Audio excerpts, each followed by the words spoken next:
ಕೃಷ್ಣಂ ವಂದೇ ಜಗದ್ಗುರುಂ.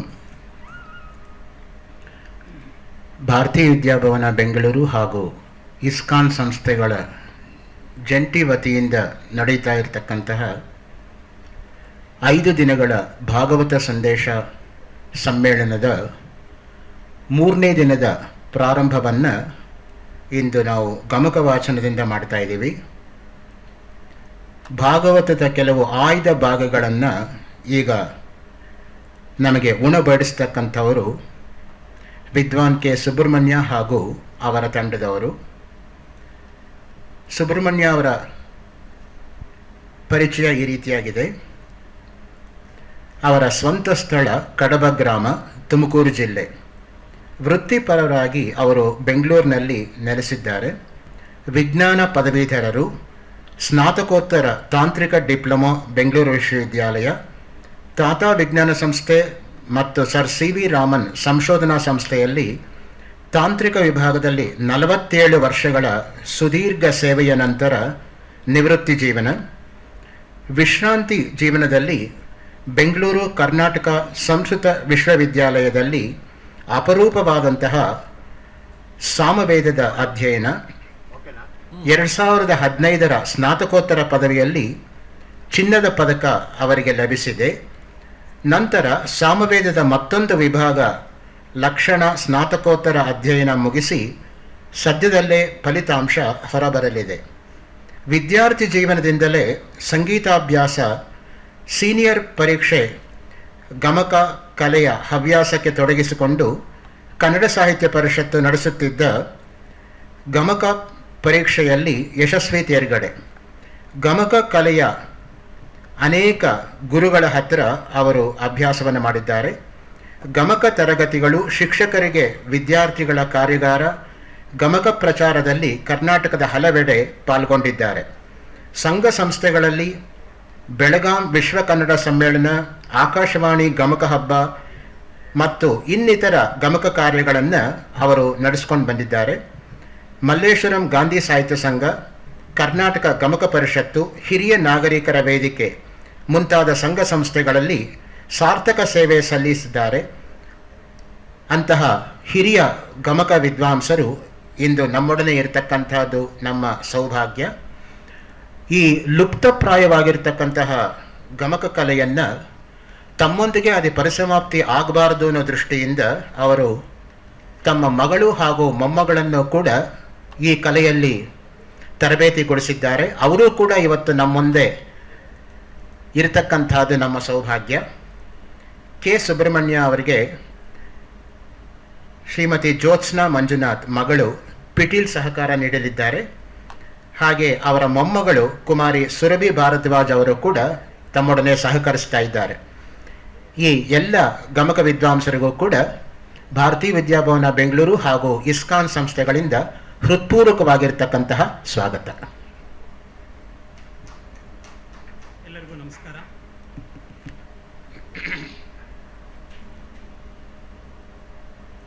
ಎಲ್ಲರಿಗೂ ನಮಸ್ಕಾರ.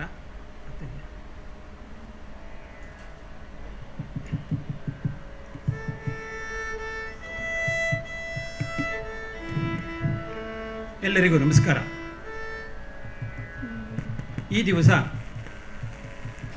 ಭಾಗವತ ಸಂದೇಶ ಕಾರ್ಯಕ್ರಮದಲ್ಲಿ ಭಾರತೀಯ ವಿದ್ಯಾಭವನ ಹಾಗೂ ಇಸ್ಕಾನ್ ಸಂಸ್ಥೆ ಈ ಎರಡೂ ಸಂಯುಕ್ತ ಆಶ್ರಯದಲ್ಲಿ ನಡೆದಿರತಕ್ಕಂತಹ ಈ ಒಂದು ಕಾರ್ಯಕ್ರಮದಲ್ಲಿ ಭಾಗವಹಿಸೋದಕ್ಕೆ ಅವಕಾಶ ಮಾಡಿಕೊಟ್ಟಿರತಕ್ಕಂತಹ ಎರಡೂ ಸಂಸ್ಥೆಗಳಿಗೆ ಹಾಗೂ ಅದರಲ್ಲೂ ವಿಶೇಷವಾಗಿ ಶ್ರೀ MA ಜಯರಾಮ್ ರಾಯ್ ಅವರಿಗೆ ನಾನು ಅನಂತ ಕೃತಜ್ಞತೆಗಳನ್ನು ಮೊಟ್ಟ ಮೊದಲೇ ಸಲ್ಲಿಸುತ್ತಾ ಈ ದಿವಸದ ಕಾರ್ಯಕ್ರಮವನ್ನು ಪ್ರಾರಂಭಿಸೋದಕ್ಕೆ ತಮ್ಮೆಲ್ಲರ ಅಪ್ಪಣೆಯನ್ನು ಬೇಡ್ತಾ ಇದ್ದೇವೆ. ಈ ದಿವಸ ನಾವು ಆರಿಸ್ಕೊಂಡಿರ್ತಕ್ಕಂಥದ್ದು ಭಾಗವತದಲ್ಲಿ ನಾರದ ಮಹಾಮುನಿಗಳು ಶ್ರೀಕೃಷ್ಣನನ್ನು ನೋಡೋದಕ್ಕೋಸ್ಕರವಾಗಿ ದ್ವಾರಕೆಗೆ ಬರ್ತಾರೆ. ಅಲ್ಲಿ 16,000 ಸ್ತ್ರೀಯರು ಇರ್ತಾರಲ್ಲ, ಅವರೆಲ್ಲರ ಮನೆಗಳಲ್ಲೂ ಕೂಡ ಆ ಶ್ರೀಕೃಷ್ಣ ಹೇಗೆ ವ್ಯಾಪಿಯಾಗಿದ್ದಾನೆ ಅನ್ನೋದನ್ನು ನೋಡಿ ಸಂತೋಷ ಪಡೋದಕ್ಕೋಸ್ಕರವಾಗಿ ಅವರು ನಾರದ ಮಹರ್ಷಿಗಳು ದ್ವಾರಕೆಗೆ ಬಂದಿದ್ದಾರೆ. ಕೃಷ್ಣಾವತಾರವೇ ಬಹಳ ರಮಣೀಯವಾದಂಥದ್ದು. ಅದು ನವನವೀನ, ಎಂದಿಗೂ ನವನವೀನ, ಕೇಳಿದಷ್ಟು ಕೇಳಬೇಕು ಎಂಬತಕ್ಕಂಥ ಕಾವ್ಯ. ಓದಿದಷ್ಟು ಓದಬೇಕು ಎಂಬತಕ್ಕಂತಹ ಕಾವ್ಯ ಅದು. ಆ ಬಾಲ ವೃದ್ಧರೆಲ್ಲರಿಗೂ ಕೂಡ ಅದು ರಂಜನೀಯವೂ ಹೌದು, ಕಲಿಯುಗದ ಅಧಿದೈವವೂ ಹೌದು. ಅವರ ಭಕ್ತರು ಅಪಾರವಾಗಿದ್ದಾರೆ. ಇಂತಹ ಒಂದು ಕಾವ್ಯದಿಂದ ಆರಿಸಿರತಕ್ಕಂತಹ ಕೆಲವು ಭಾಗಗಳನ್ನು ತಮ್ಮ ಮುಂದೆ ಯಥಾಮತಿಯಾಗಿ ನಾವು ನಿವೇದಿಸಿಕೊಳ್ತಾ ಇದ್ದೇವೆ.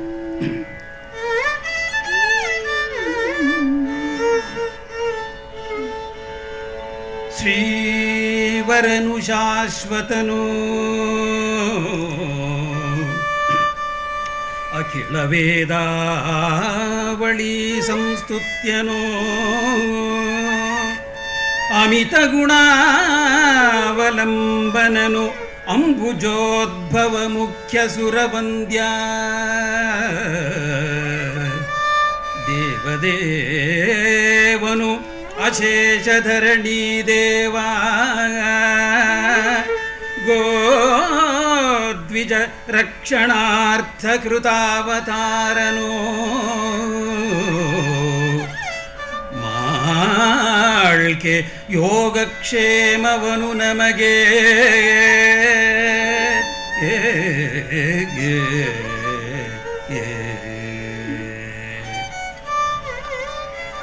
ನಿಗಮ ಕಲ್ಪ ಮಹಾದ್ರುಮದ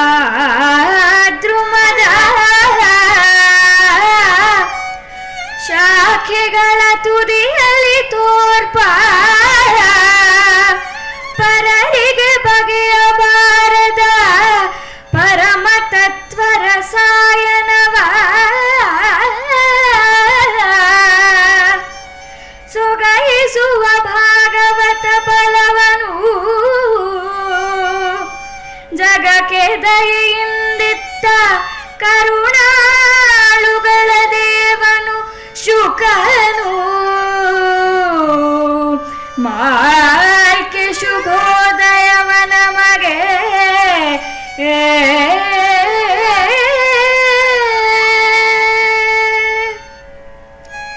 ಕರುಣಿಸೈ ಮುನಿನಾಥ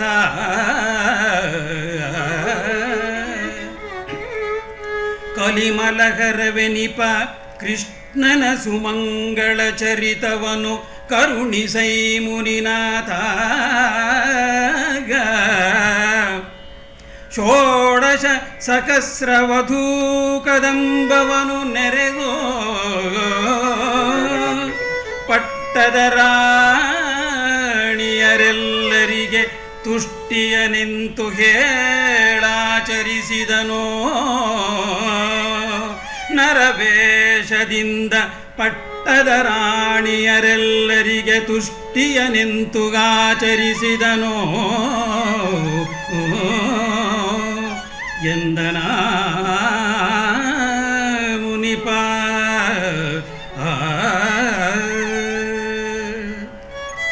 ಕೇಳು ನೃಪ ಕಮಲಾಯತಾಕ್ಷಣ ಲೀಲೆಯನು ಕೇಳು ನೃಪ ನರಲೋಕವಿದನು ಕೂಲ ಚಾರಿತ್ರವನು ಬೆಸಗೊಳ್ಳಲುಂಟೆಲೈ ನಿನಗೆ ಶ್ರೀಲಲಾಮ ಪದಾಬ್ಜದಲ್ಲಿ ನೃಪಮೌಳಿ ರತ್ನವೇ ಕೇಳೆನುತ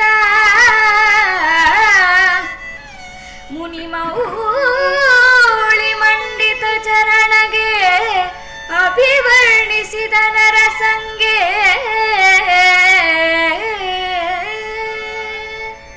ಒಂದು ದಿನ ನಾರದ ಮಹಾಮುನಿ ಬಂದನ ದ್ವಾರಕಿಗೆ ಕೌತುಕದಿಂದ ನೋಡಲು ನಾರದ ಮಹಾಮುನಿ ಬಂದನ ದ್ವಾರಕಿಗೆ ಕೃಷ್ಣನ ಉನ್ನತ ಮರ್ತ್ಯ ಲೀಲೆಗಳ ನೋಡಲು ನಾರದ ಮಹಾಮುನಿ ಬಂದನ ದ್ವಾರಕಿಗೆ ಒಂದು ನರಕಾಸುರನನು ಅಲ್ಲಿಂದ ಇಂದು ಮುಖಿ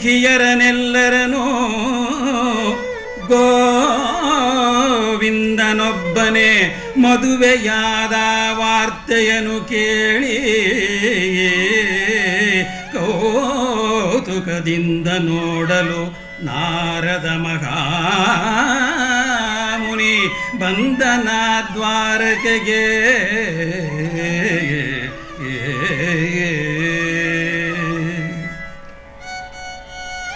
ವಿಶ್ವಕರ್ಮನ ಶಿಲ್ಪವಿದ್ಯಾ ವಿಶ್ವವಿಭವದ ಸಾರವೆನಿಸುವ ವಿಶ್ವತೋಮುಖನರ ಮನೆಗೆ ನಡೆತರಲು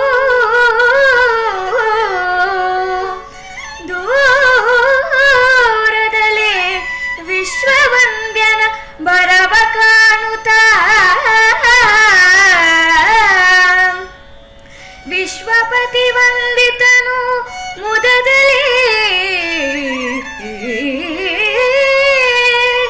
ವಿಶ್ವಜನ ಸಹಿತ ಇತಿರುಗೊಂಡನು ನಾರದ ವ್ರತಿಯ.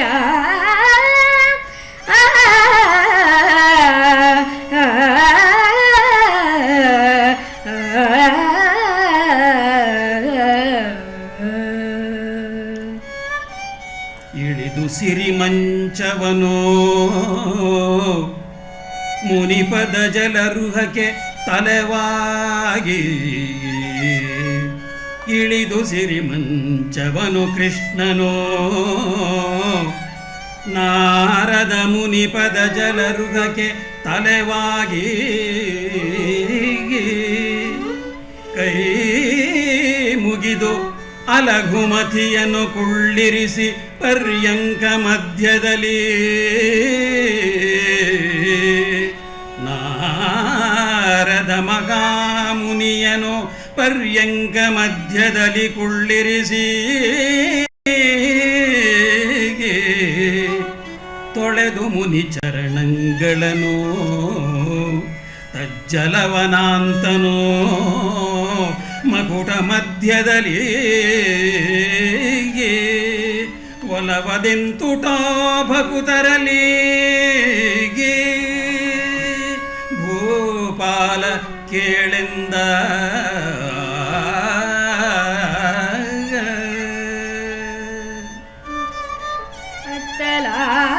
ಅತ್ತಲಾವನ ಚರಣ ಕಮಲವ ಚಿತ್ತದಲ್ಲಿ ಚಿಂತಿಸುವರನು ದಿನ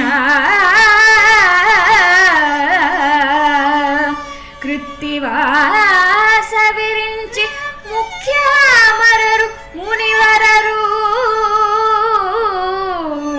ಚಿತ್ತದಲ್ಲಿ ಚಿಂತಿಸುವರನು ದಿನ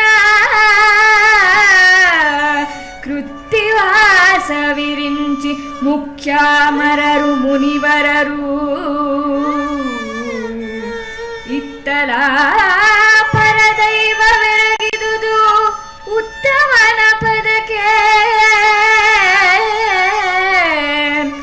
ಆವನಂಗ್ರಿಯದಿತ್ತ ಜಲ ಜಾಹ್ನವಿಯಲ ಜನನಾಥ ಕೇಳೆಂದ.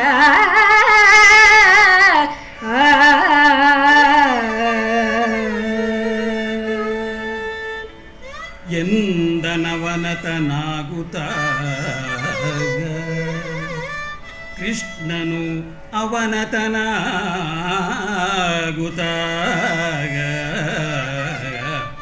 ಅಂಘ್ರಿದ್ವಂದ್ವದಲ್ಲಿ ಪಾದ್ಯಾರ್ಘ್ಯ ಸೂನೃತದಿಂದ ಮನ್ನಿಸಿ ಮುನಿಲಲಾಮನನು ಅಧಿಕ ಭಕ್ತಿಯಲಿ ಪಾದ್ಯಾರ್ಘ್ಯದಿಂದಲಿ ಮನ್ನಿಸಿ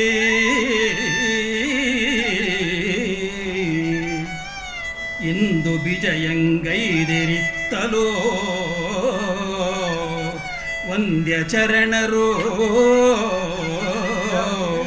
ತನ್ನ ಭಾಗ್ಯದ ಕಂದರವೆ ಕೈ ಸಾರಿತು ಎಂದನು ಕೃಷ್ಣನು ವಿನಯ ಪರನಾಗಿ.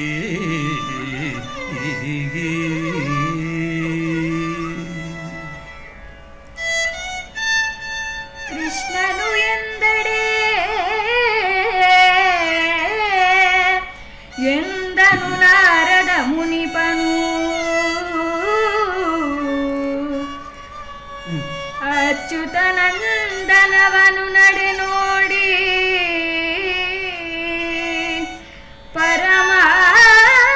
ಪರಮಾನಂದದಲ್ಲಿ ಮನ ಮುಳುಗಿ ತನ್ಮಯನಾಗುತ್ತಲಿ ಒಲವಿನಲಿ ತಂದೆ ಚಿತ್ರ ನಿನ್ನಲಿ ಈ ಸ್ವಚ್ಛಂದ ಭಕ್ತ ಪ್ರಣಯವೂ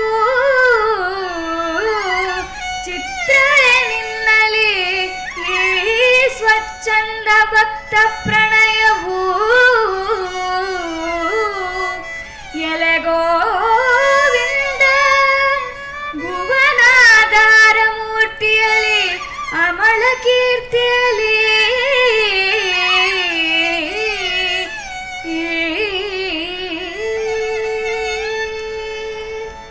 ಕಂಡೆನಲ್ಲೈ ಕೃಷ್ಣ ನಿಜ ಪದ ಪುಂಡರೀಕವನಿದನು ಕಂಡೆನಲ್ಲೈ ಕೃಷ್ಣ ಮುನಿಕೃತ್ ಪುಂಡರೀಕ ಧ್ಯಾನ ಮಂಗಳವೆನಿಪ ಮೂರ್ತಿಯನೋ ಕಂಡೆನಲ್ಲೈ ಕೃಷ್ಣ ಕಂಡೆನೀ ಭವಕೂಪಪತಿತರ ತಂಡ ವೀರೇಡುವಡೆ ಮುಕುತಿಗ ಕಂಡಾಗ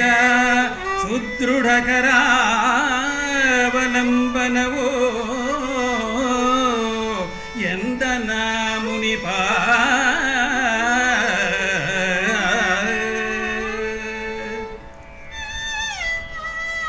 ತನಗೆ ಕರುಣಿಸು ಕೃಷ್ಣ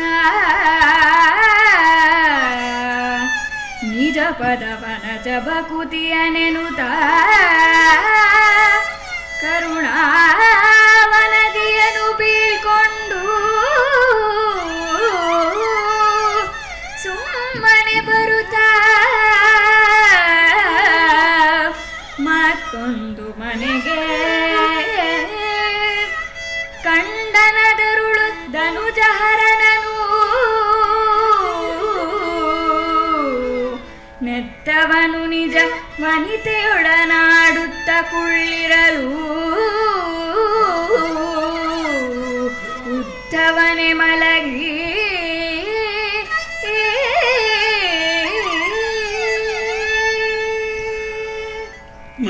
ಮಂದಿರಕ್ಕೆ ಮುನಿನಾಥನೈತರಲು ಮಂದಿರಕ್ಕೆ ಮುನಿನಾಥನೈತರಲು ಅಂದು ವಿನಯದಲಿದಿರುಗೊಂಡು ಆನಂದದಿಲಿ ತಲೆವಾಗಿ ಮುನ್ನಿನ ಓಲು ಭಕುತಿಯಲಿ ವಂದಿಸುತ್ತ ನಿಮ್ಮಡಿಗಳಿತ್ತಲು ಬಂದಿರಾವಾಗ ನಿಮ್ಮಡಿಗಳು ಇತ್ತಲು ಬಂದಿರಾವಾಗ ಆಯ್ತು ತನ್ನಯ ಮಂದಿರಕ್ಕೆ ಪಾವನತೆ ಎಂತ ಉಪಚರಿಸಿದನು ಮುನಿಯ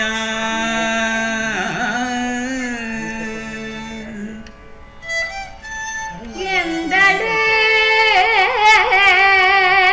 ಉಸುರದೆ ಮುನಿ ತೆರಳಿ ಮತ್ತೊಂದು ಗೃಹದಲ್ಲಿ ಕಂಡನ ಗೋವಿಂದನನು ಕುಳ್ಳಿರಲು ಕೊಂಡಾಡುತ್ತ ಶಿಶುಗಳನ್ನು ಬಂದು ಗೃಹದಲ್ಲಿ ಮಜ್ಜನಕ್ಕೆ ಮನಸಂದು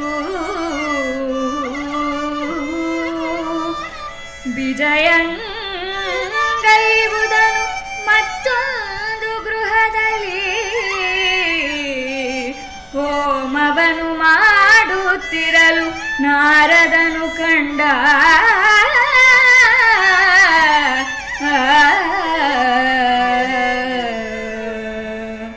ಒಂದು ಗೃಹದಲ್ಲಿ ಒಂದು ಗೃಹದಲ್ಲಿ ಭೋಜನಕ್ಕೆ ಮನಸಂದು ಕೊಳ್ಳಿರೆ ಕಂಡನ ಮತ್ತೊಂದು ಗೃಹದಲ್ಲಿ ವಿಪ್ರಕುಲ ತುಷ್ಟಿಯನು ಮಾಡುತ್ತಿರೆ ಒಂದರಲ್ಲಿ ಕುಳ್ಳಿರಲು ಸಂಧ್ಯಾ ವಂದನಕ್ಕೆ ಮತ್ತೊಂದು ಗೃಹದಲ್ಲಿ ಶಸ್ತ್ರಾಭ್ಯಾಸವನು ಮಾಡುತ್ತಿರಲು ಕಂಡ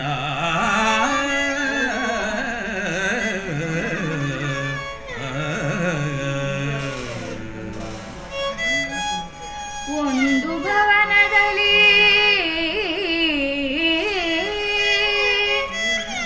ಆನೆ ಕುದುರೆಗಳಿಂದ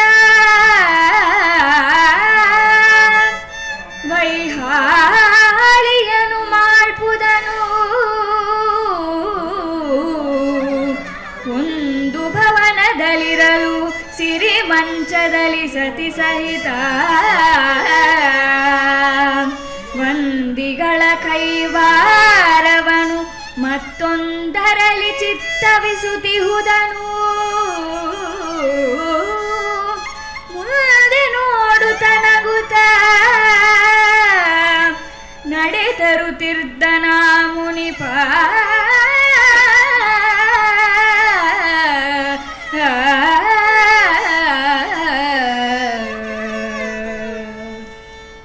ಒಂದು ಗೃಹದಲ್ಲಿ ಮಂತ್ರವನು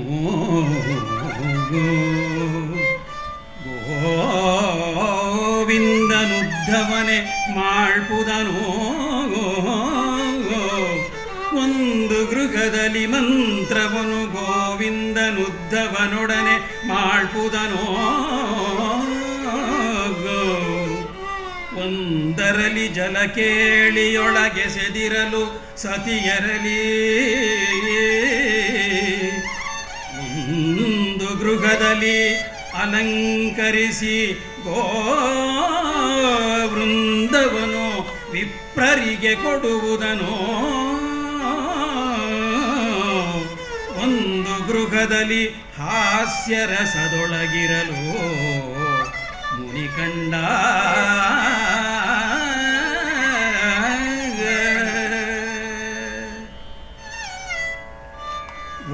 ಒಂದೆಡೆಯಲ್ಲಿ ಇತಿಹಾಸ ಕಥೆಗಳನ್ನು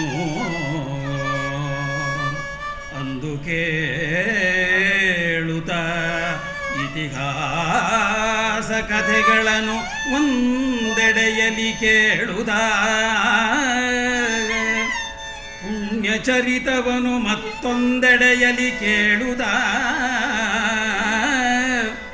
ಒಂದೆಡೆಯಲ್ಲಿ ಅರ್ಥವನು ಕಾಮವನು ಅಮಳ ಧರ್ಮವನು ಕೇಳುದ ಒಂದೆಡೆಯಲ್ಲಿ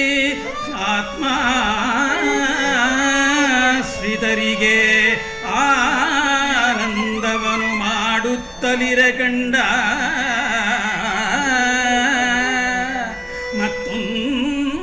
ಮತ್ತೊಂದೆಡೆಯಲಿರೆ ಕಂಡನು ಆತ್ಮಜ್ಞಾನರತನಾಗಿ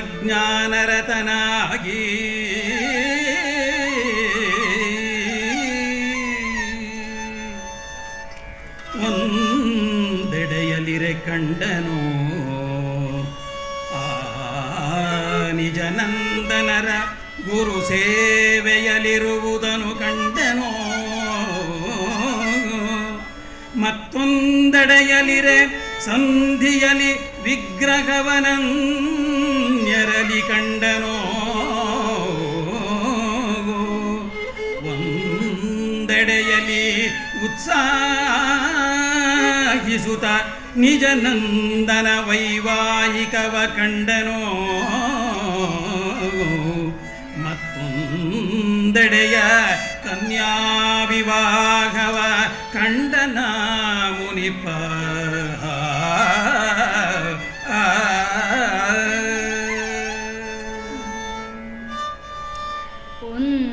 ಒಂದೆಡೆಯೊಳೊಪ್ಪಿರಲು ಗಜರಥದಿಂದ ವರವಧುಗಳನ್ನು ಪೂಜಿಸಿ ಸಂದ ವಿಭವಂಗಳಲ್ಲಿ ಚಮರ ಛತ್ರ ನಿಕರದಲ್ಲಿ ದುಂದುಬಿಯ ಕಹಳೆಗಳ ಘನರವ ದಿಂದ ಸಪ್ರೇಮದಲ್ಲಿ ಕಳುಹುವ ಸಂದನಿಯ ಸಂಭ್ರಮದಲೆಸೆದಿರೆ ಕಂಡನ ಮುನಿಪ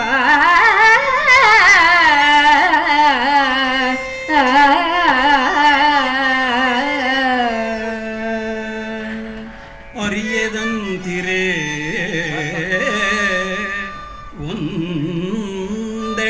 ಒಂದೆಡೆಯಲರಿಯದಂತಿರೆ ಅಂಗವ ಮರೆಸಿ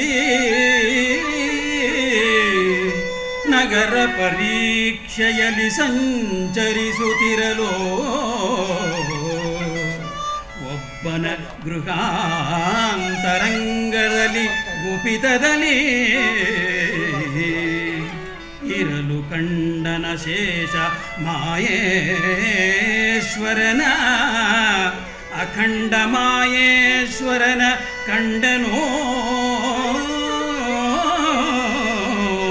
ನಿರುಪಮ ಯೋಗಮಾಯ ಪರಮ ವಿಭವಂಗಳನು ಕಂಡನೋ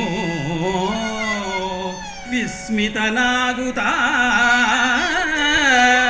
ನಾರದ ಮುನಿ ಇಂತೆಂದ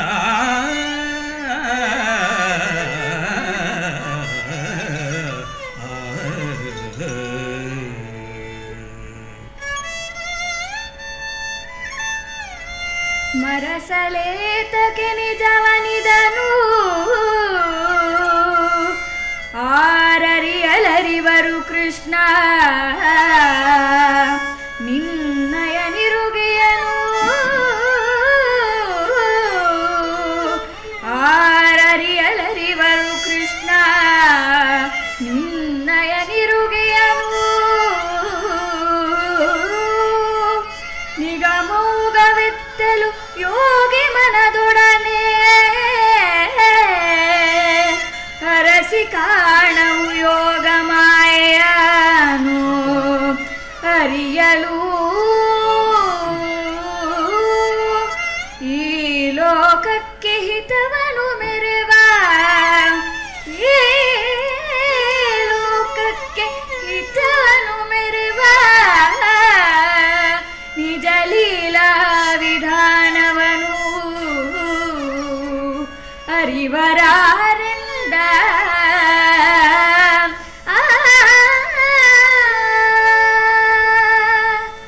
ಕಂಡೆ ನಾನೆಲೆ ದೇವಾಗ ನಿನ್ನುದ್ದಂಡ ಮಾಯಾಶಕ್ತಿಯನು ಕಂಡೆ ನಾನೆಲೆ ದೇವ ನೆರೆ ಕಂಡೆನೋ ಗುರುಲೀಲಾ ವಿಹಾರ ವಿಚಿತ್ರ ವೈಭವವ ಕಂಡೆನೆನ್ನಯ ಜನ್ಮ ಫಲವನು ಕಂಡೆ ನಿನ್ನಯ ಸ್ವಾಮಿ ಪದಯುಗ ಪುಂಡರೀಕದ ಸಿರಿಯ ಕಂಡೆನೋ ಎನುತ ಎರಗಿದನು ಪದಕ್ಕೆ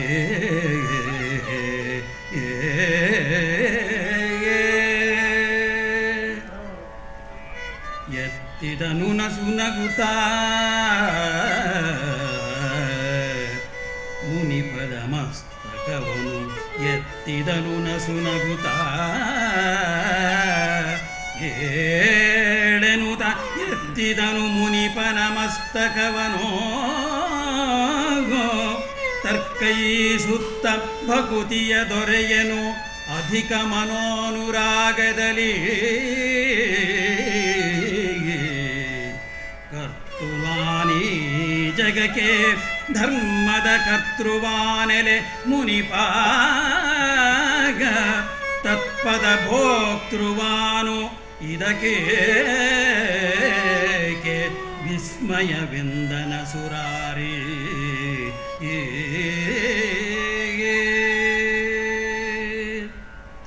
ಎಂದಡೆ ಅಚ್ಯುತನಂಗ್ರಿ ಕಮಲದಲ್ಲಿ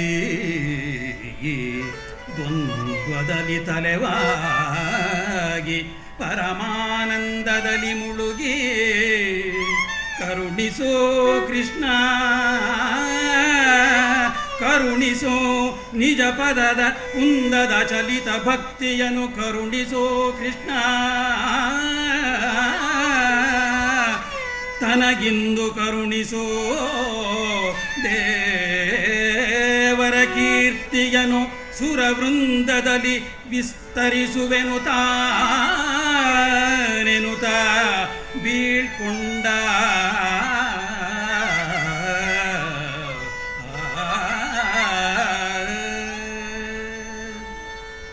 ಹಾಯ್ದನು ಗಗನಾಂಗಣಕ್ಕೆ ನಾರಾಯಣರವ ಬೆಸೆಯೇ ವೈಷ್ಣವರಾಯ ಚೂಡಾಮಣಿ ಭವಾಂಧದ ಮೋಗರದ್ಯುಮಣಿ ಹಾಯ್ದನು ಗಗನಾಂಗಣಕ್ಕೆ ಮಾಯೆಯ ರಸನ ಮಹಿಮೆಗೆ ಓರಂತೆ ಆಯನುತ ತಲೆದೂಗುತ್ತ ಅಮರನಿಕಾಯ ಕೈವಾರಿಸಲು ನಾರದ ಮುನಿ ನಿಜೇಚ್ಛೆಯಲಿ ಹಾಯ್ದನು ಗಗನಾಂಗಣಕ್ಕೆ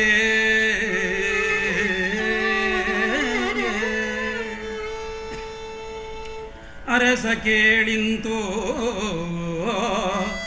ಅಖಿಳ ಜಗ ಕಚ್ಚರಿಯ ನಿಪ ನರಲೀಲಯನೋ ವಿಸ್ತರಿಸುತ್ತವನಿಗೆ ಪರಮ ಪಾವನವೆನಿಪತನು ಬಿಡಿದು ಪರಮ ಸುಖಮಯ ಮೂರ್ತಿ ಷೋಡಶವರ ಸಹಸ್ರ ಸತೀ ನಿಕಾಯವ ನೆರೆದು ದಿಟವೆಂಬಂತೆ ಮೆರೆದನೋ ಲೋಕ ಸಂಗ್ರಹವ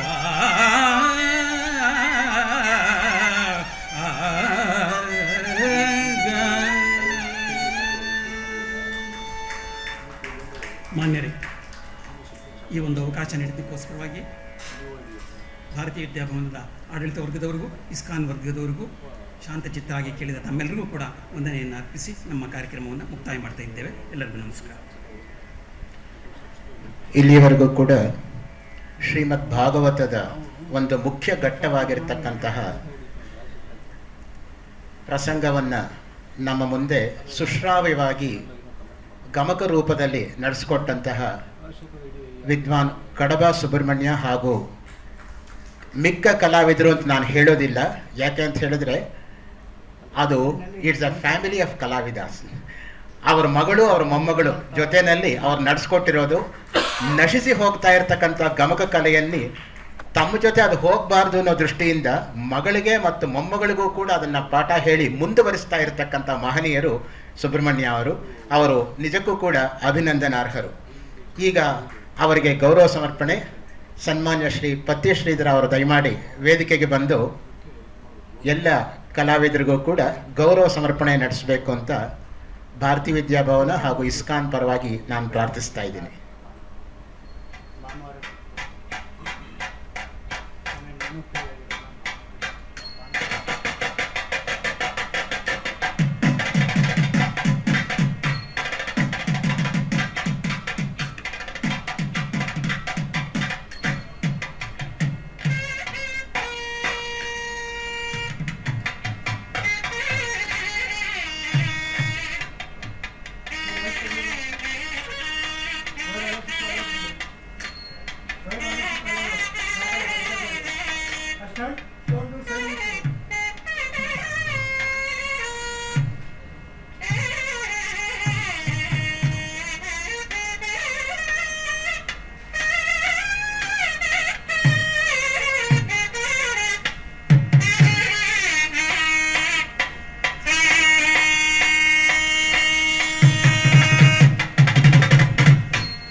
Now we begin the first academic session of the third day's deliberation on the message of Srimad Bhagavatam to humanity, and may now request the learned speakers, Professor Anant Nagendra Bhatt, who has come all the way from Mysore, Dr. Sri Srivatsa, to kindly come to the dais.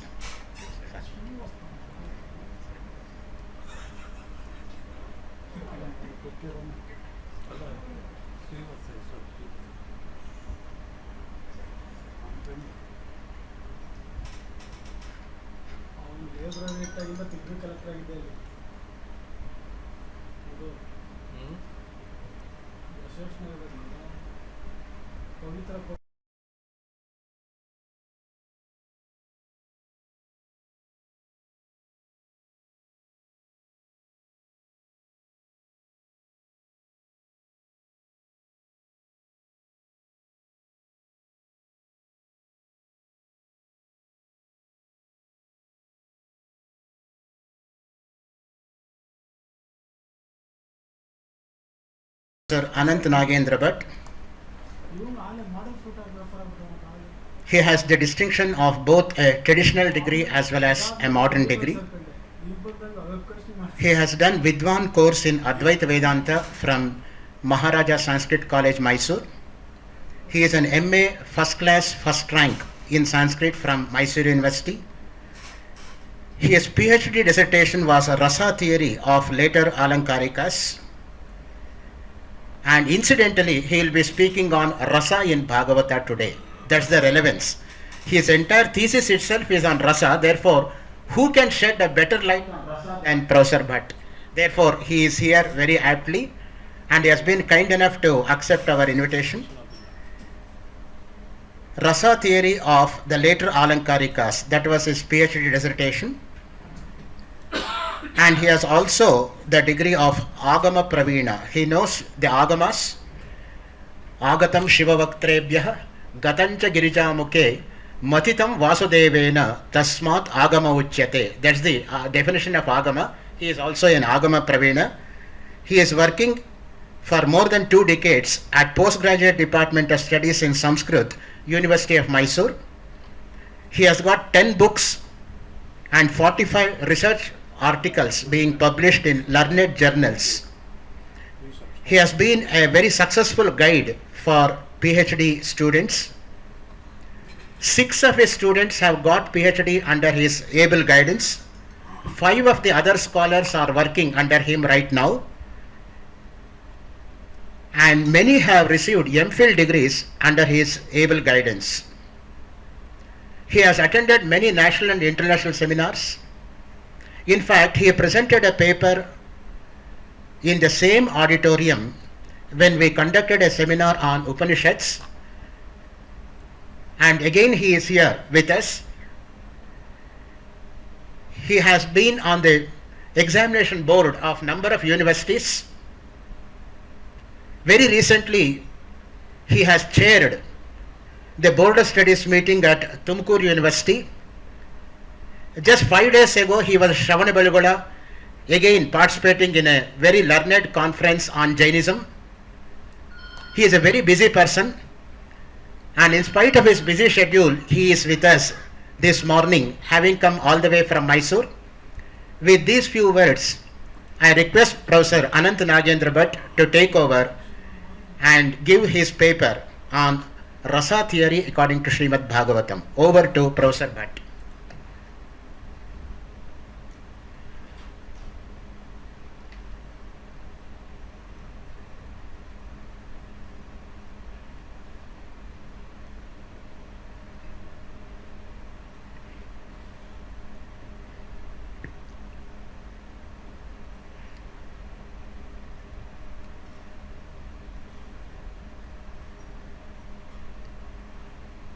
ವೇದಿಕೆಯ ಮೇಲೆ ಆಸೀನರಾಗಿರತಕ್ಕಂತಹ ವಿದ್ವಾಂಸದ್ವಯರೇ, ವೇದಿಕೆಯಲ್ಲಿ ಸಭೆಯಲ್ಲಿ ಆಸೀನರಾಗಿರತಕ್ಕಂತಹ ಸಮಸ್ತ ಮಹಾಜನತೆ,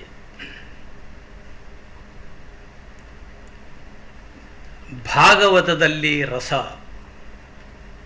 ಎನ್ನುವ ವಿಷಯವಾಗಿ ಮಾತನಾಡಬೇಕು ಅಂಥೇಳಿ professor Ranganath ಅವರು ನನಗೆ ಹೇಳಿದರು. ಭಾಗವತ ಅತ್ಯಂತ ಮಹಾಪುರಾಣ, ಬಹಳ ಅದ್ಭುತವಾದಂತಹ ಗ್ರಂಥ. ಅವರು ಹೇಳದಂತೆ ರಸವನ್ನು ಸಂಬಂಧಿಸಿಯೇ ನನ್ನ ಅಧ್ಯಯನ, PhD ಅಧ್ಯಯನ ಇದೆ. ಆದರೆ ಭಾಗವತದಲ್ಲಿ ರಸ ಹೇಗಿದೆ ಅನ್ನೋದನ್ನು ನಾನು ಮೊದಲು ನೋಡಿರಲಿಲ್ಲ. ಅವರು ಹೇಳಿದ ಅನಂತರದಲ್ಲಿ ನನಗೊಂದು ಭಾಗ್ಯ ಬಂತು ಅಂತ ಹೇಳಿ ನಾನು ಅಂದ್ಕೊಳ್ತೇನೆ.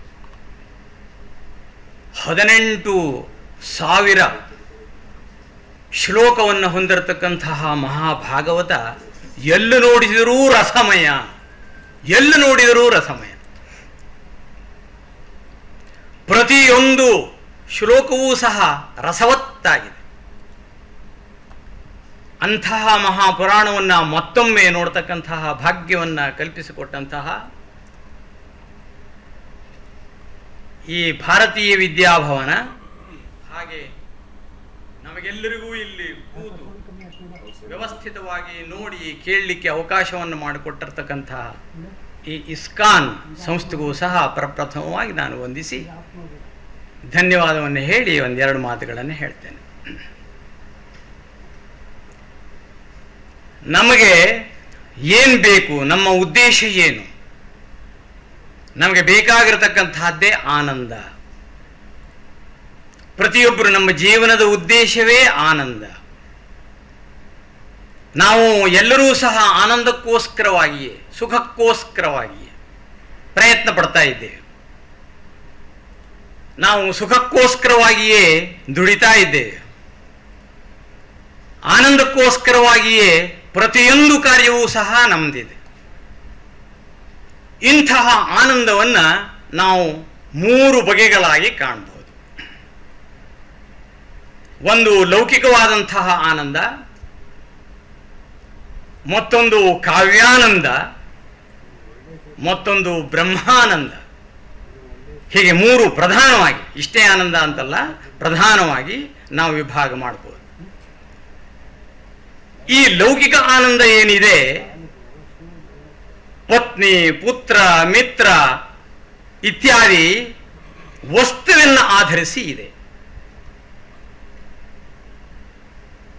ಯಾವುದೇ ವಸ್ತುವನ್ನು ಆಧರಿಸಿ ನಾವೇನ್ ಮಾಡ್ತೀವಿ ಅಂತ ಕೇಳಿದ್ರೆ ಆನಂದವನ್ನು ಪಡಿತೀವಿ.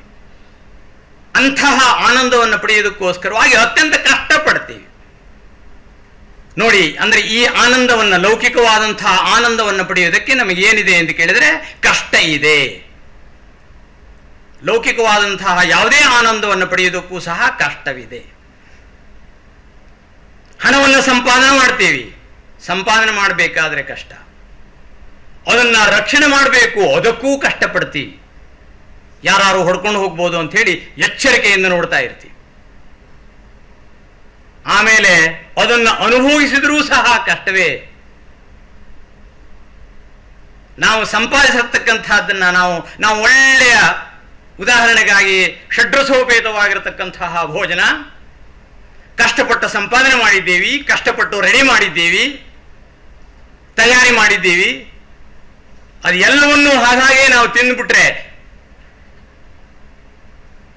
ಚಾಪಲ್ಯದಿಂದ ನಮಗೆ ಏನು ಬರುತ್ತೆ? ನಾವು ಸಹಿಸಲಾಗದೇ ಇರತಕ್ಕಂತಹ ಅನೇಕ ರೋಗಾದಿಗಳಿಗೆ ನಾವು ಒಳಗಾಗ್ತೀವಿ. ಆದ್ದರಿಂದ ನಮಗೆ ಕಷ್ಟ, ನಾವು ಸುಖಕ್ಕೋಸ್ಕರವಾಗಿ ಗಳಿಸಿದ್ದು ಸಹ ಸುಖವನ್ನ ಕೊನೆಯಲ್ಲಿ ಕೊಡಲಾರದು ಎಂತಕ್ಕಂತಹದ್ದು ಇಲ್ಲಿಯ ಅಭಿಪ್ರಾಯ.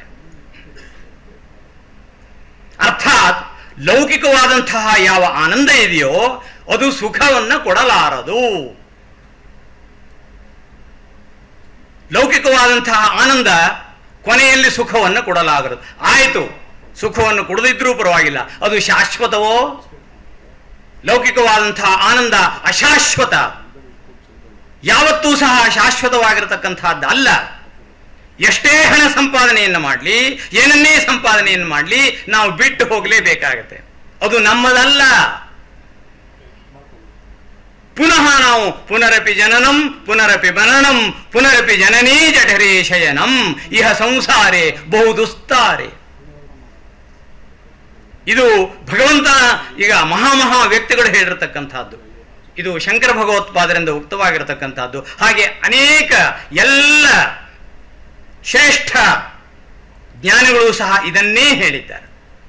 ಆದ್ರಿಂದ ಲೌಕಿಕ ಆನಂದ ಶಾಶ್ವತವಲ್ಲ, ಮೊದಲನೇದಾಗಿ. ಎರಡನೇದಾಗಿ ನಾವು ಕಾವ್ಯಾನಂದಕ್ಕೆ ಬರೋಣ. ಕಾವ್ಯಾನಂದ ಎಂತಕ್ಕಂತಹದ್ದು ಬ್ರಹ್ಮಾನಂದ ಸಹೋದರ ಅಂತ ಹೇಳಿ ವರ್ಣನೆ ಮಾಡಿಬಿಟ್ಟಿದ್ದಾರೆ. ಆದರೆ ಅದು ಬ್ರಹ್ಮಾನಂದವಲ್ಲ, ಬ್ರಹ್ಮಾನಂದ ಸಹೋದರ.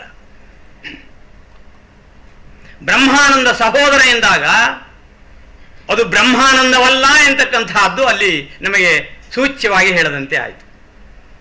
ಸಹೋದರ ಎಂದಾಗ, ತಮ್ಮ ಎಂದಾಗ ಅಷ್ಟು ದೊಡ್ಡದಲ್ಲ ಅಂತೆ ಆಯಿತು.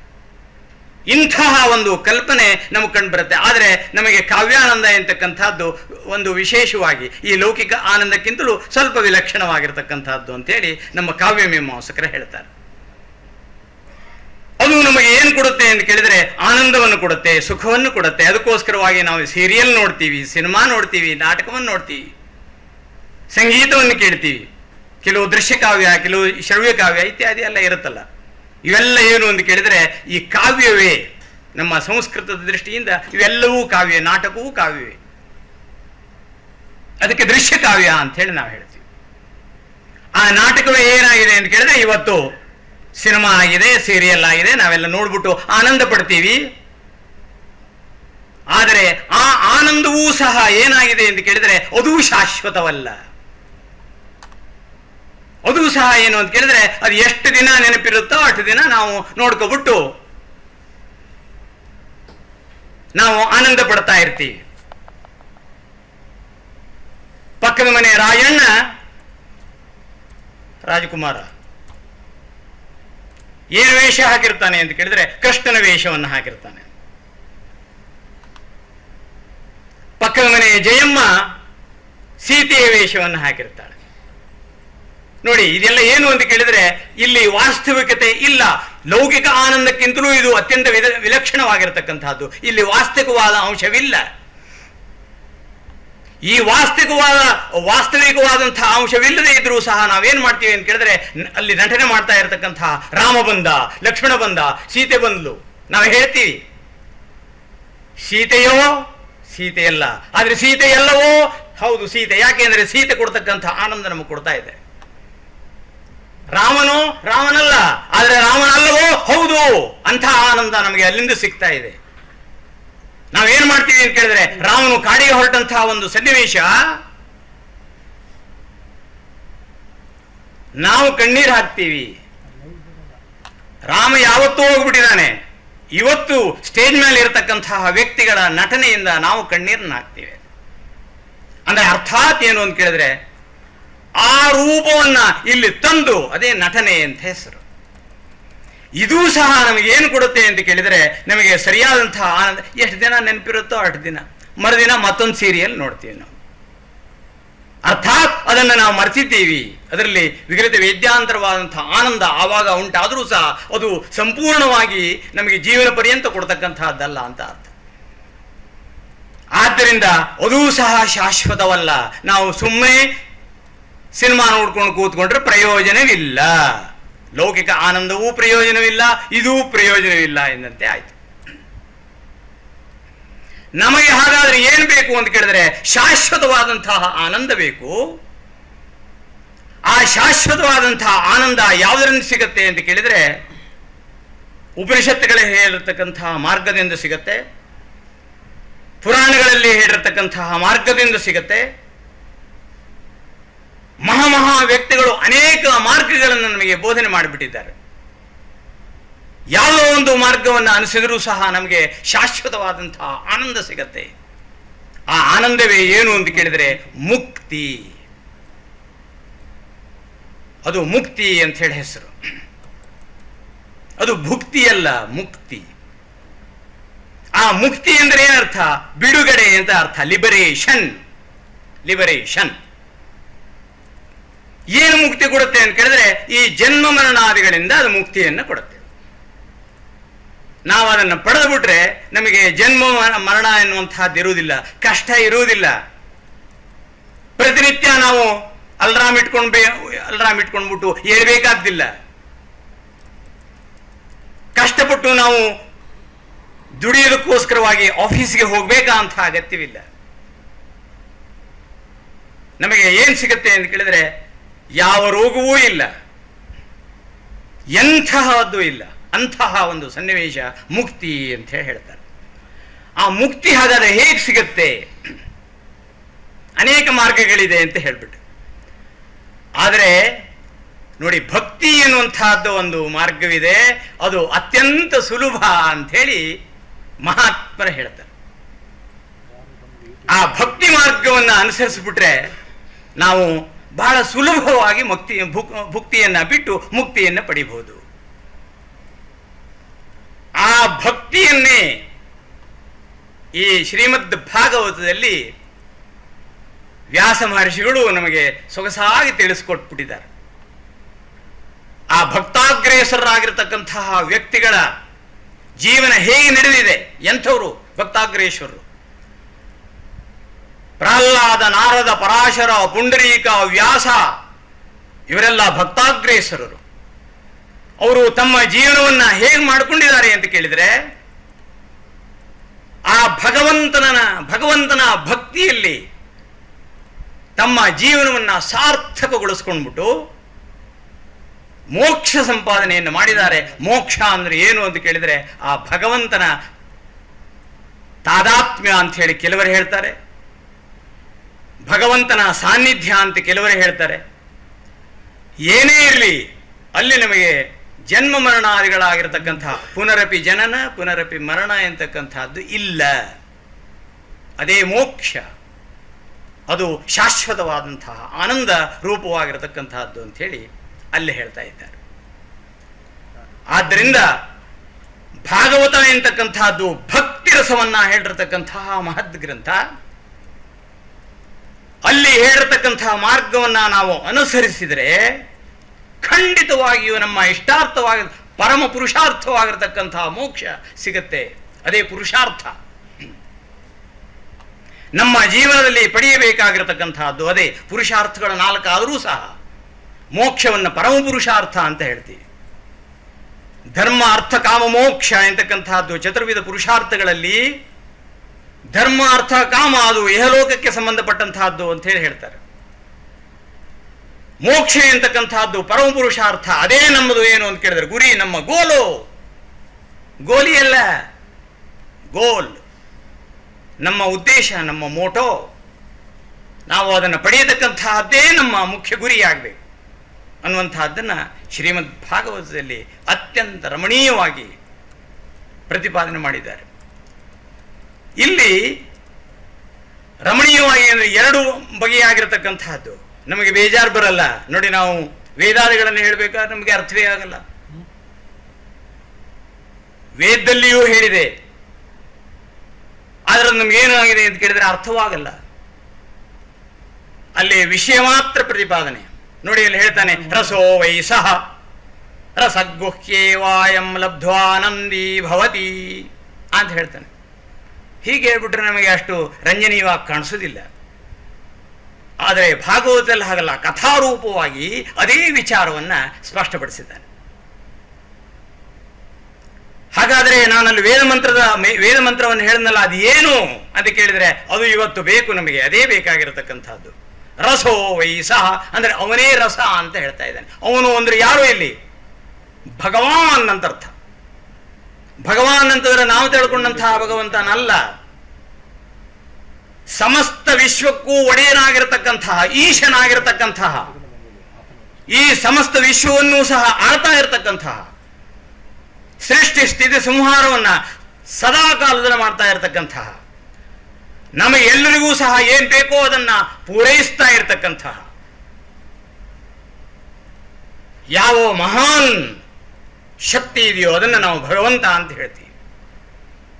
ಆ ಮಹಾನ್ ಶಕ್ತಿ ಮತ್ಯಾರೂ ಅಲ್ಲ ಅಂಥೇಳಿ ಇಲ್ಲಿ ಭಾಗವತದಲ್ಲಿ ಹೇಳುತ್ತೆ.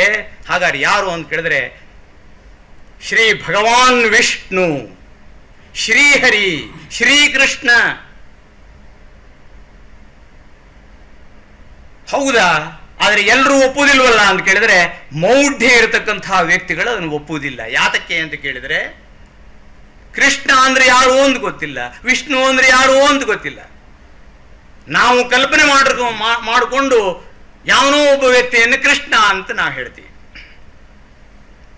ನೋಡಿ, ಇಲ್ಲಿ ಇವತ್ತು ಆ ಗಮಕದಲ್ಲಿ ಅವರು ಎಷ್ಟು ಸೊಗಸಾಗಿ ಹೇಳ್ತಾ ಇದ್ರು. ಅಲ್ಲಿ ಏನಾಗಿದೆ ಅಂತ ಕೇಳಿದ್ರೆ, ಅವನು ಅಲ್ಲಿ ಹೋಗ್ತಾನೆ, ಸಮಸ್ತ ಅಲ್ಲಿರತಕ್ಕಂತಹ ಸ್ತ್ರೀಯರನ್ನೆಲ್ಲ ವಿವಾಹವಾಗ್ತಾನೆ ಇತ್ಯಾದಿಯಾಗಿ ಅಲ್ಲಿ ನಾರದನ ವರ್ಣನೆ ಬಂದಂತಹ ಸನ್ನಿವೇಶ ಹೇಳ್ತಾರೆ. ಅವನು ವಿವಾಹವಾಗ್ತಾನೆ ಅಂದ್ರೆ ಅದರ ಅರ್ಥ ಹಾಗಲ್ಲ. ಸಮಸ್ತರೂ ಸಹ, ಎಲ್ಲರನ್ನೂ ಸಹ ಅವನು ವಿವಾಹವಾಗಿದ್ದಾನೆ, ಅರ್ಥಾತ್ ರಕ್ಷಣೆಯನ್ನ ಪಡೆದಿದ್ದಾನೆ. ರಕ್ಷಣೆಯನ್ನು ಕೊಡುವುದಕ್ಕೆ ಅವನು ಸಂಕಲ್ಪ ಮಾಡಿದ್ದಾನೆ ಅಂತ ಅರ್ಥ. ಸಮಸ್ತ ಜನಿತಿಯಲ್ಲಿ ಏನು 16,000 ಅಂದ್ರೆ ಬರೀ 16,000 ಅಂತ ಅರ್ಥ ಅಲ್ಲ. ಈ ಜಗತ್ತಿನಲ್ಲಿರತಕ್ಕಂತಹ ಸಮಸ್ತ ವ್ಯಕ್ತಿಗಳು ಸಹ ಅವನ ಮುಂದೆ ಸ್ತ್ರೀಯರೇ. ಹಾಗಾದ್ರೆ ಪುರುಷ ಅಂದ್ರೆ ಅವನೊಬ್ಬನೇ. ಅದಕ್ಕೆ ಪುರುಷ ಸೂಕ್ತಲ್ಲಿ ಅದನ್ನೇ ಹೇಳುತ್ತೆ. ಅವನು ಪುರುಷ. ಪುರ ಅಂದ್ರೆ ಏನು ಇಲ್ಲಿ ಅಂತ ಕೇಳಿದ್ರೆ, ಸಮಸ್ತ ಜಗತ್ತು, ಅದನ್ನು ಪುರ ಅಂತ ನಾವು ಹೇಳ್ತೀವಿ. ಪುರುಷ ಅಂದ್ರೆ ಅಲ್ಲಿ ಶಯನ ಮಾಡಿದ್ದಾನೆ, ಆದ್ರಿಂದ ಅವನಿಗೆ ಪುರುಷ ಅಂತ ಹೆಸರು. ಇದು ವೇದ ಮಂತ್ರದಲ್ಲಿಯೂ ಸಹ ಇದೆ. ಅಂಗುಷ್ಠ ಮಾತ್ರ ಪುರುಷೋಂಗುಷ್ಠ ಸಮಾಶ್ರಿತ ಅಲ್ಲಿ ಹೇಳ್ತಾನೆ ಅವನು. ಆ ಭಗವಂತನ ಮ್ಯಾಪು ನಾವೆಲ್ಲ, ನಾವು ಬೇರೆ ಎಲ್ಲ. ಇದೂ ಸಹ ಪುರವೇ. ಇದರಲ್ಲಿ ಮಲಗಿದ್ದಾನೆ ಅವನು ಅಂಗುಷ್ಠ ಮಾತ್ರನಾಗಿ. ಅದೇ ಜೀವ, ಬೇರೆ ಅಲ್ಲ. ಭಗವಂತ ಹೇಗಿದ್ದಾನೋ ಅದರ ತದ್ರೂಪವನ್ನ ಎಲ್ಲ ಕಡೆ ಅವನು ಪ್ರತಿಬಿಂಬದಂತೆ ಎಲ್ಲ ಮಾಡಿ ಮಾಡಿ ಮಾಡಿ ಇಟ್ಟುಬಿಟ್ಟಿದ್ದಾನೆ. ಈ ಸಮಸ್ತ ವ್ಯಕ್ತಿಗಳನ್ನು ಸಹ ರಕ್ಷಣೆ ಕೊಟ್ಟು ನೋಡ್ಕೊಳ್ತಕ್ಕಂತಹ ಒಂದು ಪದವಿಯನ್ನು ತೆಗೆದುಕೊಂಡಿದ್ರಿಂದ ಅವನನ್ನು ನಾವೇನು ಹೇಳ್ತೀವಿ ಅಂತ ಕೇಳಿದ್ರೆ, 16,000 ಸ್ತ್ರೀಯರನ್ನು ಮದುವೆ ಮಾಡಿಕೊಂಡ ಅಂತ ಹೇಳಿ ನಾವು ಹೇಳ್ತೀವಿ. ಅಲ್ಲಿ ಏನು ಅಂತ ಕೇಳಿದ್ರೆ, ಅದೇ ಕಥೆ, ಅದು ಕಥೆ. ಆ ಕಥೆ ಯಾಕೆ ಅಂತ ಕೇಳಿದ್ರೆ, ಪಾಮರರಿಗೆ ರಂಜನೆ ಆಗ್ಬೇಕು. ಅದನ್ನ ಕೇಳಿ ಕೇಳಿ ಅವನ ಆಮೇಲೆ ಯೋಚನೆ ಮಾಡ್ಲಿಕ್ಕೆ ಶುರು ಮಾಡ್ತಾನೆ. ಆಗ ಭಗವಂತನ ರೂಪ ನಮಗೆ ಗೊತ್ತಾಗುತ್ತೆ ಎನ್ನುವಂತಹದ್ದನ್ನ ಹೇಳೋದಕ್ಕೋಸ್ಕರವಾಗಿ ಅಲ್ಲಿ ಹಾಗೆ ಹೇಳಿದೆ. ಆಮೇಲೆ ಕೃಷ್ಣ ನೋಡಿ ಅವತರಿಸಿಕೊಂಡು ಬಂದಿರತಕ್ಕಂಥವನು ಅವನು. ಯಾಕೆ ಅಂತ ಕೇಳಿದ್ರೆ, ಅದನ್ನೂ ಸಹ ನಾವು ಭಗವದ್ಗೀತೆಯಲ್ಲಿ ಕಾಣ್ತೀವಿ. ನಾನು ವಿಷಯವನ್ನು ಮಾತ್ರ ಹೇಳ್ತೀನಿ, ರಂಜನೆ ಮಾಡಲಿಕ್ಕೆ ಹೋಗಲ್ಲ. ಭಗವದ್ಗೀತೆ ಇದರಲ್ಲಿ ಭಾಗವತದಲ್ಲಿ ಬಂದಿರತಕ್ಕಂತಹ ರಸ ಸ್ವರೂಪ ಏನು ಅಂತ ಹೇಳ್ಬಿಟ್ಟು ಇಲ್ಲಿ ಬರೆದಿದ್ದೇನೆ, ಅದನ್ನೇ ಹೇಳಿದ್ರೆ ಪ್ರಯೋಜನ ಇಲ್ಲ ಅಂತ ಹೇಳಿ ಸ್ವಲ್ಪ ಬೇರೆ ರೀತಿಯಾಗಿ ಹೇಳ್ತಾ ಇದ್ದೇನೆ, ತಮ್ಮ ಅಪ್ಪಣೆಯ ಮೇರೆಗೆ. ಸೊ ಇಲ್ಲಿ ಏನಾಗಿದೆ ಅಂತ ಕೇಳಿದ್ರೆ, ಈ ಭಗವಂತ ಸಮಸ್ತರನ್ನೂ ರಕ್ಷಣೆ ಮಾಡ್ತಕ್ಕಂಥ, ಆದರೆ ನಮ್ದು ಸಹ ಪಾತ್ರವಿರುತ್ತೆ. ಅವನ ರಕ್ಷಣೆ ಸುಮ್ಮನೆ ಮಾಡಲಿಕ್ಕೆ ಬರುವುದಿಲ್ಲ. ನಾವು ರೆಸ್ಪಾನ್ಸ್ ಮಾಡಿದರೆ, ನಾವು ನಮ್ಮ ಭಕ್ತಿಯನ್ನು ತೋರಿದರೆ ಅವರಿಗೆ ಆಶೀರ್ವಾದವನ್ನು ಮಾಡ್ತಾನೆ. ಇಷ್ಟೇ ಇಲ್ಲದೆ ಇದ್ದವರಿಗೆಲ್ಲ ನಾವು ಅವನು ಯಾತಕ್ಕೆ ಬರ್ತಾನೆ ಹೇಳಿ? ಇದು ನಮ್ಮ ಕರ್ಮ. ನಾವು ನಿಜವಾಗಿ ಮೋಕ್ಷವನ್ನ ಪಡಿಬೇಕು ಎಂತಕ್ಕಂತಹದ್ದು, ಅದೇ ನಮ್ಮ ಪರಮ ಗುರಿ ಅಂತ ನಾನು ಹೇಳಿದ್ದೇನೆ. ಬೇಕು ಎಂತಕ್ಕಂಥವರು ಅತ್ಯಂತ ಸುಲಭ ಮಾರ್ಗವಾಗಿರತಕ್ಕಂತಹ ಭಕ್ತಿ ರಸದಲ್ಲಿ ಪ್ರತಿನಿತ್ಯ ಸದಾಕಾಲ ನಾವು ಅವನನ್ನು ಆರಾಧನೆ ಮಾಡಿದರೆ ಖಂಡಿತವಾಗಿ ನಮಗೆ ಮೋಕ್ಷ ಸಿಗುತ್ತೆ. ಯಾಕೆ ನಮಗೆ ಈ ಜೀವನದಲ್ಲಿ ನಾವು ಪ್ರತಿನಿತ್ಯ ಎಲ್ಲೋ ಆಸ್ಪತ್ರೆಗೆ ಹೋಗೋದು, ಎಲ್ಲೋ ಮಾರ್ಕೆಟಿಗೆ ಹೋಗೋದು, ಎಷ್ಟು ಕಷ್ಟಪಡ್ತಾ ಇದ್ದೀವ್ರಿ. ಈ ಕಷ್ಟ ಬೇಕಾ ನಮಗೆ? ಈ ಕಷ್ಟದಿಂದ ನಾವು ವಿಮುಕ್ತಿಯನ್ನು ಪಡಿಬೇಕು ಅಂತ ಕೇಳಿದ್ರೆ ಮೋಕ್ಷ ಸಂಪಾದನೆ ಆಗಬೇಕು. ಆ ಭಕ್ತಿಯನ್ನು ನಾವು ನಮ್ಮ ಜೀವನದಲ್ಲಿ ಅಳವಡಿಸ್ಕೊಳ್ಬೇಕು ಅಂತ ಎನ್ನುವಂಥದ್ದನ್ನು ಅತ್ಯಂತ ಸೊಗಸಾಗಿ ಶ್ರೀಮದ್ ಭಾಗವತದಲ್ಲಿ ಹೇಳಿದ್ದಾರೆ. ಹಾಗಾದರೆ ನೋಡಿ, ಇಲ್ಲಿ ರಸ ಅಂತೀರಿ, ಭಕ್ತಿ ಅಂತೀರಿ. ರಸ ಅಂದ್ರೂ ನಮಗೆ ನೀವು ಹೇಳಿದ್ದು ಗೊತ್ತಾಗಲಿಲ್ಲ, ಭಕ್ತಿ ಅಂದ್ರೂ ಗೊತ್ತಾಗಲಿಲ್ಲ. ಹಾಗಾದ್ರೆ ಏನು ರಸ ಅಂದ್ರೆ ಏನು? ಒಂದು ಪ್ರಶ್ನೆ ಬರುತ್ತೆ. ವಿಭಾವ ಅನುಭಾವ ಮತ್ತು ಸಂಚಾರಿ ಭಾವಗಳ ಸಮ್ಮಿಶ್ರಣ ಇದೆ ನೋಡಿ.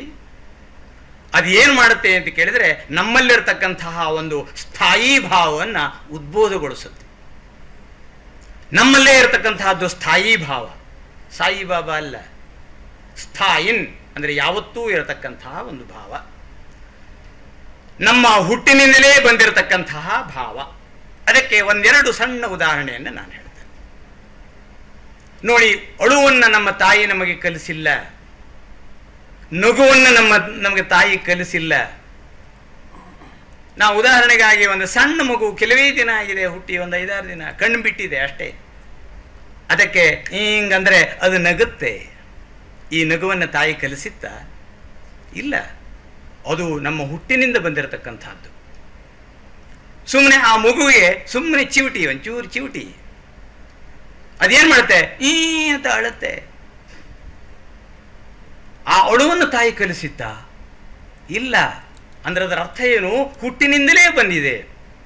ಆ ಹುಟ್ಟಿನಿಂದಲೇ ಬಂದಿರತಕ್ಕಂತಹದ್ದು ಎಷ್ಟು ಅಂತ ಕೇಳಿದರೆ 9 ಭಾವಗಳು ಅಂತ ಹೇಳ್ತಾರೆ. ಅದೇ ಸ್ಥಾಯಿ ಭಾವ. ಅದು ಯಾವ್ಯಾವುದು ಅಂತ ಕೇಳಿದ್ರೆ ರತಿರ ಹಾಸಶ್ಚ ಶೋಕಶ್ಚ ಕ್ರೋಧೋತ್ಸಾಹೋ ಭಯಂ ತಥಾ ಜುಗುಪ್ಸಾ ವಿಸ್ಮಯ ಶಮಾಹ ಸ್ಥಾಯಿ ಭಾವಾ ಪ್ರಕೀರ್ತಿತ ಅಲ್ಲಿ ಹೇಳಿದ್ದಾನೆ. ಅಂದರೆ ರತಿ ಯಾರಿಗೂ ಸಹ ಪ್ರೀತಿಯನ್ನು ಕಲಿಸಬೇಕಾದ ಅಗತ್ಯ ಇಲ್ಲ, ಗೊತ್ತಾಯ್ತಲ್ಲ. ಅದರಿಂದ ರತಿ ಉದ್ಭವ ಆಯಿತು ಅಂತ ಕೇಳಿದ್ರೆ ಅಲ್ಲಿ ಪ್ರೀತಿ ಅಂತಕ್ಕಂತಹದ್ದು ವಿಕಲಿತ ವಿದ್ಯಾ ಅದು ಬಹಳ ಅದ್ಭುತವಾಗಿ ಉದ್ಬುದ್ಧವಾಗಿಬಿಡುತ್ತೆ. ರತಿ ಹಾಸ ನೋಡಿ, ಹಾಸ ಎನ್ನುವಂತಹ ಒಂದು ನಮ್ಮಲ್ಲಿ ಭಾವ ಇದೆಯಂತೆ, ಅದರಿಂದ ಹಾಸ್ಯ ಎಂತಕ್ಕಂಥದ್ದು ಬರುತ್ತೆ, ಹಾಸ್ಯರಸ. ಹಾಸ ಎಂತಕ್ಕಂಥದ್ದು ಸ್ಥಾಯಿ ಭಾವ. ಹೀಗೆ ಒಂದೊಂದೂ ಸಹ ಏನಾಗುತ್ತೆ ಅಂತ ಕೇಳಿದ್ರೆ ಭಾವಗಳು ಅದು ನಮ್ಮಲ್ಲೇ ಇರತಕ್ಕಂಥದ್ದು. ಅದಕ್ಕೆ ನಾವೇನು ಹೇಳ್ತೀವಿ, ಅದು ಉದ್ಬುದ್ಧಾವಸ್ಥೆಯನ್ನು ರಸ ಅಂತ ಹೇಳ್ತೀವಿ. ಆ ಉದ್ಬುದ್ಧವಾದಾಗ ನಾವು ಎಲ್ಲವನ್ನು ಮರೆತು ಬಿಡ್ತೀವಿ, ಆವಾಗ ನಾವು ರಸಾಸ್ವಾದವನ್ನು ಮಾಡ್ತಾ ಇದ್ದೀವಿ ಅಂತ ಅರ್ಥ. ಅದು ಉದಾಹರಣೆಗಾಗಿ ಒಂದನ್ನು ಹೇಳ್ಬೋದು, ನಾವು ನಾಟಕವನ್ನು ನೋಡ್ತಾ ಇದ್ದೀವಿ, ಅರ್ಥಾತ್ ಸಿನಿಮಾವನ್ನು ನೋಡ್ತಾ ಇದ್ದೀವಿ ಅಂತ ಇಟ್ಕೊಳ್ಳೋಣ. ಇವತ್ತಿನ ಕಾಲದಲ್ಲಿ ನೋಡ್ತಾ ಇರ್ತೀವಿ. ನಾವು ತಂದಂತಹ ಛತ್ರಿ, ನಮ್ಮ ವ್ಯಾನಿಟಿ ಬ್ಯಾಗ್ ಎಲ್ಲ ಏನಾಗತ್ತೆ ಅಂತ ಕೇಳಿದ್ರೆ ಮರ್ತೋಗಿರುತ್ತೆ. ಯಾವನೋ ಒಬ್ಬ ಅದಕ್ಕೆ ಬಂದಿರ್ತಾನೆ, ಅವನು ತೆಗೆದುಕೊಂಡು ಹೋಗಿರ್ತಾನೆ, ನಮ್ಗೆ ಗೊತ್ತೇ ಇಲ್ಲ, ನಾವು ನೋಡ್ತಾ ಇರ್ತೀವಿ. ಅಲ್ಲಿ ಆನಂದ ತಲ್ಲೀನರಾಗ್ಬಿಡ್ತೀವಿ, ತಲ್ಲೀನತೆ ಇರುತ್ತೆ ನಮ್ಮಲ್ಲಿ, ನಮ್ಗೆ ಗೊತ್ತೇ ಇಲ್ಲ, ನಮ್ಮ ವಸ್ತು ಹೋಗಿರೋದು ಗೊತ್ತಿಲ್ಲ. ನಾಟಕ ಮುಗಿದ ಮೇಲೆ, ಸಿನಿಮಾ ಮುಗಿದ ಮೇಲೆ ಆವಾಗ ನಮ್ದು ಎಲ್ಲಿ ಛತ್ರಿ ಅಂತ ನಾವು ನೋಡ್ತೀವಿ. ಯಾರೋ ಛತ್ರಿ, ಅದನ್ನ ಆ ಛತ್ರಿಯನ್ನು ಹೊಡ್ಕೊಂಡು ಹೋಗಿದ್ದಾನೆ ನೋಡಿ. ಅಂದ್ರೆ ನಮ್ದು ತಾದಾತ್ಮ್ಯ ನೋಡಿ, ಆ ತಾದಾತ್ಮ್ಯ ಇದೆಯಲ್ಲ, ಅದಕ್ಕೆ ನಾವು ರಸ ಅಂತ ಹೇಳ್ತೀವಿ ಸಾಮಾನ್ಯವಾಗಿ. ಅದು ಆನಂದದ ಸ್ಥಿತಿ. ಇನ್ನೂ ನಮಗೆ ಗೊತ್ತಾಗಬೇಕು ಅಂತಂದ್ರೆ ರಸ ಅಂದ್ರೆ ಏನು ಅಂದ್ರೆ ಇನ್ನೂ ನಮ್ಗೆ ಗೊತ್ತಾಗಬೇಕು ಅಂತಂದ್ರೆ ನಾವು ನಿದ್ದೆ ಮಾಡಿರ್ತೀವಿ ನೋಡಿ, ಸುಪ್ತಾವಸ್ಥೆ, ಅತ್ಯಂತ ಗಾಢ ನಿದ್ರೆ ಅಂತ ಇಟ್ಕೊಳ್ಳೋಣ. ನಮಗೇನು ಗೊತ್ತಾಗುತ್ತೆ ಅಲ್ಲಿ? ದುಃಖ ಗೊತ್ತಾಗತ್ತಾ? ಪುತ್ರರು ಮಿತ್ರರು ಗೊತ್ತಾಗತ್ತಾ? ಗೊತ್ತಾಗುದಿಲ್ಲ. ಯಾವುದು ಸಹ ನಮಗೆ ಗೊತ್ತಾಗುವುದಿಲ್ಲ. ನಾವಿದ್ದೀವಿ ಅನ್ನೋದೇ ಗೊತ್ತಾಗಲ್ಲ. ನಾವಿದ್ದೀವಿ ಭೂಮಂಡಲದಲ್ಲಿ, ಈ ಪ್ರಪಂಚದಲ್ಲಿ ಅನ್ನೋದೇ ಆ ಸ್ಥಿತಿಯಲ್ಲಿ, ನಿದ್ರಾವಸ್ಥೆಯಲ್ಲಿ ನಮಗೆ ಗೊತ್ತಾಗುವುದಿಲ್ಲ. ನಿದ್ರಾವಸ್ಥೆಯಲ್ಲಿ ಗೊತ್ತಾಗದೇ ಇರತಕ್ಕಂತಹದ್ದು ಅದು ಅತ್ಯಂತ ಆನಂದದ ಸ್ಥಿತಿ,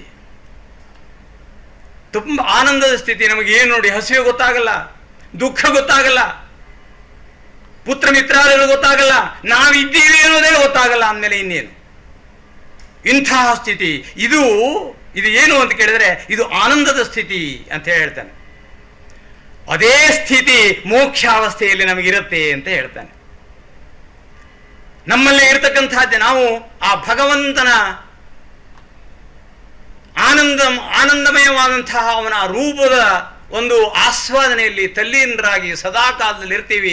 ಆಗ ನಮಗೆ ಜನ್ಮ ಮರಣಾದಿಗಳಿಲ್ಲ, ದುಃಖ ಇಲ್ಲ, ಹಸುವೆ ಇಲ್ಲ, ನಿದ್ರೆ ಇಲ್ಲ, ಏನೇನೂ ಇಲ್ಲ ನೋಡಿ. ಇದು ಏನು ಅಂತ ಕೇಳಿದ್ರೆ ಭಕ್ತನಿಗೆ ಸಿಗತಕ್ಕಂತಹ ಒಂದು ಸ್ಥಿತಿ, ದೊಡ್ಡ ಪದವಿ ಇದು. ನಮಗೆ ಯಾವ ಪದವಿಯೂ ಬೇಡ, ನಮಗೆ ಬೇಕಾಗಿರತಕ್ಕಂತಹ ಪದವಿ ಅದು.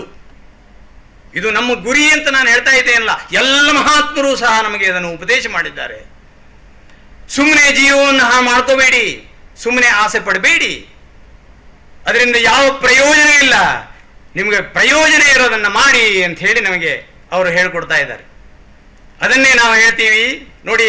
ಉದಾಹರಣೆಗಾಗಿ ಅಂಗಂಗಲಿತಂ ಫಲಿತಂ ಮುಂಡಂ ದಶನ ವಿಹೀನಂ ಜಾತಂ ತುಂಡಂ ವೃದ್ಧೋ ಯಾತಿ ಗೃಹೀತ್ವಾ ದಂಡಂ ತದಪಿನ ಮುಂಚತ್ಯಾಶಾಪಿಂಡಂ. ಏನಾಗಿದೆ? ಹಲ್ಲು ಬಿದ್ದಿದೆ, ದೇಹ ಎಲ್ಲ ಮುಂಡಾಗಿದೆ, ಬಗ್ಗಿದೆ.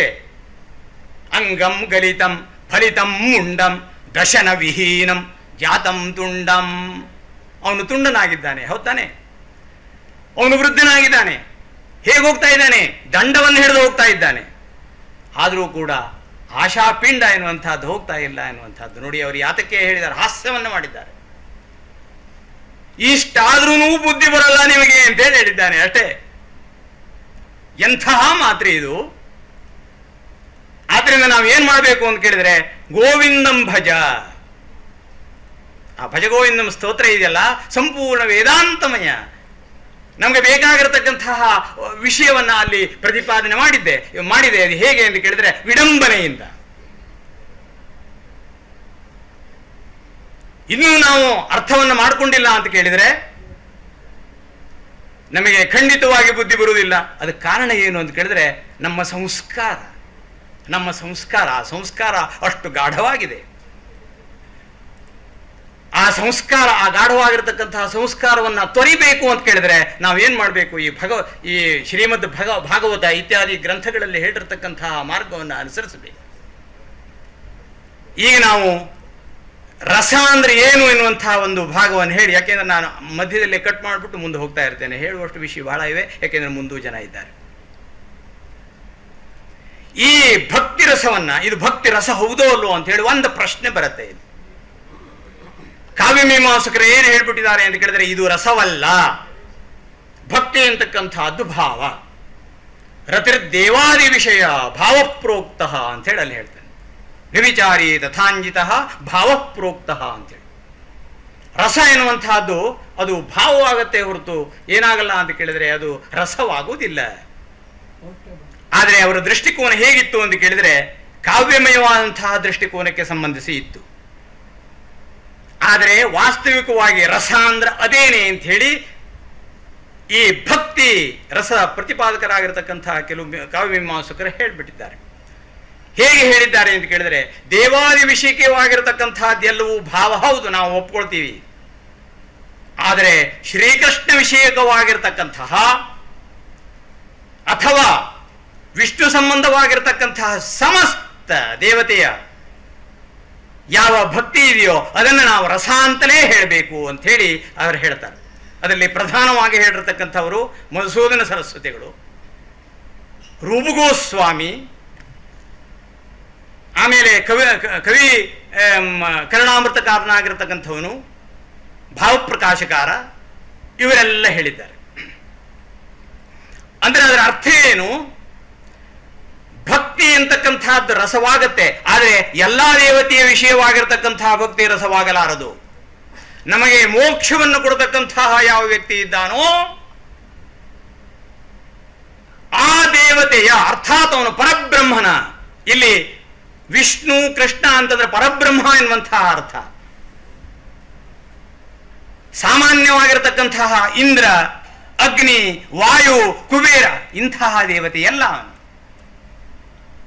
ಅವನು ಜಗದ್ವಡೆಯ ಈಶ. ಈಶ ಅಂದ್ರೆ ಏನರ್ಥ? ಈಶನ ಸಾಮರ್ಥ್ಯ, ಆಳುವ ಸಾಮರ್ಥ್ಯ ಉಳ್ಳವನು, ಈ ಜಗತ್ತನ್ನ ಆಳುವಂತವನು. ಈ ವಿಷ್ಣು ಅಂತಂದ್ರೆ ಅದೇ ಅರ್ಥ, ವ್ಯಾಪನಶೀಲ, ವ್ಯಾಪ್ನೋತಿ ಇತಿ ವಿಷ್ಣು ಅಂತ ಹೇಳಿ ಅದಕ್ಕೆ ವ್ಯುತ್ಪತ್ತಿಯನ್ನು ಹೇಳ್ತಾರೆ. ಅರ್ಥಾತ್ ನೀವು ಬ್ರಹ್ಮ ವಿಷ್ಣು ಮಹೇಶ್ವರರು ಅಂತ ಕೇಳಿದ್ದೀರಿ, ಆದರೆ ಅವರೇನು ಅಂತ ಕೇಳಿದ್ರೆ ಒಬ್ಬ ಸೃಷ್ಟಿಕರ್ತ, ಒಬ್ಬ ಪಾಲನಕರ್ತ, ಒಬ್ಬ ರಕ್ಷಣಕರ್ತ ಇತ್ಯಾದಿ ಎಲ್ಲ ನಾವು ಕೇಳಿದ್ದೇವೆ. ಇದೇ ಹೆಸರಿನ ಒಬ್ಬ ಮಹಾನ್ ಪುರುಷ ಇದ್ದಾನೆ, ಅವನಿಗೂ ಬ್ರಹ್ಮ ಅಂತ ಹೇಳ್ತೀವಿ, ಅವನನ್ನೇ ವಿಷ್ಣು ಅಂತ ಹೇಳ್ತೀವಿ, ಅವನನ್ನೇ ಈಶ್ವರ ಅಂತೂ ಹೇಳ್ತೀವಿ. ಈ ಈಶ್ವರ ಮತ್ತೆ ವಿಷ್ಣು ಅವನು ಅಲ್ಲ. ಈ ಮೂರಕ್ಕೂ ಮೇಲೆ ಇರತಕ್ಕಂಥವನು, ಅವನು ಯಾವ ಹೆಸರನ್ನು ಬೇಕಾದ್ರೂ ಕರಿಬಹುದು. ಯಾಕೆ ಅಂತ ಕೇಳಿದ್ರೆ ಅದನ್ನೇ ನಾವು ವಿಷ್ಣು ಸಹಸ್ರನಾಮದಲ್ಲಿ ನೋಡ್ತೀವಿ, ಎಲ್ಲ ಹೆಸರನ್ನು ನಾವು ನೋಡ್ತೀವಿ. ಅರ್ಥಾತ್ ಅವರ ಹೆಸರಿನಿಂದ ಬೇರೆಯವರು ಎಲ್ಲ ಇದ್ದಾರೆ, ನಾವು ಸಹ ಅಷ್ಟೇ. ನಮ್ಮ ಅಸ್ತಿತ್ವವಿಲ್ಲ. ನಿಜವಾದ ನಮ್ಮ ಅಸ್ತಿತ್ವ ಎಲ್ಲಿಂದ? ಅವನಿಂದ. ಅವನಿಲ್ಲ, ಇಲ್ಲಿಂದ ಹೋದ ಅಂದ್ರೆ ನಾವು ಇಲ್ಲ. ನೋಡಿ, ಸಮಸ್ತ ವ್ಯಕ್ತಿಗಳ ಅಸ್ತಿತ್ವ ಅಲ್ಲೇನೆ. ಆ ಜೀವ ಎನ್ನುವಂತಹದ್ದು ನಮ್ಮ ಹತ್ರ ಹಿಡಿದುಕೊಳ್ಳಿಕ್ಕಾಗಲ್ಲ. ಆ ಜೀವ ಒಂದು. ಅರ್ಥಾತ್ ಅವನಿದ್ದಾನೆ ಅಂದ್ರೆ ನಾವಿದ್ದೀವಿ, ನಾವಿದ್ದೀವಿ ಅಂದ್ರೆ ಅವನಿದ್ದಾನೆ, ಅಷ್ಟೇ. ಅದಕ್ಕೋಸ್ಕರವಾಗಿ ಅಂತಹ ಮಹಾಪುರುಷನ ಆರಾಧನೆ ನಮಗೆ ಮೋಕ್ಷವನ್ನು ಕೊಡ್ತಾನೆ. ಅದಕ್ಕೋಸ್ಕರವಾಗಿ ಅವನನ್ನು ಮಾಡಬೇಕು ಅಂತ ಹೇಳಿ ಶ್ರೀಮದ್ ಭಾಗವತದಲ್ಲಿ ರಸಮಯವಾಗಿರತಕ್ಕಂತಹ ವರ್ಣನೆಗಳಿಂದ ಹೇಳಿದ್ದಾರೆ. ಹಾಗಾದರೆ ಎಷ್ಟು ಈ ಭಕ್ತಿರಸ ಎನ್ನುವಂತಹದ್ದು, ಎಷ್ಟು ಹೊಮಿನಿ ಭಕ್ತಿರಸಾಸ್ ಅವನಲ್ಲಿ ಹೇಳ್ತಾನೆ. ಅವನು 12 ಭಕ್ತಿರಸಗಳು ಅಂತ ಹೇಳಿ ಹೇಳ್ತಾನೆ. ಒಟ್ಟು ಭಕ್ತಿರಸಗಳು 12.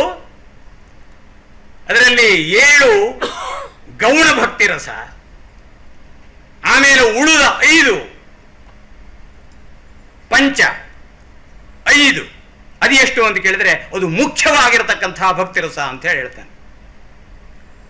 ಹಾಗಾದರೆ ಆ ಗೌಣವಾದಂತಹ ಭಕ್ತಿರಸ ಯಾವ್ಯಾವು ಅಂತ ಕೇಳಿದ್ರೆ, ನಾನು 9 ಹೇಳಿದ್ನಲ್ಲ, ಶೃಂಗಾರ, ಹಾಸ್ಯ, ಕರುಣ, ರೌದ್ರ, ವೀರ, ಭಯಾನಕ, ಬೀಭತ್ಸ ಮತ್ತು ಶಾಂತ ಅಂತ ಹೇಳಿ. ಮೊದಲನೇದು ಕೊನೆಯದು ಬಿಟ್ಬಿಟ್ರೆ ಆ ಉಳಿದ 7 ಏನಿದೆ, ಹಾಸ್ಯ, ಕರುಣ, ರೌದ್ರ, ವೀರ, ಭಯಾನಕ, ಬೀಭತ್ಸ, ಅದ್ಭುತ ಅನ್ನುವಂತಹ ಯಾವ 7 ಇದೆ, ಆ 7 ರಸಗಳನ್ನ ಅವನು ಏನ್ ಮಾಡ್ತಾನೆ ಅಂತ ಕೇಳಿದ್ರೆ ಗೌಣ ಭಕ್ತಿ ರಸ ಅಂತ ಹೇಳಿ ಹೇಳ್ತಾನೆ. ಅದು ಅಷ್ಟು ಆಪ್ಯಾಯಮಾನವಲ್ಲ. ಈ ನಮಗೆ ಅನೇಕ ಸ್ವೀಟ್ ಇದ್ರೂ ಕೂಡ ಒಂದೊಂದು ಸ್ವೀಟು ಅತ್ಯಂತ ಹೆಚ್ಚು ಆಪ್ಯಾಯಮಾನ ಅಂತ ಇದ್ದಿರುತ್ತಲ್ವಾ, ತದ್ವತ್ತು.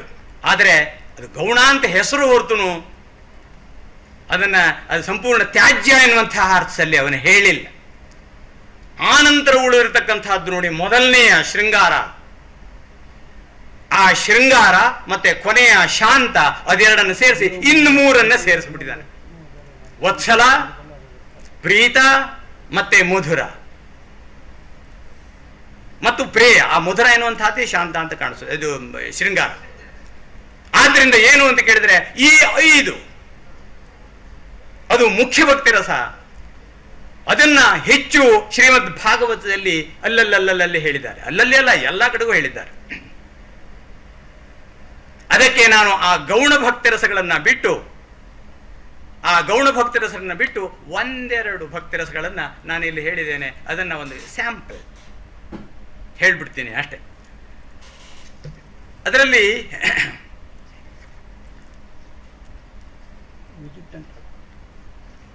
ನೋಡಿ, ಇಲ್ಲಿ ಶಾಂತ ಭಕ್ತಿರಸ,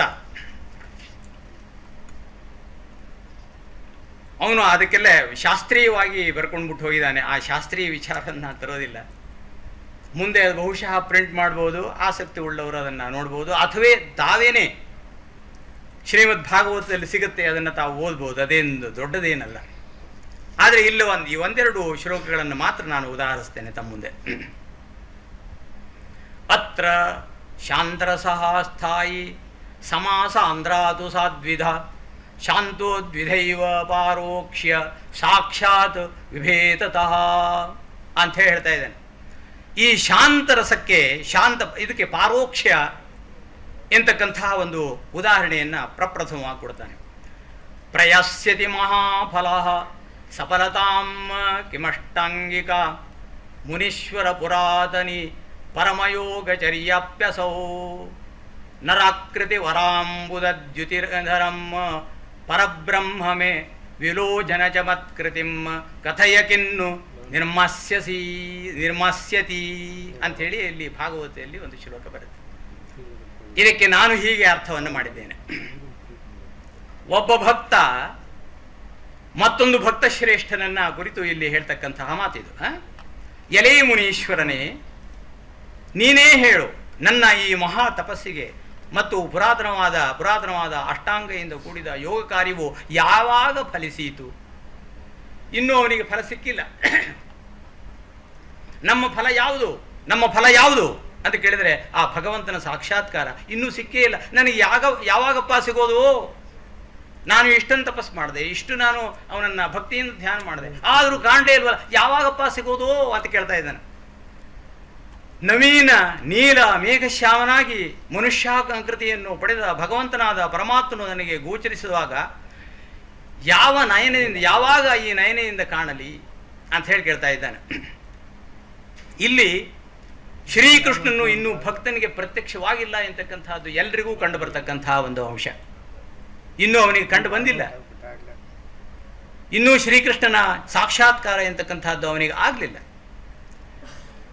ಇವನು ಇದು ಪಾರೋಕ್ಷ ಅಂತ ಹೆಸರು. ನನಗೆ ಯಾವಾಗ ಆಗತ್ತೆ, ಇನ್ನು ಮುಂದೆ ಯಾವಾಗಲೂ ಆಗತ್ತೆ ಎನ್ನುವಂತಹ ಒಂದು ಕಲ್ಪನೆ ಅವನ ಮನಸ್ಸಿನಲ್ಲಿದೆ. ಯಾವಾಗ ಆಗುತ್ತೆ ಅಂತ ಹೇಳಿ ಸಾಕ್ಷಾತ್ಕಾರವನ್ನು ಮಾಡಿಕೊಂಡಂತಹ ವ್ಯಕ್ತಿಯನ್ನು ಕೇಳ್ತಾ ಇದ್ದಾನೆ. ಇಂಥದನ್ನ ಪಾರೋಕ್ಷ ಶಾಂತ ಅಂತ ಹೇಳಿ ನೋಡಿ, ಶಾಂತ ಭಾವ ಎಂತಕ್ಕಂಥದ್ದು ಇಲ್ಲಿ ಕಂಡು ಬರುತ್ತೆ. ಇಲ್ಲಿ ಆ ಕೃಷ್ಣನಲ್ಲಿರುವಂತಹ ರತಿ ಪ್ರೀತಿಯೇ ಏನು ಅಂತ ಕೇಳಿದರೆ ಸ್ಥಾಯಿ ಭಾವ. ಆ ಸ್ಥಾಯಿ ಭಾವನ ಕುರಿತು ಇವನು ಧ್ಯಾನಿಸ್ತಾ ಇದ್ದಾನೆ, ಆ ಕೃಷ್ಣನ ಸಾಕ್ಷಾತ್ಕಾರವಾಗಲಿ ಅಂತೇಳಿ. ಇದು ಶಾಂತ ಪಾರೋಕ್ಷ ಭಕ್ತಿರಸ. ರೈಟ್. ಮತ್ತೊಂದು ಪ್ರೀತ ಭಕ್ತಿರಸಕ್ಕೆ ಒಂದು ಉದಾಹರಣೆಯನ್ನ ಇಲ್ಲಿ ಹೇಳ್ತಾ ಇದ್ದಾನೆ. ಈ ಪ್ರೀತ ಭಕ್ತಿರಸಕ್ಕೆ ನೋಡಿ ಒಂದು ಉದಾಹರಣೆಯನ್ನು ಹೇಳ್ತೇನೆ. ನವಾಂಬುಧರ ಬಂಧುರಃ ಕರಯುಗೇನ ವಜ್ರಾಂಬುಜೆ ನಿಧಾಯ ಮುರಳೀಂ ಸ್ಫುರನ್ ಪುರಿತನಿಂದಿ ಪಟ್ಟಾಂಬರಃ ಶಿಖಂಡಕೃತಶೇಖರಃ ಶಿಖರಣಸ್ತತೆ ಸ್ತಟೆ ಪರ್ಯಟನ್ ಪ್ರಭುರ್ದಿವಿ ದಿವೌಕಸೋ ಭುವಿ ದಿನೋತಿನಃ ಕಿಂಕರಾತ್ ಅಂತಕ್ಕಂಥ ಒಂದು ಶ್ಲೋಕ. ಇಲ್ಲಿ ಅವನ ವರ್ಣನೆಯನ್ನು ಮಾಡ್ತಾನೆ. ಹೊಸದಾದ ನೀಲ ಮೇಘದ ಸೌಂದರ್ಯವನ್ನು ಮೀರಿರುವ ಆ ಭಗವಾನ್ ಕೃಷ್ಣ ಹೇಗಿದ್ದಾನೆ, ನೀಲಮೇಘ ಶ್ಯಾಮ. ಅವನು ಯಾಕೆ ನೀಲಮೇಘ ಶ್ಯಾಮ ಅಂತಲೇ ಹೇಳಬೇಕು ಭಗವಂತನನ್ನ? ಆ ರೀತಿಯಾದಂಥ ಆಕಾರ ಅವನಿಗೆ ಯಾಕೆ ಅಂತ ಕೇಳಿದ್ರೆ, ಅವನು ಪ್ರತ್ಯಕ್ಷನಲ್ಲ. ಕತ್ತಲೆ ಯಾರಿಗಾರು ಕಾಣಿಸುತ್ತಾ? ಕತ್ತಲೆಯಲ್ಲಿ ಏನನ್ನಾರು ನಾವು ನೋಡ್ಲಿಕ್ಕೆ ಸಾಧ್ಯ ಇದೆಯಾ? ನೋಡ್ಲಿಕ್ಕೆ ಸಾಧ್ಯ ಇಲ್ಲ. ಅವನು ಕಪ್ಪು ಅಂತಂದ್ರೆ ಅವನು ನಮಗೆ ಕಾಣುವುದಿಲ್ಲ ಅನ್ನುವಂಥ ಅರ್ಥದಲ್ಲಿ ಅಷ್ಟೆ. ಹಾಗಾದರೆ ಯಾವ ಕಣ್ಣಿಗೆ ಕಾಣಿಸುತ್ತೆ? ಕಪ್ಪಿನಲ್ಲಿರ್ತಕ್ಕಂತಹ ವಸ್ತುವನ್ನು ನಾವು ನೋಡ್ಲಿಕ್ಕೆ ಏನನ್ನು ಉಪಯೋಗಿಸ್ತೀವಿ? ಬೆಳಕನ್ನ. ಹಾಗೆ ಆ ಭಗವಂತನನ್ನ ನೋಡ್ಲಿಕ್ಕೆ ನಮಗೆ ಏನ್ ಬೇಕು ಅಂತ ಕೇಳಿದ್ರೆ ಜ್ಞಾನ ಎಂತಕ್ಕಂತಹ ಒಂದು ಬೆಳಕು ಬೇಕಾಗತ್ತೆ. ಆ ಜ್ಞಾನ ಎಂತಕ್ಕಂತಹ ಒಂದು ಲೈಟಿನಿಂದ ಆ ಭಗವಂತನ ಕಾಣಬೇಕು ಎನ್ನುವಂತಹದ್ದೇ ಅರ್ಥ ಹೊರತು ಅವನು ಕಪ್ಪಿದ್ದಾನೆ ಹಾಗಿದೆ ಅದೆಲ್ಲ ಏನು ಅಂತ ಕೇಳಿದ್ರೆ ಅರ್ಥವಾದ ಒಂದು ಕಥಾರೂಪವಾಗಿ ನಮ್ಮಂತಹ ಪಾಮರರಿಗೆ ಹೇಳೋದಕ್ಕೋಸ್ಕರವಾಗಿ ಮಾಡಿರ್ತಕ್ಕಂಥದ್ದು. ಅವನು ಕಪ್ಪು ಎನ್ನುವುದಕ್ಕೆ ಅವನು ಅಪ್ರತ್ಯಕ್ಷ, ಅಂದರೆ ನಮ್ಮ ಈ ಚರ್ಮಚಕ್ಷುಷಿಗೆ ಕಾಣುವುದಿಲ್ಲ ಎನ್ನುವಂತಹ ಅರ್ಥವನ್ನು ಹೇಳೋದಕ್ಕೋಸ್ಕರವಾಗಿ ಅದನ್ನು ಹೇಳಿದ್ದಾರೆ. ಸಾಂದರ್ಭಿಕವಾಗಿ ನೆನಪಂತೂ ಇಲ್ಲೇ ಹೇಳಿದೆ, ಈ ಶ್ಲೋಕದಲ್ಲಿ ಆ ಅರ್ಥವಿಲ್ಲ. ಇಲ್ಲಿ ಕೃಷ್ಣ ಅಂತ ಅಷ್ಟೇ ಇದೆ ಅಷ್ಟೇ. ಅವನು ನೀಲಮೇಘ ಶ್ಯಾಮ, ಸೌಂದರ್ಯಯುತವಾಗಿರ್ತದೆ. ಸ್ಫೂರ್ತಿಮಯವಾದಂತಹ ಹೇಮದ ಸೌಂದರ್ಯಕ್ಕಿಂತಲೂ ಹೆಚ್ಚಾದಂತಹ ಹಳದಿ ಬಣ್ಣದ ಒಂದು ರೇಷ್ಮೆಯ ಬಟ್ಟೆಯನ್ನು ಹುಟ್ಟಿದ್ದಾನೆ. ಎರಡೂ ಕೈಯಲ್ಲಿ ಕೊಳಲನ್ನು ಹಿಡಿದಿದ್ದಾನೆ. ಇಂಥವನು ಭೂಲೋಕವಾಗಿ ಸರಿಯಾಗಿರ್ತಕ್ಕಂತಹ ನಮ್ಮನ್ನ ದೇವಲೋಕದವರಿಗೂ ಸಹ ಆನಂದವನ್ನು ಕೊಡ್ತಾ ಅವನಲ್ಲಿ ನಡೆದಾಡ್ತಾ ಇದ್ದಾನೆ. ಎಲ್ಲಿ ಎಂದು ಕೇಳಿದರೆ ಆ ನದಿಯ ದಂಡೆಯಲ್ಲಿ ಅಂತ ಹೇಳಿ ಇಲ್ಲಿ ವರ್ಣನೆ ಬರುತ್ತೆ. ಇಲ್ಲಿ ಸಂಭ್ರಮ ಪ್ರೀತ ಎಂತಕ್ಕಂತಹದ್ದು ದ್ಯೋತಿತವಾಗುತ್ತೆ. ಅವನ ಮೇಲೆ ಪ್ರೀತಿ ಇದೆ, ಅವನು ಎಷ್ಟು ಸಂಭ್ರಮವಾಗಿ ಓಡಾಡ್ತಾ ಇದ್ದಾನೆ ಎನ್ನುವಂತಹ ಒಂದು ಆಸ್ವಾದನೆಯನ್ನ ಇವನು ಕವಿ ಮಾಡ್ತಾ ಇದ್ದಾನೆ, ಭಕ್ತ ಮಾಡ್ತಾ ಇದ್ದಾನೆ. ಆದ್ರಿಂದ ಕೃಷ್ಣ ಎಂತಕ್ಕಂತಹದ್ದು ಇಲ್ಲಿ ಸ್ಥಾಯಿ ಭಾವ, ತತ್ಸಂಬಂಧವಾದಂತಹ ಸಂಭ್ರಮ, ಅದರ ಆಸ್ವಾದ. ಆದ್ರಿಂದ ಸಂಭ್ರಮ ಪ್ರೀತ ಇದು ಶಾಂತರಸ ಅಂಥೇಳಿ, ಶಾಂತ ಭಾವವೂ ಸಹ ಇಲ್ಲಿ ಕಂಡು ಬರುತ್ತಲ್ಲ ಅಂಥೇಳಿ ಇಲ್ಲಿ ಹೇಳಿದ್ದಾನೆ. ಇನ್ನು ಎಷ್ಟೊತ್ತಿದೆ? ಇನ್ನು 5 ನಿಮಿಷ. ರೈಟ್. ಇನ್ನು ತುಂಬ ಇದೆಯಲ್ಲ. ರೈಟ್. ಆಮೇಲೆ ಭಕ್ತಿ ವತ್ಸಲ ರಸ ಅಂತ ಹೇಳ್ತಾ ಇದ್ದಾನೆ, ಪ್ರೇಯೋರಸ ಅಂತ ಹೇಳ್ತಾನೆ. ಕೇವಲ ನಾವು ಮಾತ್ರ ಉಚ್ಚರಿಸಿ ತಾವು ಅಲ್ಲಿ ಗಮನಿಸಿ ಅಂತ ಹೇಳ್ತಾ ಇದ್ದೇನೆ. ಆಮೇಲೆ ಮಧುರ ಭಕ್ತಿ ರಸ ಎಂತಕ್ಕಂಥದ್ದು ಕೊನೆಯದಾಗಿರತಕ್ಕಂಥದ್ದು. ಹೀಗೆ 5 ವಿಧವಾದಂತಹ ಶ್ರೇಷ್ಠ ಇವನು ಭಕ್ತಿರಸವನ್ನು ಅಲ್ಲಿ ವಿವರಣೆ ಮಾಡಿ ಅವನು ಇದು ಭಕ್ತಿರಸ, ಇದು ಅಂಥ ರಸ, ಇಂಥ ರಸ ಅಂಥೇಳಿ ಇದರಲ್ಲಿ ಕಾವ್ಯದಲ್ಲಿ ಹೇಳಲಿಲ್ಲ.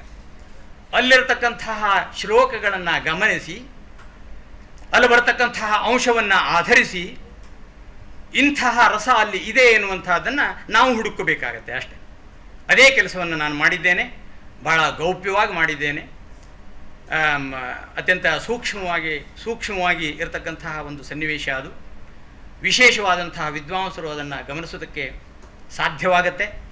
ಆದರೆ ಇದೆಲ್ಲ ಇಂದ್ರಸ ಅಂಥೇಳಿ ವಿಭಾಗ ಮಾಡಿದರೆ ನಮ್ಮ ಭಕ್ತಿ ಹೊರಟೋಗುತ್ತೆ. ನಮಗೆ ಬೇಕಾಗಿರೋದು ಏನು ಅಂತ ಕೇಳಿದರೆ ಕೇವಲ ಭಕ್ತಿಯಿಂದ ಮುಕ್ತಿ. ಆ ಭಕ್ತಿಯಿಂದ ಮುಕ್ತಿ ಹೇಗೆ ಸಿಗತ್ತೆ ಎನ್ನುವಂತಹದ್ದು ಕಥಾರೂಪವಾಗಿ ಅತ್ಯಂತ ಸೊಗಸಾಗಿ ಶ್ರೀಮದ್ ಭಾಗವತದಲ್ಲಿ ಹೇಳಿದೆ.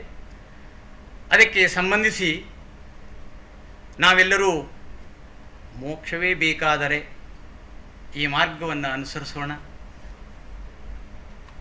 ನಾನಂತೂ ಅದ್ವೈತಿ, ನನಗೆ ಆ ದೇವರು ಈ ದೇವರು ಅಂತ ಇಲ್ಲವೇ ಇಲ್ಲ, ಎಲ್ಲ ದೇವರು ಒಂದೇ ಅಂತ ಹೇಳುವಂತಹ ನಾನು ವ್ಯಕ್ತಿ. ಅದು ಭಗವದ್ಗೀತೆಯಲ್ಲಿ ಮತ್ತು ಉಪನಿಷತ್ತುಗಳಲ್ಲಿ ಹೇಳಿದೆ. ಏಕೋ ದೇವ ಕೇಶವೋವ ಶಿವೋವ ಸರ್ವವ್ಯಾಪಿ ಸರ್ವಭೂತಾಂತರಾತ್ಮ ಅಂಥೇಳಿ. ಏಕೋ ದೇವ ಒಬ್ಬನೇ. ಮತ್ತೊಬ್ಬನ ದೇವ ಇದ್ದಾನೆ ಅಂದರೆ ಇವನ ದೇವನಾಗುವುದಿಲ್ಲ, ಅವನು ಸರ್ವಸಮರ್ಥನಾಗುವುದಿಲ್ಲ. ಇನ್ನೂ ಮತ್ತೊಬ್ಬನಿದ್ದಾನೆ ಅಂದರೆ ಇವನು ಆದ್ದರಿಂದ ಏನು ಅಂತ ಕೇಳಿದರೆ ಒಬ್ಬನೇ ಸರ್ವಾಧಿಕಾರಿ, ಒಬ್ಬನೇ ಇರ್ತಾನೆ ಹೊರತು ಇಬ್ಬರು ಸರ್ವಾಧಿಕಾರಿ ಇರಲಿಕ್ಕೆ ಸಾಧ್ಯ ಇಲ್ಲ ಒಂದು ದೇಶದಲ್ಲಿ. ಹಾಗೆ ಇಲ್ಲಿ ಏನಾಗಿದೆ ಅಂತ ಕೇಳಿದರೆ ನೀವು ಯಾವ ಹೆಸರಿನಿಂದ, ಯಾವ ನಾಮದಿಂದ, ಯಾವ ಜಪದಿಂದ ಕರೀರಿ, ಅವನು ಏನು ಅಂತ ಕೇಳಿದರೆ ಒಬ್ಬನೇ ಕೇಶವನೋ ಶಿವನೋ ಅಷ್ಟೇ. ನಿಮಗೆ ಶಿವ ಅಂತ ಹೇಳಬೇಕು ಅಂತ ಅನಿಸಿದ್ರೆ ಶಿವ ಅಂತ ಹೇಳಿ, ಕೇಶವ ಅಂತ ಹೇಳಬೇಕು ಅಂದರೆ ಕೇಶವ ಅಂತ ಹೇಳಿ. ಅದು ನಾನು ಹೇಳೋದಲ್ಲ, ಉಪನಿಷತ್ತು ವಾಕ್ಯ. ಏಕೋ ದೇವ ಕೇಶವೋವ ಶಿವೋವ ಸರ್ವವ್ಯಾಪಿ. ನೋಡಿ, ಎಲ್ಲ ಜಗತ್ತನ್ನು ಸಹ ಅವನು ವ್ಯಾಪಿಸಿದ್ದಾನೆ. ಸರ್ವಭೂತಾಂತರಾತ್ಮ. ಭೂತ ಅಂದರೆ ಇಲ್ಲಿ ಭೂತ ಪಿಶಾಚಿ ಅಲ್ಲ, ಭೂತ ಅಂದರೆ ಜೀವಿ ಅಂತ ಅರ್ಥ. ಸಮಸ್ತ ಜೀವಿಗಳಲ್ಲಿಯೂ ಸಹ ಇದ್ದಾನೆ. ಅಂತಹ ಮಹಾತ್ಮನಿಗೆ ನಮ್ಮ ಭಕ್ತಿ ಅಂತಕ್ಕಂತಹ ಒಂದು ರಸವನ್ನು ಅರ್ಪಿಸಿ ಮುಕ್ತಿ ಅಂತಕ್ಕಂತಹ ಒಂದು ಆನಂದವನ್ನು ನಾವು ಪಡೆಯೋಣ ಅಂತ ಹೇಳಿ ತಮಗೆಲ್ಲರಿಗೂ ಹೇಳುತ್ತಾ ನಾನು ವಂದಿಸುತ್ತೇನೆ. ಮತ್ತು ಇಲ್ಲಿ ನಿಂತು ನಾನು ಸ್ವಲ್ಪ ಈಗ ದೈಹಿಕವಾಗಿ ಅಸಮರ್ಥನಾಗಿದ್ದೇನೆ. ಮೊದಲಿನ ಚೈತನ್ಯ ಅಂತಕ್ಕಂಥದ್ದು ಇರುವುದಿಲ್ಲ. ಆದ್ದರಿಂದ ನನ್ನಿಂದ ಸ್ವಲ್ಪ ನಿಮಗೆ ತೊಂದರೆಯಾಗಿರಬಹುದು. ನನ್ನ ಭಾಷೆಯಲ್ಲಿ, ನನ್ನ ವರ್ತನೆಯಲ್ಲಿ ನಿಮಗೆ ಸ್ವಲ್ಪ ಕ್ಷಮಿಸ್ಕೋತೀರಿ. ಯಾಕೆಂದರೆ ತಾವು ದೈವೀ ಭಕ್ತರು, ಶ್ರೇಷ್ಠರು, ಜ್ಞಾನಿಗಳು. ಅಷ್ಟನ್ನು ಹೇಳ್ತಾ ನನಗೆ ಅವಕಾಶವನ್ನು ಕಲ್ಪಿಸಿಕೊಟ್ಟಂತಹ ಅವರು ಸ್ವಲ್ಪ ದೀರ್ಘವಾಗಿ ಹೇಳಿ ಅಂತಂದರು. ಆದರೆ ದೀರ್ಘವಾಗಿ ಎಷ್ಟು ಬೇಕಾದರೂ ಹೇಳ್ಬೋದು. ಆದರೆ ನಾನು ಏನು ಹೇಳಲಿ ಅಂತ ವಿಚಲಿತನಾಗ್ಬಿಟ್ಟೆ. 18,000 ಶ್ಲೋಕ. ಆದರೆ 1 ತಿಂಗಳು 2 ತಿಂಗಳು ಅವಕಾಶವನ್ನು ಕೊಟ್ಟಿದ್ದರಿಂದ ಸಂಪೂರ್ಣ ಮತ್ತೊಮ್ಮೆ ಭಾಗವತವನ್ನು ಓದುವಂತಹ ಒಂದು ಪುಣ್ಯವನ್ನು ಕಲ್ಪಿಸಿಕೊಟ್ಟಂತಹ ಮಹಾತ್ಮರಿಗೆ ಎಲ್ರಿಗೂ ಸಹ ನಾನು ಏನು ಹೇಳಿದ್ನೋ ಏನು ಬಿಟ್ಟನೋ ಗೊತ್ತಿಲ್ಲ. ತಪ್ಪು ಹೇಳಿದರೆ ಅದು ನಂದು, ಒಪ್ಪು ಹೇಳಿದರೆ ಆ ಕೃಷ್ಣನಂದು. ಯಾಕೆಂದರೆ ಅವನೇ ನನಗೆ ಹೇಳಿಸ್ತಕ್ಕಂಥದ್ದು. ನಾನೊಬ್ಬ ಕೃಷ್ಣ ಭಕ್ತ. ಆ ಕೃಷ್ಣ ನಾನು ಭಕ್ತನಾಗಿದ್ದಕ್ಕೆ ನನಗೊಂದು ಮುಕ್ತಿ ಕೊಡಪ್ಪ ಅಂಥೇಳಿ ನನ್ನ ಪ್ರಾರ್ಥನೆ ತಮ್ಮೆಲ್ಲರ ಮುಂದೆ ನಾನು ಕೇಳ್ತಾ ಇದ್ದೇನೆ. ಧನ್ಯವಾದಗಳು. ನಮಸ್ಕಾರ.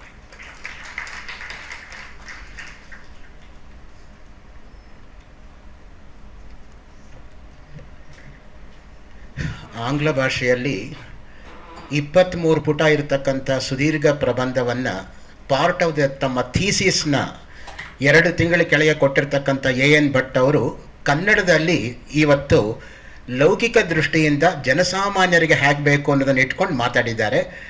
ಇದು ತುಂಬ ಟೆಕ್ನಿಕಲ್ ಆಗಿರ್ತಕ್ಕಂಥ ಪೇಪರು. ಅವರು ನಾಟ್ಯಶಾಸ್ತ್ರದ ವ್ಯಾಖ್ಯಾನ, ಅದ್ರ ಮೇಲೆ ಬಂದಿರತಕ್ಕಂಥ ಕಾಮೆಂಟ್ರೀಸು ಎಲ್ಲವನ್ನೂ ಇಟ್ಕೊಂಡು ಹೇಳಿದ್ದಾರೆ. ಆದರೆ ಇವತ್ತು ಜನಸಾಮಾನ್ಯರಿಗೆ ಅದು ಹೇಳೋದು ಭಾಳ ಕಷ್ಟ ಆಗುತ್ತೆ. ಯಾಕೆಂದರೆ ಭಾಳ ಅದು ಪಾರಿಭಾಷಿಕ ಅಂತ ಹೇಳಿ ಅದನ್ನು ಲೌಕಿಕ ಮಟ್ಟದಲ್ಲಿ ಇಳಿಸಿಬಿಟ್ಟು ಜನಸಾಮಾನ್ಯರಿಗೆ ಅರ್ಥ ಆಗೋ ಹಾಗೆ ಮಾತಾಡಿದ್ದಾರೆ. ಪ್ರಾರಂಭದಲ್ಲಿ ಅವರು ಲೌಕಿಕಾನಂದ, ಕಾವ್ಯಾನಂದ ಮತ್ತು ಬ್ರಹ್ಮಾನಂದ ಅಂತ ವಿಂಗಡಣೆ ಮಾಡಿಕೊಂಡು ಅತ್ಯಂತ ಅಚ್ಚುಕಟ್ಟಾಗಿ ಇದಕ್ಕೊಂದು ಪೂರ್ವಭಾವಿ ಸಿದ್ಧತೆಯನ್ನು ಕಲ್ಪಿಸಿದ್ದಾರೆ. ಯಾವ ರೀತಿಯಾಗಿ ಲೌಕಿಕಾನಂದ ಎಂಬತಕ್ಕಂಥದ್ದು ಕೇವಲ ನಶ್ವರ ಅನ್ನೋದನ್ನು ಪ್ರತಿಪಾದನೆ ಮಾಡಿ, ಕಾವ್ಯಾನಂದವೂ ಕೂಡ ಬ್ರಹ್ಮಾನಂದದ ಸಹೋದರ ಅನ್ನೋದನ್ನು ಉಪನಿಷತ್ ವಾಕ್ಯಗಳ ಹಿನ್ನೆಲೆಯಲ್ಲಿ ಡೆವಲಪ್ ಮಾಡಿ, ವಿವಾಹ ಎಂಬತಕ್ಕಂತಹ ಶಬ್ದಕ್ಕೆ ಒಂದು ವಿಶಿಷ್ಟವಾಗಿರ್ತಕ್ಕಂಥ ಲಕ್ಷಣ ತೆರೆದಿಟ್ಟಿದ್ದಾರೆ. ರಕ್ಷಣೆಯ ಸಂಕಲ್ಪ, ಭಗವಂತನ ರಕ್ಷಣೆಯ ಸಂಕಲ್ಪ ವಿವಾಹವೇ ಹೊರತು ಕೃಷ್ಣನ ದೃಷ್ಟಿನಲ್ಲಿ ವಿವಾಹ ಅಂದರೆ ಜನಸಾಮಾನ್ಯರು ಮಾತಾಡ್ತಕ್ಕಂಥ ಗಂಡ ಹೆಂಡಿನ ಸಂಬಂಧ ಅಲ್ಲ ಅನ್ನೋದನ್ನು ಸ್ಪಷ್ಟೀಕರಿಸಿದ್ದಾರೆ. ಮತ್ತೆ ಮುಂದುವರಿಸ್ತಾ ಭಕ್ತಿ ಹೇಗೆ ರಸ ಅನ್ನೋದು, ಭಕ್ತಿಯಲ್ಲಿ ಇರತಕ್ಕಂತಹ ಗೌಣಿ ಭಕ್ತಿ ಮತ್ತು ಮುಖ್ಯ ಭಕ್ತಿ ಹೇಗೆ, ಅದರಲ್ಲಿ ಇರ್ತಕ್ಕಂಥ ಉಪವಿಭಾಗಗಳೇನು, ಮಧುಸೂದನ ಸರಸ್ವತಿ ರೂಪಗೋಸ್ವಾಮಿ ಅವರು ಭಕ್ತಿಯನ್ನು ಯಾವ ರೀತಿಯಾಗಿ ಡೆವಲಪ್ ಮಾಡಿದ್ದಾರೆ, ಮತ್ತು ಮಧುಸೂದನ ಸರಸ್ವತಿಗಳು ಅಂಥ ದೊಡ್ಡ ಅದ್ವೈತ ವೇದಾಂತಿಗಳಾಗಿದ್ದರೂ ಕೂಡ ಭಕ್ತಿ ರಸಾಯನದಲ್ಲಿ ಅವರು ಕೃಷ್ಣಾತ್ ಪರಂ ಕಿಮಪಿ ದೈವ ಮಹನ್ನ ಜಾನೆ ಹೇಳ್ತಾರೆ. ಕೃಷ್ಣನಿಗಿಂತ ದೊಡ್ಡ ದೇವರು ಇದ್ದಾನೆ ಅಂತಲೇ ನನಗೆ ಗೊತ್ತಿಲ್ಲ ಅನ್ನೋದನ್ನು ಅವರೇ ಒಪ್ಕೊಂಡಿದ್ದಾರೆ. ಕೊನೆಗೆ ಅವರೊಂದು ಮಾತು ಹೇಳಿದ್ದಾರೆ ನೋಡಿ, ಏಕೋ ದೇವ ಕೇಶವೋವಾ ಶಿವೋವಾ. ಅದು ತುಂಬ ಅಚ್ಚುಕಟ್ಟಾಗಿರ್ತಕ್ಕಂಥ ಮಾತು. ಯಾಕೆಂದ್ರೆ ನಾವು ಸುಮ್ಮನೆ ಶಿವ ದೊಡ್ಡವನು ವಿಷ್ಣು ದೊಡ್ಡವನು ಅಂತ ಹೇಳಿ ಕಿತ್ತಾಡ್ತೀವಿ ಅಷ್ಟೇ ಹೊರತು ನಿಜವಾಗಿ ಎಲ್ಲವೂ ಕೂಡ ಒಬ್ಬನೇ ಪರಮಾತ್ಮನ ವಿಭಿನ್ನ ವಿಭೂತಿ ರೂಪಗಳು. ಅಪ್ಪಯ್ಯ ದೀಕ್ಷಿತರ ಜೀವನದಲ್ಲಿ ಒಂದು ಘಟನೆ ನಡೀತು. ಅವರು ಮಹಾಶೈವ ಭಕ್ತರು, ಶಿವನೇ ದೊಡ್ಡವನು ಅಂತ ಹೇಳ್ತಾ ಇದ್ದವರು. ಒಂದ್ಸಲ ವಿಷ್ಣು ಭಕ್ತರೆಲ್ಲ ಬಂದು ಶಿವನೇ ದೊಡ್ಡವನು ಅಂತ ಅವ್ರ ಬಾಯಲ್ಲಿ ಹೇಳಿಸ್ಬೇಕು ಅಂತ ಚಾಲೆಂಜ್ ಮಾಡ್ಕೊಂಡು ಬಂದ್ರಂತೆ. ಆಯ್ತಪ್ಪ ಹೇಳ್ತೇನೆ, ನನಗೇನು ತೊಂದರೆ ಇಲ್ಲ. ಅಪ್ಪಯ್ಯ ದೀಕ್ಷಿತರು ಹೇಳಿದ್ರು, ಶಿವ ಅದಪ್ಯದಿಕೋ ವಿಷ್ಣು, ಶಿವನಿಗಿಂತ ವಿಷ್ಣು ದೊಡ್ಡವನು. ಎಲ್ಲ ವೈಷ್ಣವ ಭಕ್ತರು ಸಂತೋಷವಾಗಿ ಹೊರಟೋದ್ರಂತೆ. ಆಮೇಲೆ ಇವರ ಅನುಯಾಯಿಗಳು ಬಂದು, ಅಲ್ಲ ಸ್ವಾಮಿ, ಪ್ರತಿನಿತ್ಯ ಶಿವ ದೊಡ್ಡವನು ಅಂತ ಹೇಳ್ಬಿಟ್ಟು ಇವ್ರು ವಿಷ್ಣು ದೊಡ್ಡವನು ಅಂತ ವೈಷ್ಣವರ ಮುಂದೆ ಒಪ್ಕೊಂಡ್ಬಿಟ್ರಲ್ಲ, ನಮ್ಮ ಗತಿ ಏನು ಅಂತ ಕೇಳಿದ್ರಂತೆ. ಅದಕ್ಕೆ ಅವ್ರು ನಕ್ಬಿಟ್ಟು ಹೇಳಿದಂತಪ್ಪ, ಶ್ಲೋಕದ ಮೊದಲನೇ ಸಾಲು ನಾನು ಹೇಳಿದ್ದು, ಇನ್ನ 3 ಸಾಲು ಹೇಳೋದಿತ್ತು, ಅಷ್ಟರಲ್ಲಿ ಅವ್ರು ಹೊಟ್ಟೋಗ್ಬಿಟ್ರೆ ನಂದ ತಪ್ಪು. ಶಿವಾದ ಪೆದಿಕೋ ವಿಷ್ಣು ಹೇಳಿ ಸರಿ, ಶಿವನಿಗಿಂತ ವಿಷ್ಣು ದೊಡ್ಡವನು. ಯಾಕೆ? ವಿಷ್ಣು ದಶಾವತಾರ ಎತ್ತು ಬಂದ, 9 ಸಲ ಜಾಸ್ತಿ ಹುಟ್ಟಿದ, ಅದರಿಂದ ಶಿವನಿಗಿಂತ ವಿಷ್ಣು ದೊಡ್ಡವನು. 3ನೇ ಪದ ಕೇಳಿ, ನಾನು ಶಿವ ವಿಷ್ಣು ಇಬ್ಬರಿಗಿಂತ ದೊಡ್ಡವನು, ಅಹಂಕಾರದಿಂದ ಅಲ್ಲ. ಯಾಕೆಂದ್ರೆ ನನ್ಗೆ ಎಷ್ಟು ಜನ್ಮ ಆಯ್ತೋ, ಮುಂದೆ ಎಷ್ಟು ಜನ್ಮ ಆಗೋದಿದೆ ಯಾರಿಗೆ ಗೊತ್ತು ಅಂತ. ಬಹು ನಿಮೇ ವ್ಯತೀತಾನಿ ಜನ್ಮಾನಿ ತವ ಚಾರ್ಜುನ ತಾನ್ಯಹಂ ವೇದ ಸರ್ವಾಣಿ ನತ್ವಂ ವೇತ್ತ ಪರಂತಪ. ಗೀತೆನಲ್ಲೇ ಸ್ಪಷ್ಟವಾಗಿರೋ ಉಲ್ಲೇಖ ಇದೆ. ಅದರಿಂದ ನಾವು ಶಿವ ವಿಷ್ಣು ಅಂತ ಇಟ್ಕೊಂಡು ಕಿತ್ತಾಡೋದಲ್ಲ, ಸರ್ವಾಂತರ್ಯಾಮಿಯಾಗಿರ್ತಕ್ಕಂಥ ಭಗವಂತನಿಗೆ ಸಮರ್ಪಣೆ ಮಾಡಬೇಕು ಅನ್ನೋದನ್ನು ಅವರು ಟಚ್ ಮಾಡಿರೋದು. ಮತ್ತು ಭಕ್ತಿ ಅನ್ನೋದು ಭಾಗವತದಲ್ಲಿ ಎಷ್ಟು ಮುಖ್ಯ ಅಂದರೆ 5ನೇ ಪುರುಷಾರ್ಥ ಅಂತ ಹೇಳ್ತಾರೆ ಭಾಗವತದಲ್ಲಿ. ಧರ್ಮಾರ್ಥ ಕಾಮ ಮೋಕ್ಷಗಳಾದ್ಮೇಲೆ 5ನೇ ಪುರುಷಾರ್ಥದ ಸ್ಥಾನ ಯಾರಿಗೆ ಕೊಟ್ಟಿದ್ದೀವಿ ಅಂದ್ರೆ ಭಕ್ತಿ ಕೊಟ್ಟಿದ್ದೀವಿ. ಭಕ್ತಿ ಹೀ ಕಿನ್ನ ಕರೋತ್ಯಹೋ ಭಗವತೋ ಭಕ್ತಾವತಂಸಾಯತೆ. ಭಕ್ತಿ ಏನ್ ತಾನೇ ಮಾಡ್ಲಾರ್ದು ಭಗವಂತನಿಗೆ. ಅಂಕೋಲಂ ನಿಜ ಬೀಜ ಸಂತತಿ ಅಯಸ್ಕಾಂತೋ ಫಲಂ ಸೂಚಿಕಾ ಸಾಧ್ವಿ ನೈಜ ವಿಭಂ ಲತಾಕ್ಷಿತಿರುಹಂ ಸಿಂಧು ಸರಿದ್ವಲ್ಲಭಂ. ನೋಡಿ ಭಕ್ತಿ ಯಾವ ರೀತಿ ಹೊರಡುತ್ತೆ. ಮೊದಲು ಆಲದ ಮರ ಬೇರೆ, ಆಲದ ಬೀಜ ಬೇರೆ ಕಾಣ್ತಾ ಇದೆ, ಎರಡು ಬೇರೆ ಬೇರೆಯಾಗಿ. ಇನ್ನು ಸ್ವಲ್ಪ ನೀವು ಮುಂದುವರೆದ್ರೆ ಅಯಸ್ಕಾಂತ ಸೂಜಿ ಪಕ್ಕಂತ ಅದು ಹಿಡ್ಕೊಳ್ಳತ್ತೆ. ಹಾಗೆ ಅದಕ್ಕಿಂತ ಮುಂದಕ್ಕೆ ಹೋದ್ರೆ ಬಳ್ಳಿ ಮತ್ತು ಮರ. ಅದಕ್ಕಿಂತ ಕೊನೆಗೆ ಯಾವ್ದು ಬರುತ್ತೆ ಅಂತ ಹೇಳಿದ್ರೆ ಭಕ್ತನೊಂದಿಗೆ ಒಂದು ತಾದಾತ್ಮ್ಯ. ನದಿಗಳು ಸಮುದ್ರವನ್ನ ಸೇರಿ ನಾಮರೂಪಗಳನ್ನು ಕಳ್ಕೊಂಡು ನೀರಾಗೋ ಹಾಗೆ ಅನ್ನೋ ದೃಷ್ಟಿಯನ್ನ ಕೊಡ್ತಾರೆ. ಈ ರೀತಿಯಾಗಿ ಇಲ್ಲಿವರೆಗೂ ಕೂಡ ಮೈಸೂರಿಂದ ಬಂದು ಸಕಾಲಕ್ಕೆ ಅದ್ಭುತವಾಗಿರ್ತಕ್ಕಂತಹ ರೀತಿಯಲ್ಲಿ ಭಾಗವತದಲ್ಲಿ ರಸ ನಿರೂಪಣೆಯನ್ನ ನಾವು ಕೊಟ್ಟಿರ್ತಕ್ಕಂಥ ಅಲ್ಪ ಸಮಯದಲ್ಲಿ ಅವರು ತುಂಬ ಸೊಗಸಾಗಿ ಮೂಡಿಸಿದ್ದಾರೆ. ಅವರಿಗೆ ಈಗ ಭಾಗವತಿ ವಿದ್ಯಾಭವನ ಹಾಗೂ ಇಸ್ಕಾನ್ ಸಂಸ್ಥೆಗಳ ಜಂಟಿ ವತಿಯಿಂದ ಗೌರವಾರ್ಪಣೆ. ಸನ್ಮಾನ್ಯ ಶ್ರೀ ಪದ್ಯಶ್ರೀಧರ ಅವರು ಭಾರತೀಯ ವಿದ್ಯಾಭವನದ ಹಿತೈಷಿಗಳು, ರಾಷ್ಟ್ರೀಯ ಶಿಕ್ಷಣ ಸಮಿತಿ ಟ್ರಸ್ಟಿನ ಅಧ್ಯಕ್ಷರು ಕೂಡ ಆಗಿದ್ದಾರೆ. ಅವರು ಈಗ ಡಾಕ್ಟರ್ AN ಭಟ್ ಅವರಿಗೆ ಗೌರವವನ್ನು ಸಮರ್ಪಿಸ್ತಾ ಇದ್ದಾರೆ. ಅದರ ಮುಂದೆ ನಮ್ಮಲ್ಲಿ ಪೇಪರ್ ಮಂಡಿಸೋದಕ್ಕೆ ಬಂದಿರತಕ್ಕಂಥವರು ಡಾಕ್ಟರ್ ಶ್ರೀವತ್ಸ ಅವರು MES ಕಾಲೇಜಿನ ಸುಪ್ರತಿಷ್ಠಿತ ಬೆಂಗಳೂರಿನ MES ಕಾಲೇಜಿನಲ್ಲಿ ಆಕೆ ಸಮೃತ ಪ್ರಾಧ್ಯಾಪಕಿ. ಅವರು ಮುಂದಿನ ಪತ್ರ ವಾಚನವನ್ನ ಮಾಡ್ತಾ ಇದ್ದಾರೆ.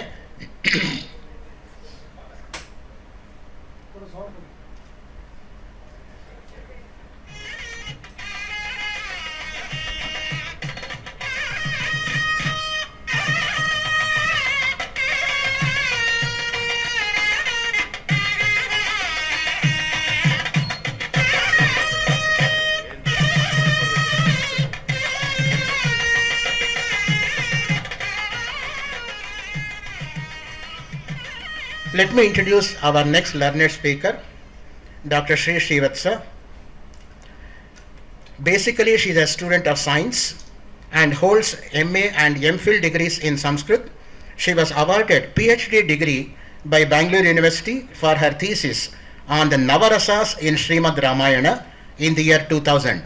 She has been in service since 1982 and was the principal of MES PU College for a short period. She is now discharging her duties as Associate Professor and Head of the Department of Sanskrit at MES Degree College, Malleshwaram. She is in charge of Gita Study Circle in the college. Knowledge of Gita with the Tatparya is imported to the students by her very ably. She is also the Vice President of Kalkunte Education Trust Bangalore and the Chapter Chairperson of Indian Council of Astrological Sciences Bangalore Chapter 1. She has presented a number of papers at national and international seminars. Some of the topics are Bhavabhuti's ethical teachings, concept of karma action in the Vedas, Sita, a glorious personality. She has also presented a paper on Dr. Radhakrishnan's philosophy at the National Seminar on Bhagavata Sandesha conducted by Bharatiya Vidya Bhavan and ISKCON in 2014. With these few words, I request Dr. Sri Srivatsa to conduct her deliberations. Over to Dr. Sri Srivatsa.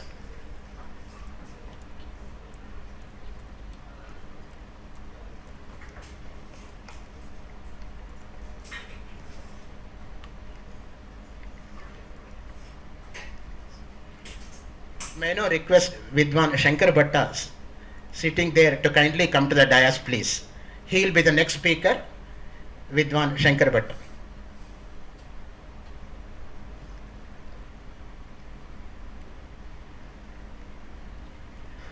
Krishnam Vande Jagadgurun Shri Ranganatha Divya Padukabhyam Namaha.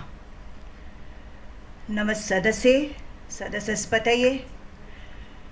Wish you all a very good day. We have started the day with a beautiful musical performance and a wonderful lecture on Rasa. So you have all been sailing in the boat of Rasa. I would like to thank the organizers at the outset for the opportunity given to me to stand before you. So respected scholars on the stage and my dear Sahridayas, I thank you all once again. Special thanks to Dr. Ranganath and Shri Ashok Kumar for having given me this opportunity. Apart from that, I would just like to mention a fact which I felt very happy. The main reason is the topics are assigned to the speakers. Of late, the trend is you just select a subject and then mention a few themes and then give the freedom to the speaker. When such a thing happens, you can see the repetition of topics. But the panel here has taken lot of efforts to see that the entire Bhagavata is covered in various aspects. So that's a plus point of this seminar, I feel. So the first thing is you have heard about Rasa, and the topic given to me is poetry of Bhagavata. In fact, I had the idea that it was poetry in Bhagavata. So the approach should have been different. So, and then I just looked into the invitation that they had sent. The earlier thing was Rasa in Bhagavata. So when if I had selected poetry in Bhagavata, that would have been repetition of views entirely, because Rasa is the most important technical aspect of any work. So therefore, I just looked into the invitation once again. It was poetry of Bhagavata, which gave me a lot of the scope to prove that Purana was poetry or is poetry. So I would just like to start with the shloka, and I would like to stick to the text rather, not to be very general. Nigama kalpataror galitam phalam shuka mukhat amrita drava sammitam pibata bhagavatam rasamalayam muhuraho rasika bhuvi bhavukaha. So any number of times to listen to the Bhagavata, or perhaps even if I repeat what the earlier speaker had said, I think that should entice you. That is the greatness of Bhagavata. The Bhagavata Purana shares with the Bhagavad Gita a unique position in the devotional literature of India. A Purana has to fulfill 5 requirements: Sargascha, Pratisargascha, Vamsho, Manvantarani cha, Vamshanucharitam cheti Puranam Panchalakshanam. Sarga, that is original creation; Pratisarga, the growing of the world; Vamsha, genealogy; Manvantara, the history of the 14 Manus, and Vamshanucharita, the history of the rulers. Itihasa Puranabhyam Vedam Samupa Brimhayet. So one has to understand the Vedas through the Puranas. Hence the Puranas are called the magnifying glass of the Vedas, where the Vedic injunctions are elaborated in the form of stories or anecdotes. Puranat Puranamiti Chanyatra. Puranas are history, and we are all familiar with the statement, history repeats itself. Hence the Purana is also described as Pura Api Navam. The object of the Purana is to benefit the minds and mold man and society to lead a better life. There are three ways by which a good thing can be accomplished. One is by order, as by the king, Prabhu Samhita. The second by goodwill and affection, as by a friend, Suhrit Samhita. And the third by entreaties made by a loving person, as by a wife, Kanta Samhita. Poetry plays the role of the wife, Vedas the role of the master, and in between is the role of the friend, the Puranas. However, the most rewarding approach to the Bhagavata is to regard it as a great philosophical poem among the Puranas, as the Ramayana claims to be a poem, Adi Mahakavya, while not ceasing to be an itihasa. Vopadeva in his Harililamrita claims for the Bhagavata the distinction of being at once a Prabhu Samhita, Suhrit Samhita, and Kanta Samhita. So this is just a brief introduction about the Purana, Bhagavata as a Purana. Now coming to poetry. I'm not going to a lot of technical details because that's not necessary. Poetry is an art, and its immediate purpose is to give aesthetic pleasure, what we call Kavyananda. Poetry benefits both the reader and the poet. It gives to the reader delight and solace, instruction in knowledge of religion, morality, and philosophy, as well as proficiency in the arts and ways of the world. To the poet, it gives fame and wealth. Poetry does not teach directly. Bhamaha says, Dharmartha Kama Moksheshu Vaichakshanyam Kalasucha Pritim Karoti Kirtim Cha Sadhu Kavya Nibandhanam. So the poet finds supreme delight in creating an artistic poem. The word Priti in the shloka can be construed with the poet also. It is this delight that our poet Vyasa derived after the composition of the Bhagavata on the advice of sage Narada, when he complained that he was dejected because Vyasa had composed so many works, but still he wasn't satisfied. And he expresses that dejection to Narada, who later on advises him to compose the Bhagavata. And that is the reason how he got, that is the way how he got this solace. The Bhagavata contains all the conventional features of the epic poem. It is more descriptive than narrative. The thoughts are loftily poetic, but the style is more difficult. It is said, Vidyavatam Bhagavate Pariksha. The aim of this paper is to illustrate how the Bhagavata can be called poetry, though a Purana. To quote Aristotle, poetry is finer and more philosophical than history, for poetry expresses the universal and history only the particular. The Mahakavya is different. Now I'll just come to the basic definition of a Mahakavya to prove that this Bhagavata is poetry, not just a Purana. So the Mahakavya is defined as Sargabandho Mahakavyam. A Mahakavya should have a number of sargas or chapters. The Bhagavata comprises of 12 skandhas, all of you know it of course, divided into 335 chapters. It has 18,000 shlokas. The chapter is referred to as Adhyaya here. So the Bhagavata can be considered as a poem. The first, the reason is proved. Then we have Ashir Namaskriya Vastu Nirdesho Vapi Tanmukam. Now there are three ways to start any Mahakavya. The Bhagavata begins with a Namaskriya. Janmadhyasya yato anvayaditaras chartheshvabhignya swarat tene brahmada hrida ya adi kavaye buhyanti yat suryaha tejo varimridam yatha vinimayo यत्र त्रिसर्गो मृषा धाम्ना स्वेन सदा निरस्तकुहकं सत्यं परं धीमहि. The Supreme Lord is referred to as the absolute truth. Even today we say Satyam eva jayate. Satyam is given the ultimate position in our life. So he says, let us meditate on that absolute truth. The Brahma from whom proceed the creation. In fact, the Namaskriya, that is the Mangala Shloka here, satisfies the Lakshana of a Purana also. So it deals with creation.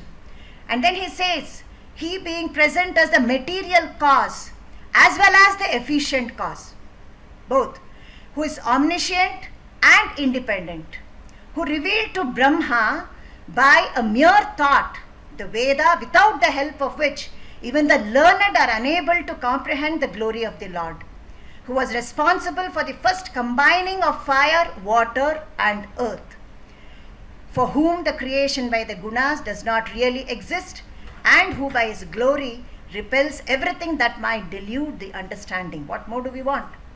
So this is the Mangala Shloka, and it is in Shardula Vikridita. The meter is Shardula Vikridita here, resembling that of a leap of a tiger. The subject matter, next condition is the subject matter is to be taken from the epics or from history. Itihasa kathodbhutam itaradva sadashrayam. And the sutta clearly says that the Bhagavata, which stands on a par with the Vedas and contains the story of the Lord, is well known, and this represents the very cream extracted from all the Vedas and Itihasas. Idam Bhagavatam Nama, very simple Sanskrit of course, all this is.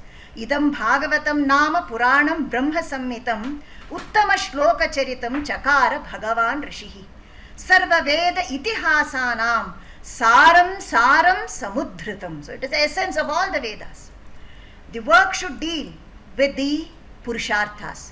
So Chaturvarga Phalopetam. So Dharma, Artha, Kama and Moksha. The Bhagavata presents a new aspect of the notion of Dharma. It consists in the worship of God without any ulterior motive. We all pray God with something in our mind. So that is not the Dharma that is referred to in the Bhagavata. He says, Vasudeva Paro Dharmo, Vasudeva Paragatihi.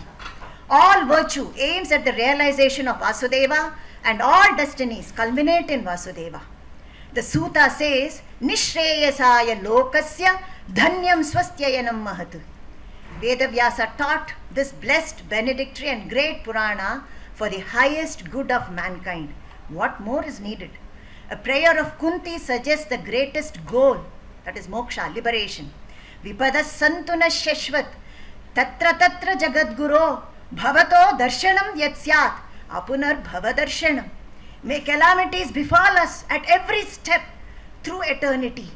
That darshan of yours will eliminate the possibility of another birth. This should be our daily prayer.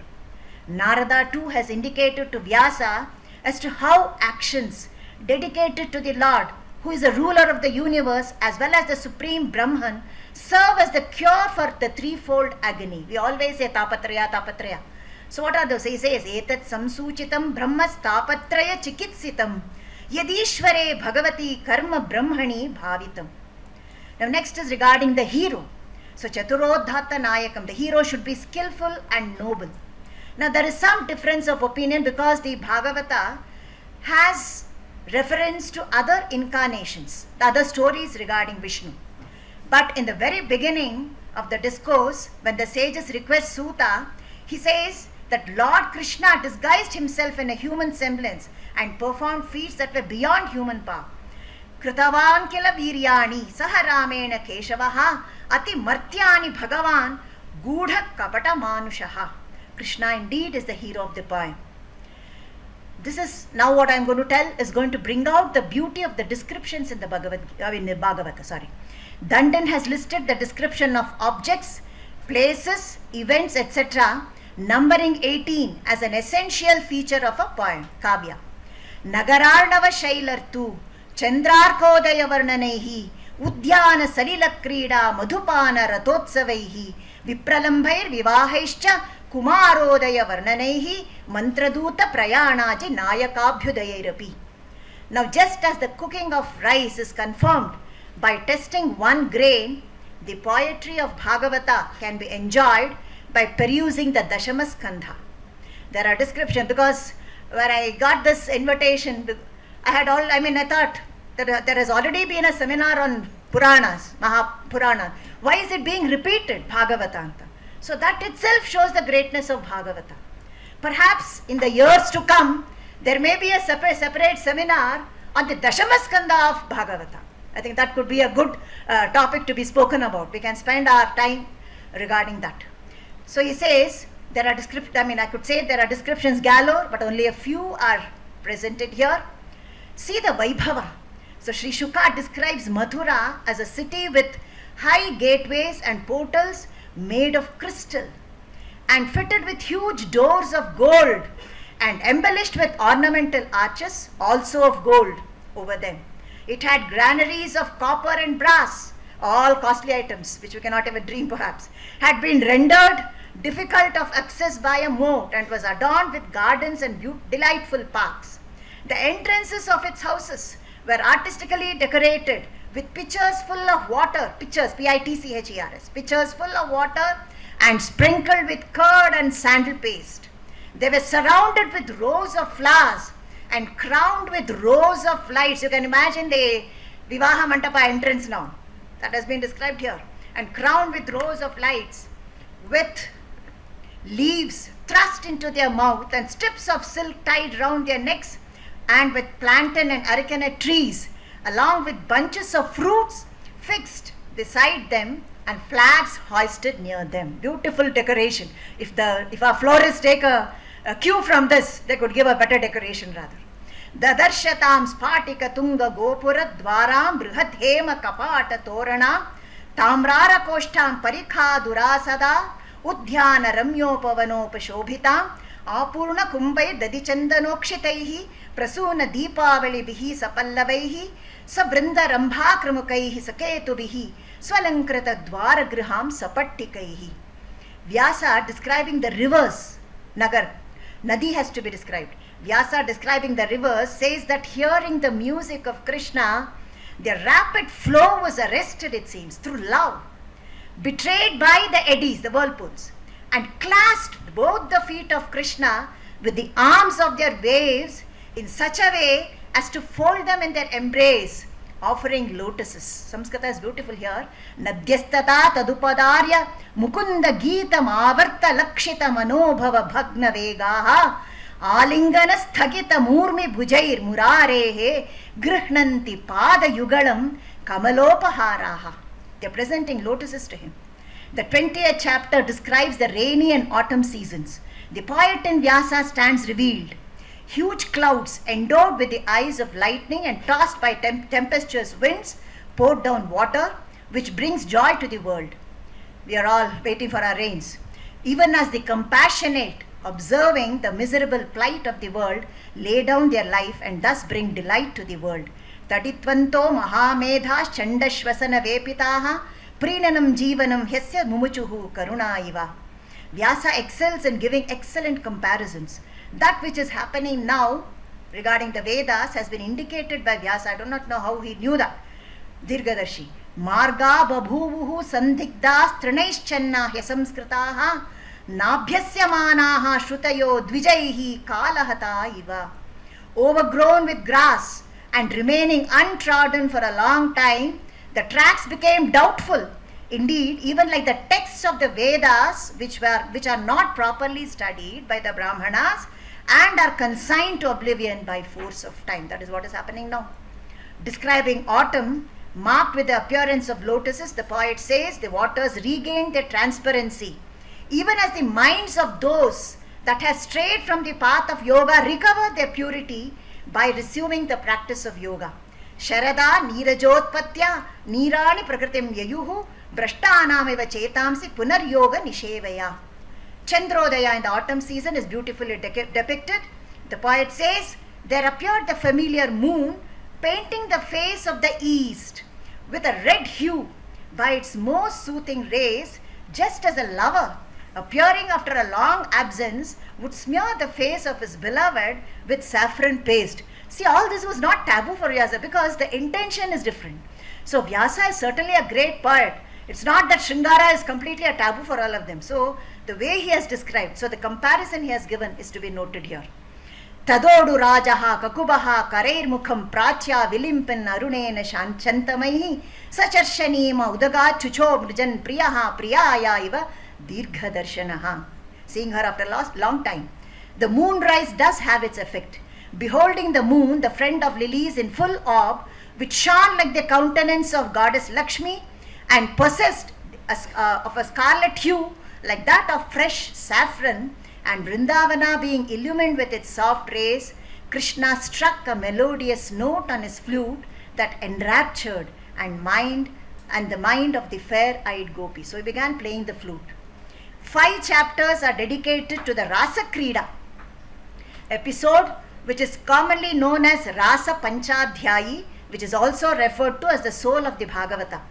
The Natya Shastra says, Natai grihita kanthanam anyonatkara shriyam nartakinam bhaved raso mandali bhuya nartanam.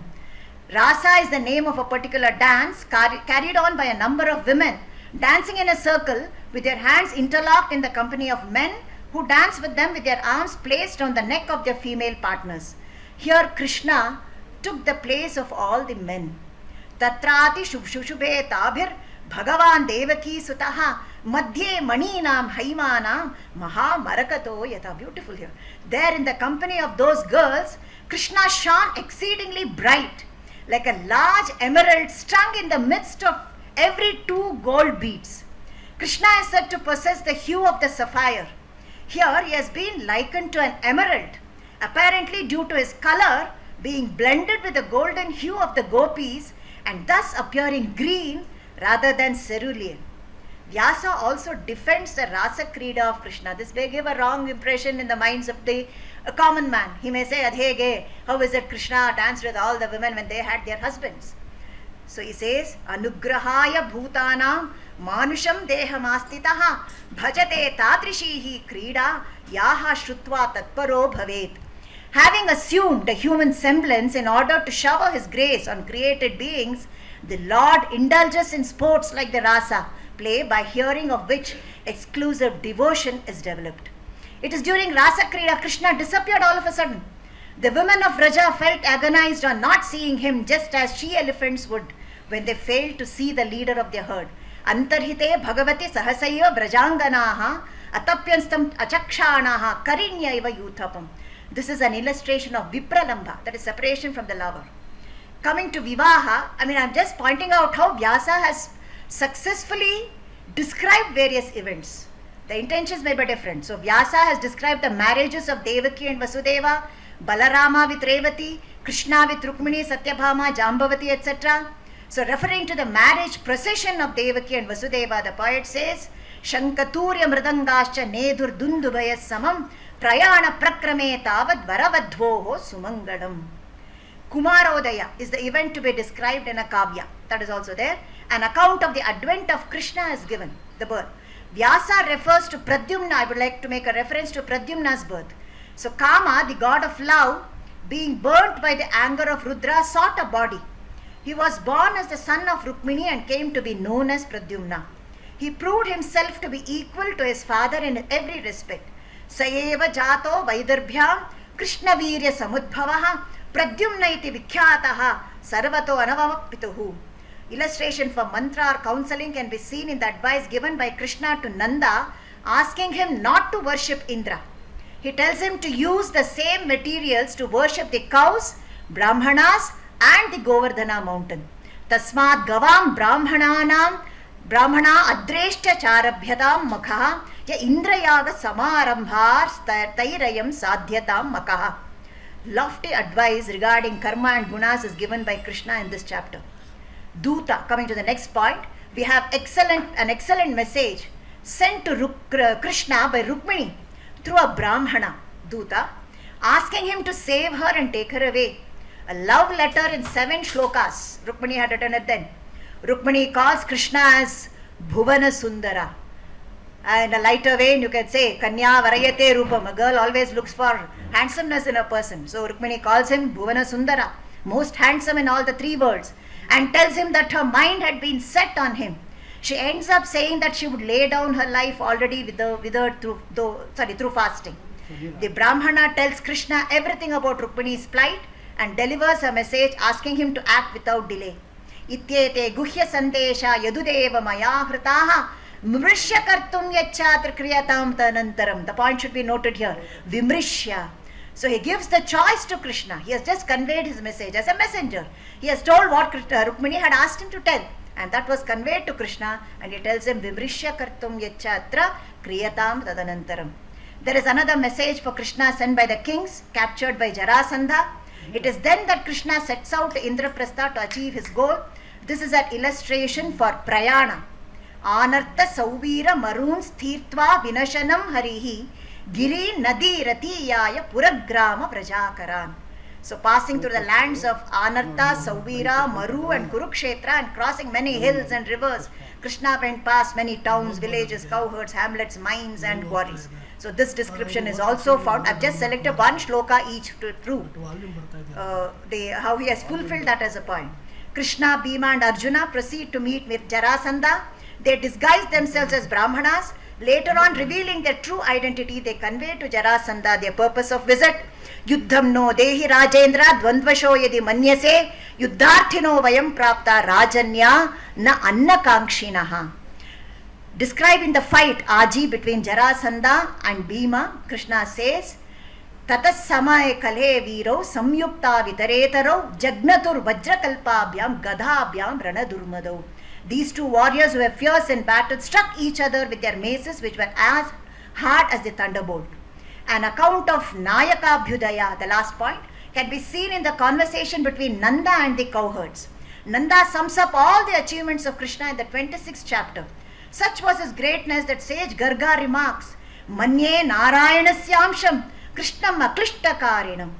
With all these descriptions, poetry can be seen in its full bloom in the Bhagavata. Another important aspect of the Mahakavya is that it should be embellished, alankritam. I'll just give you a few examples. The repetition, that is the shloka, Satyavratam, Satyaparam, Trisatyam, Satyasya yonim nihitam cha satye. Satyasya satyamrata satyanetram satyatmakam tvam sharanam prapannaha. So the repetition of Satya gives rise to Shabdanuprasa. Examples for Upama are plenty. Brahma took away the cows, calves, cowherds from Vrindavana. Krishna had replicated himself into all these forms. Brahma returned after a year and this is what he saw. Yatra naisarga durvairaha sahasan rimrgadayaha mitraniva jitavasat ruttadruta tarshakadikam. Here living beings of natural enmity are compared to friends. Referring to the concept of Maya, Vyasa says, Tamyam tamovan naiharam khadyotarcha ivahani mahati taramaishyam nihantyatmani yunjataha.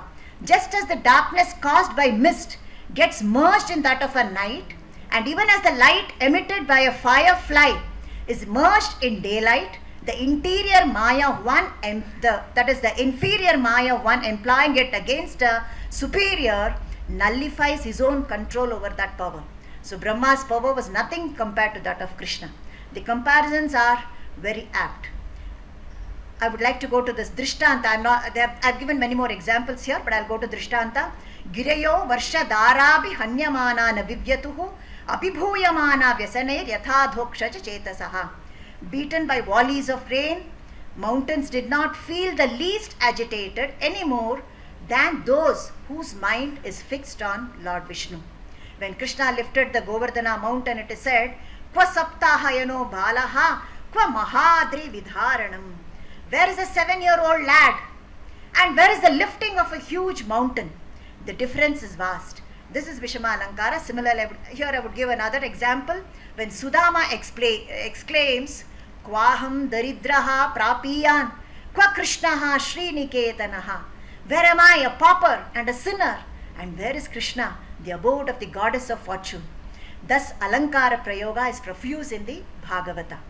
Two more points. Asankshiptam anati vistirnaihi. The sargas or chapters should neither be too brief nor too elaborate. So each chapter of the Bhagavata satisfies this requirement. We can see that when you go through that.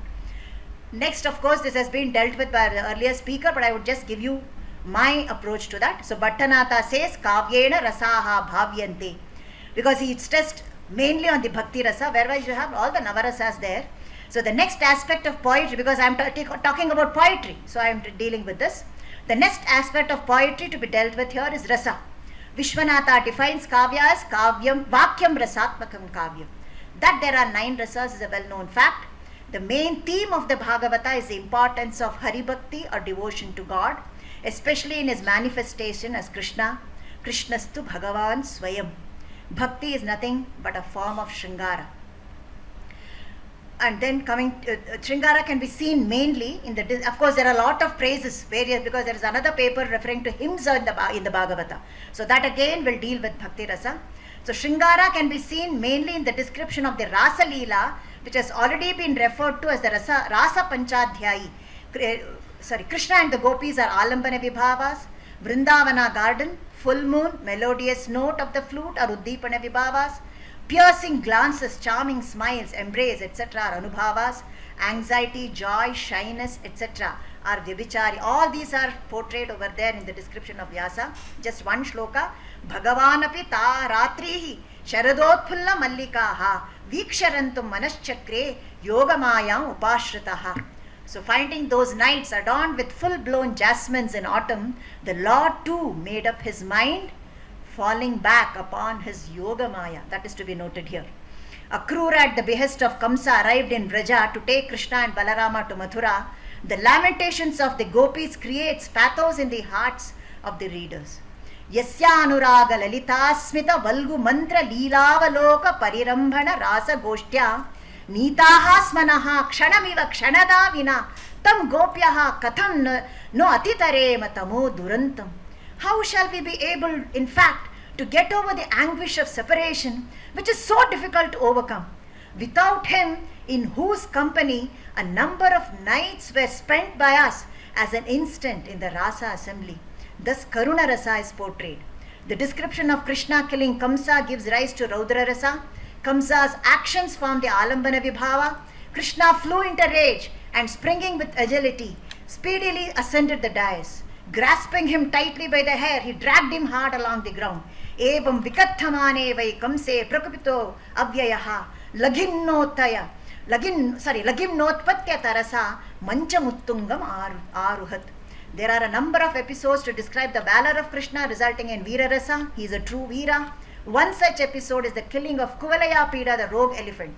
Tamapatantam Bhagavan Madhusudanaha Nigrihya Panina Hastam Patayamasa Bhutale.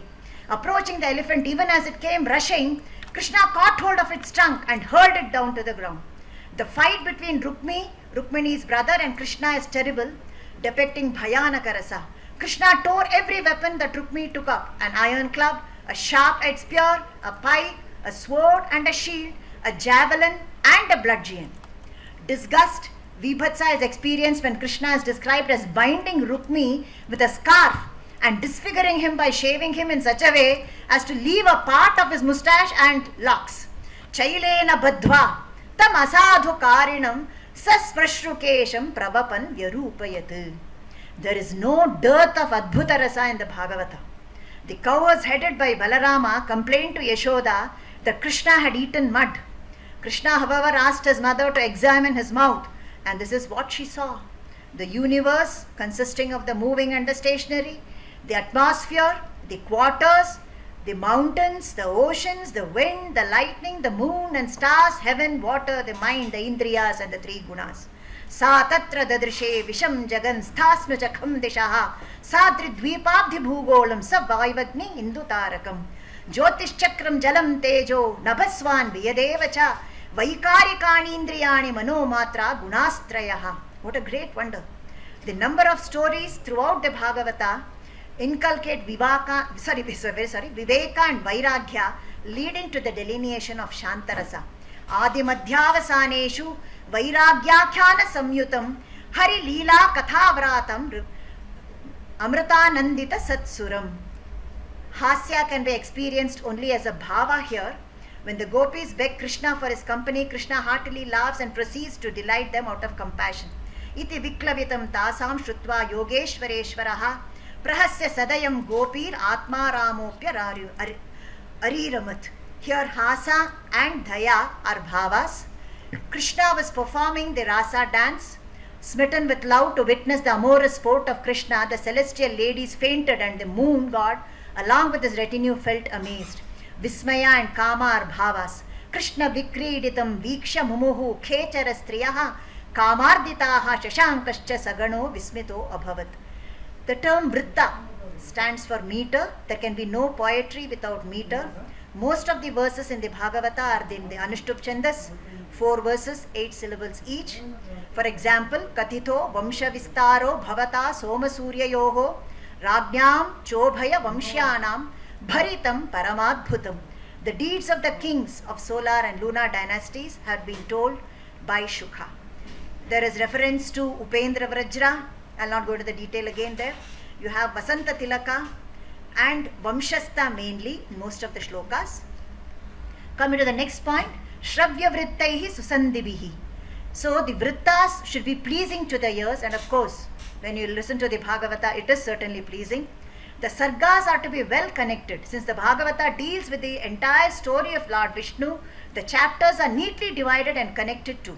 Another requirement is the meter in the last shloka of the Sarga should be different. One who has gone through the Bhagavata will know this. This is not followed in all the chapters in the Bhagavata. However, since Vrittanta means episode, it can also mean that the chapters should have different stories or episodes. This is followed in the Bhagavata. Dandin says that such a work exists till the end of the Kalpa. He also adds that if 1 or 2 points were deficient, it could still be called a Kavya. Kavyam kalpantarasthai jayate sadalankritihi nyunamapyatra yaihi kaishtidangaihi kavyam na dushyati. Thus the Bhagavata is a poem par excellence, though called a Purana. It must convey a message. Krishna says this is the truth of life. Krishna says, Karmana jayate jantuhu, karmanaiva viliyate, sukham dukkham bhayam kshemam, karmanaiva abhipadyate. A creature is born by force of karma. By force of karma alone it dies. And by force of karma itself, it experiences pleasure and pain, is subjected to fear and enjoys security. So when one reads this, one should understand that whatever happens is because of our own karma. When you see some bad element just progressing well, or when a good person suffering in life, we have to take solace in this shloka. And we cannot blame anyone else. Shuka then adds, what does he say? He says, Sukha dukkha dona chanyosti yataha swakrita bhuk puman. None else is responsible for one's joy and sorrow, for a man reaps the fruit of his own doings. I repeat, none else is responsible for one's joy and sorrow, for a man reaps the fruit of his own doings. However that may be, there is no denying that the Bhagavata holds out hopes even for the chronic sinner, if only he will open his heart to the gentle influence of love and the irresponsible charm of the divine child, Krishna. It is this love that has brought us all here to drink the nectar of the Bhagavata. Bhave bhave yatha bhaktihi padayostava jayate tatha kurushva devesha nathastvam no yata prabhu. Thank you all for a patient hearing.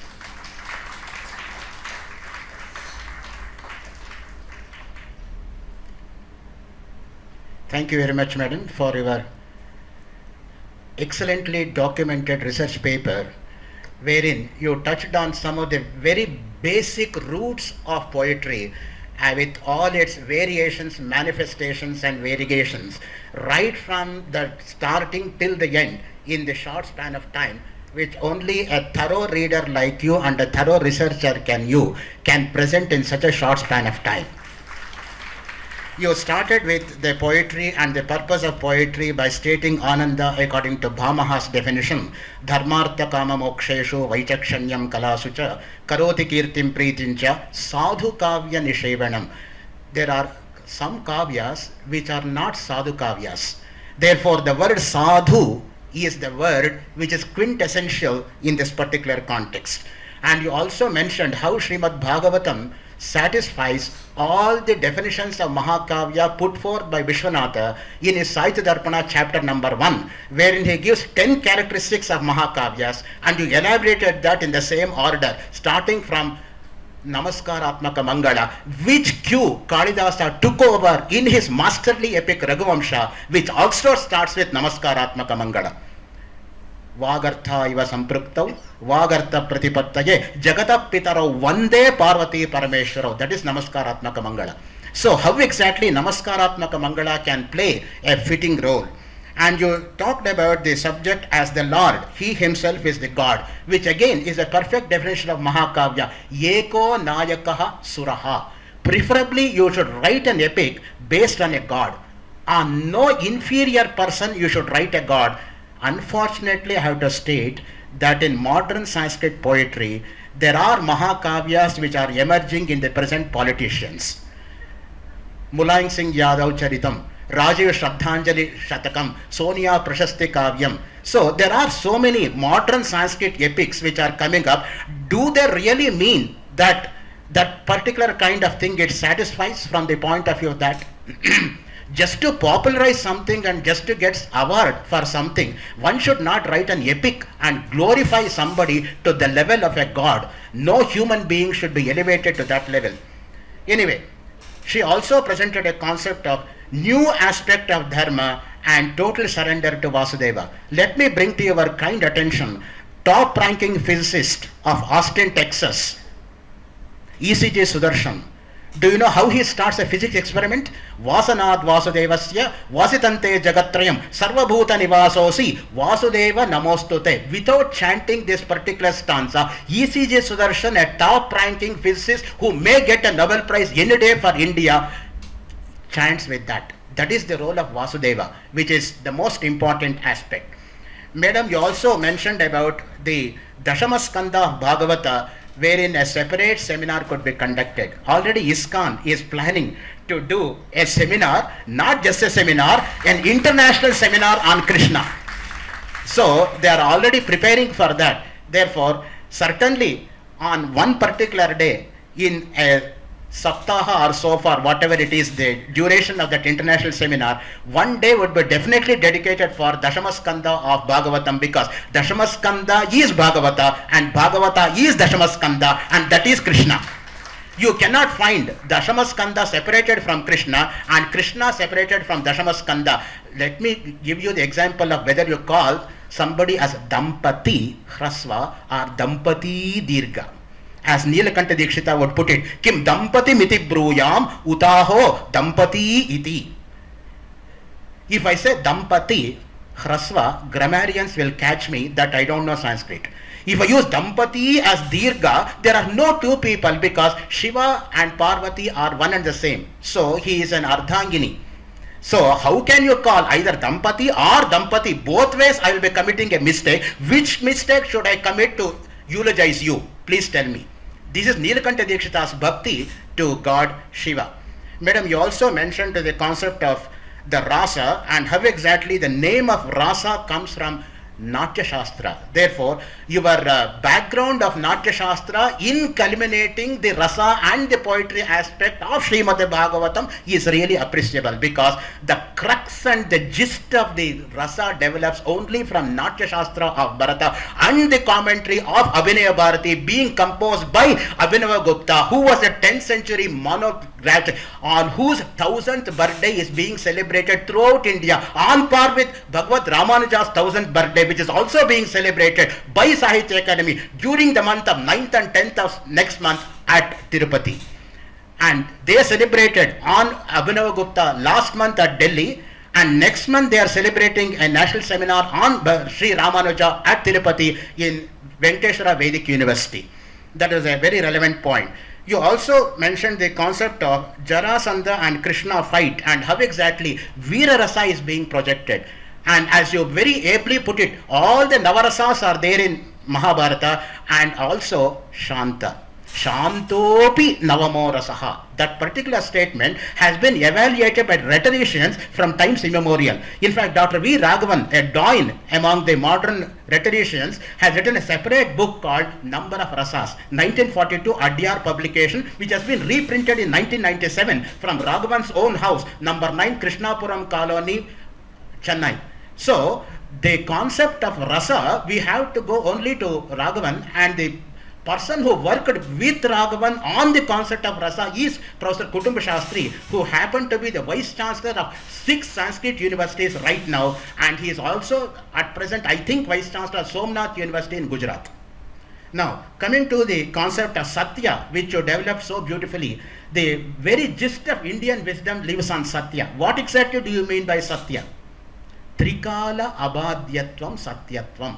Satya is that which does not change in past, present and future. Yadrupena yannisitam tattadrupam na vyabhicharati satyam trikala abhadyatvam satyatvam kalatrayepi abhadyamanatvat. This is Shankara Bhashya on the shloka Satyam Gnanam Anantam Brahma occurring in Taittiriya Upanishad belonging to Krishna Yajurveda.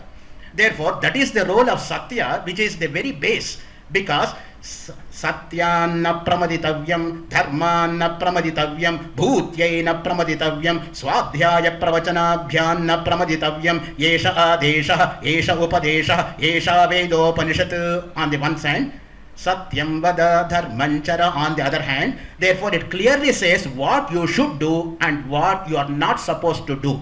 So, both karmas and nishiddha karmas have been talked about. If you say only about karmas, we will be put into doubt what I should not do. That also they say, aharaha sandhyam upasita yavajjivam agnihotram juhuyat. They also say, nasuram pibet nakalanjam bhakshayet. Both has been dealt with. And you know what is truth? Truth is beauty, beauty truth. According to Keats, Ode and a Grecian Urn, the younger romantic poet who passed away at the age of 26 without ever enjoying romanticism in his world, but still he wrote on romanticism, and he has written, truth is beauty and beauty truth. And what exactly is the beauty? Beauty lies in the eyes of the beholder is one version of beauty, and another version of beauty is the concept of beauty as Dr. V. Raghavan delivered the lecture number 39, Indian Institute of World Culture, 1969, August 2nd, which has been printed as 38th transaction number from Indian Institute of World Culture, number 6, BP Wadia Road, Basungodi, Bangalore 4, for rupees 1 rupee 50 paise. So, anybody can look into that. If you go to that, what is beauty? The lore of beauty. And one of my own research candidates, she has worked on beauty according to Hiriyanna's writings. So what exactly is the nature of beauty according to M. Hiriyanna from the point of view of Indian aesthetics and metaphysics? Because Hiriyanna is an authority not only on aesthetics but also on metaphysics and a direct teacher to Dr. S. Radhakrishnan. What better thing you want? And that's why Hiriyanna's works got published from George Allen Unwin because of the recommendation of Radhakrishnan, which he gave as a Guru Dakshina to his teacher. Now, coming to the next point, madam, you mentioned that all the alankaras are present here. Anushtup, Upendra Vajra, Vasanta Tilaka, Vamshastha and all that. And you also mentioned the concept of Adbhuta Rasa. You know, not many works deal with Adbhuta Rasa. And in fact, Veni Samhara play of Bhattanarayana ends with Adbhuta Rasa in the 6th act of the play, where with the smearing of the blood, Bhima rushes towards Draupadi to tie her hair after the battle, where he has just now killed Dushasana and he is running towards Draupadi to tie her hair. And that exactly is the title of the work, Veni Samhara, which could be split in two ways. Venya Samharaha, Venya Hetubhutaya Samharaha. Samhara means killing, Samhara also means tying. Tying of the hair of Draupadi, indicating the killing of Kauravas. That happens where Adbhuta Rasa has been tied up. And you also talked about the Shanta Rasa. There are two beautiful plays. 10th century Krishna Mishra, a saint, has written a Sanskrit play, Prabodha Chandrodaya, in 10 acts, where Viveka marries Vairagya. That is the title. And also Sankalpa Suryodaya, the classic work of Vedanta Deshika 10-act play. Again, it's a prakarana where 64 characters are there and the basic element is only Shantarasa. And Raghavan exclusively talks about the concept of Shanta. In 1999, August 2nd to 9, Indian Institute of Advanced Studies, Shimla, conducted a 7-day national seminar on Shantarasa. This is for your information. With these few words, I also want to express that you talked about the concept of Viveka and Vairagya. Madam, the very definition of Viveka we find in Bhagavata. I don't recollect now because of my poor memory. I don't recollect in which skanda, in which shloka it comes. But anyway, it comes in Bhagavata. In some context, Bhagyodayena Bahujanma Samarjitena Satsangamancha Labate Purusho Yadavai Agnana Hetukruta Moha Madandakara Nasham Vidaya Tada Udayate Vivekaha. This is how Viveka emerges. Right, Vedavyasa has given the definition of Viveka in Srimad Bhagavatam. If we follow that, that exactly is the fulfillment of one's life mission. What better thing we want? Bhagyodayena, on account of our goodwill, Bahujanma Samarjitena, which we have accumulated over many past lives. Satsanga Manchalavate, some satsanga like this will come into being. Satsangatve Nissangatvam, Nissangatve Nirmohatvam, Nirmohatve Nischilitatvam, Nischilitatve Jivan Mukti, as Shankara would have it in Bhajagovinda Stotram, Stotra number 9. So, what exactly happens in this context is that satsanga, that's exactly what is required in this context. Agnana hetukruta moha madandakara nasham vidaya. All these should get totally washed out. Agnana, based on that moha comes. Muhyate iti mohaha, that which covers up everything, that is nothing but avarana, technically according to Indian philosophy. You have got vikshepa and avarana. Based on that, S.L. Bhairappa has written an entire work called Avarana, and that particular Avarana, according to Advaitic tradition, has got 137 interpretations of the word Avarana, which I had the privilege of presenting him. How exactly Avarana word occurs in the entire gamut of Advaitic philosophy some time back. So what exactly I mean to say in this context is the very well written paper wherein we had poetry, we had the part of rasa which is being indicated to us, the importance and the significance of the meters. Relevant meters in the relevant context is very, very important, because otherwise instead of rasa, it becomes rasa bhasa. On a happy occasion, you should use Vasanta Tilaka meter, and on a sad occasion, you should use Mandakranta. If you just interchange both of things, rasa becomes rasa bhasa. Just as some topics become the apology of those topics when it reaches a particular scholar. So that should not happen. How exactly it happens in the real context, you see, that is the beauty of this entire paper, because it's a thoroughly researched paper, and her doctoral thesis itself was on rasa in Ramayana. Probably she has employed the introductory portion of her thesis for this particular paper also, is my prediction. I may be wrong, but conceptually, because we have to always think conceptually and not perceptually. Conceptual analysis is at a higher level. That's the level, which is a level-less level, which we have to reach. Anyway, with these few words, without beating my own bush, let me now just request Shri Prahlad Mahishi, the former IAS officer and Principal Secretary to Chief Minister, Government of Karnataka, to kindly come to the dais and honor Dr. Sri Srivatsa. Yes, yes, I know. He is also a Sanskrit scholar. Sanskrit is in his blood. And a great student and admirer of Professor K.T. Pondarangi, who just passed away 4 months ago at the age of 99 in 131 16th Main Road, 3rd Block, Jayanagar, Bangalore 11. Prahlad Maishi, please.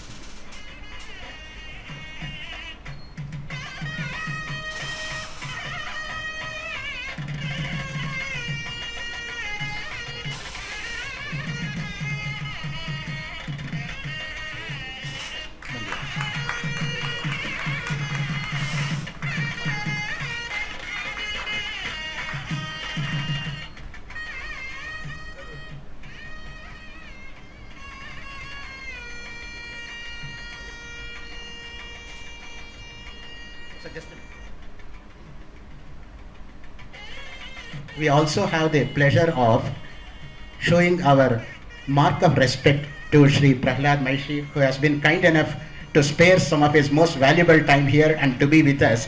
And we also request him to kindly accept this gesture from Bharati Vidya Bhavan and ISKCON for his presence on this beautiful sunny morning.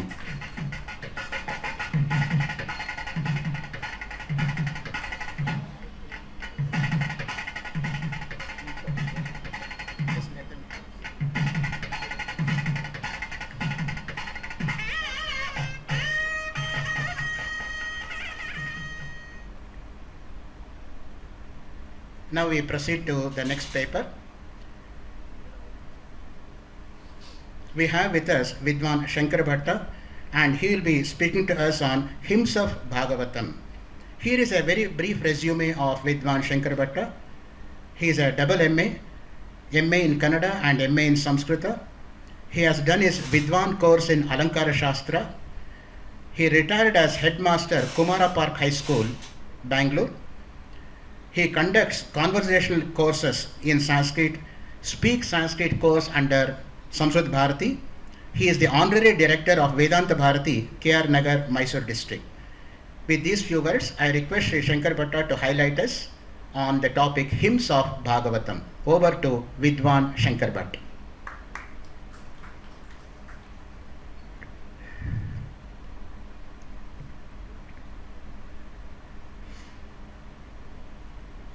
यस्यादिर्नान्तमध्यं न हि करचरणं नैव गोत्रं न सूत्रं no जातिर्नैव वर्णो न भवति पुरुषो no नपुंस्कं न च स्त्री नाकारो नो विकारः न हि जनिमरणं नैव पुण्यं न पापं नो तत्त्वं सत्यमेकं सहज समदृशं सद्गुरुं तं नमामि। उपस्थिताः विद्वद्गणाः भागवतोत्तमाः सादरं भूयांसि नमांसि। ಎಲ್ಲರಿಗೂ ನಮಸ್ಕಾರ.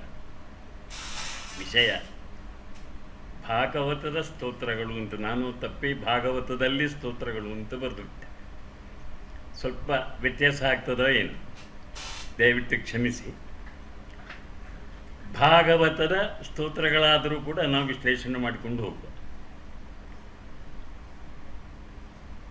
2 ತಿಂಗಳ ಹಿಂದೆ ನನಗೆ ಈ ನೋಟಿಸ್ ಸಿಕ್ಕಿದ್ದರೂ ಕೂಡ ಆಕಸ್ಮಿಕ ಸಾಂಸಾರಿಕ ತಾಪತ್ರಯಗಳಿಂದ ಮತ್ತು ನಾನು ವೈದ್ಯಕೀಯ ಚಿಕಿತ್ಸೆಯಲ್ಲಿದ್ದ ಕಾರಣ ಸ್ವಲ್ಪ ಗೊಂದಲ ಆಗಿದೆ ನನ್ನ ಬರವಣಿಗೆಯಲ್ಲಿ ಹೇಳುವುದರಲ್ಲಿ. ಇಲ್ಲಿ ಹೇಳಬಾರದು. ಆದರೂ ಭಾಗವತ ಸ್ತೋತ್ರ ಇದೆರಡನ್ನು ವಿಶ್ಲೇಷಣೆ ಮಾಡುವ.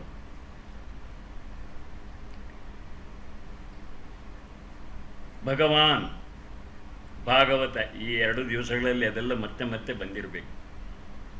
ನಾನು ಮತ್ತೆ ಹೇಳಬೇಕಾದ್ದೇನೂ ಇಲ್ಲ ಅಂತ ಕಾಣುತ್ತೆ. ಐಶ್ವರ್ಯಸ್ಯ ಸಮಗ್ರಸ್ಯ ಭೂತಾನಾಂ ಅಗತಿಂ ಗತಿಂ ವೇತ್ತಿ ವಿದ್ಯಾಂ ಅವಿದ್ಯಾಂಚ ಸವಾಚ್ಯೋ ಭಗವಾನ್ ಇತಿ. ಅವನನ್ನು ಭಗವಂತ ಅಂತ ಹೇಳುವುದು. ಐಶ್ವರ್ಯ ಎಲ್ಲವೂ ಇದೆ ಅವನಿಗೆ. ಯಾವುದು? ಅಣಿಮಾದಿ ಅಷ್ಟಸಿದ್ಧಿಗಳು ಇರ್ಬೋದು. ಜಗತ್ತಿನಲ್ಲಿ ಏನೇನು ಐಶ್ವರ್ಯ ಅಂತ ಹೇಳ್ತಿರೋ ಅದೆಲ್ಲ. ಭೂತಾನಾಂ ಅಗತಿಂ ಗತಿಂ, ಕೇವಲ ನಮ್ಮ ಜೀವಿಗಳ ಚಲನೆಯಲ್ಲ, ಪಂಚಭೂತಗಳ ಚಲನೆಯೂ ಕೂಡ. ಯಾಕೆ ಅಂತ ಹೇಳಿದ್ರೆ, ನಾವು ವೇದ ಮಂತ್ರದಲ್ಲಿ ಹೇಳ್ತೇವೆ ಆಕಾಶಾತ್ ವಾಯು ವಾಯೋರಗ್ನಿ, ಇದೆಲ್ಲ ಅವನ ಸೃಷ್ಟಿಯೇ. ಅದಕ್ಕೋಸ್ಕರ ವೇತ್ತಿ ವಿದ್ಯಾಂ ಅವಿದ್ಯಾಂ ಚ, ಯಾವುದು ನಿಜವಾಗಿ ಜ್ಞಾನ, ಯಾವುದು ಅಜ್ಞಾನ, ಯಾವುದು ಬೇಕು, ಯಾವುದು ಬೇಡ, ಅದೆಲ್ಲವನ್ನು ಕೂಡ ಅರಿತುಕೊಂಡವನು. ನಾವು ಮಾತ್ರ ಅದನ್ನು ವಿಶ್ಲೇಷಣೆ ಮಾಡಲಿಕ್ಕೆ ಹೋಗುವುದಿಲ್ಲ ನಮ್ಮ ಬದುಕಿನಲ್ಲಿ. ಇದು ಭಗವಂತನ ಶೈಲಿ.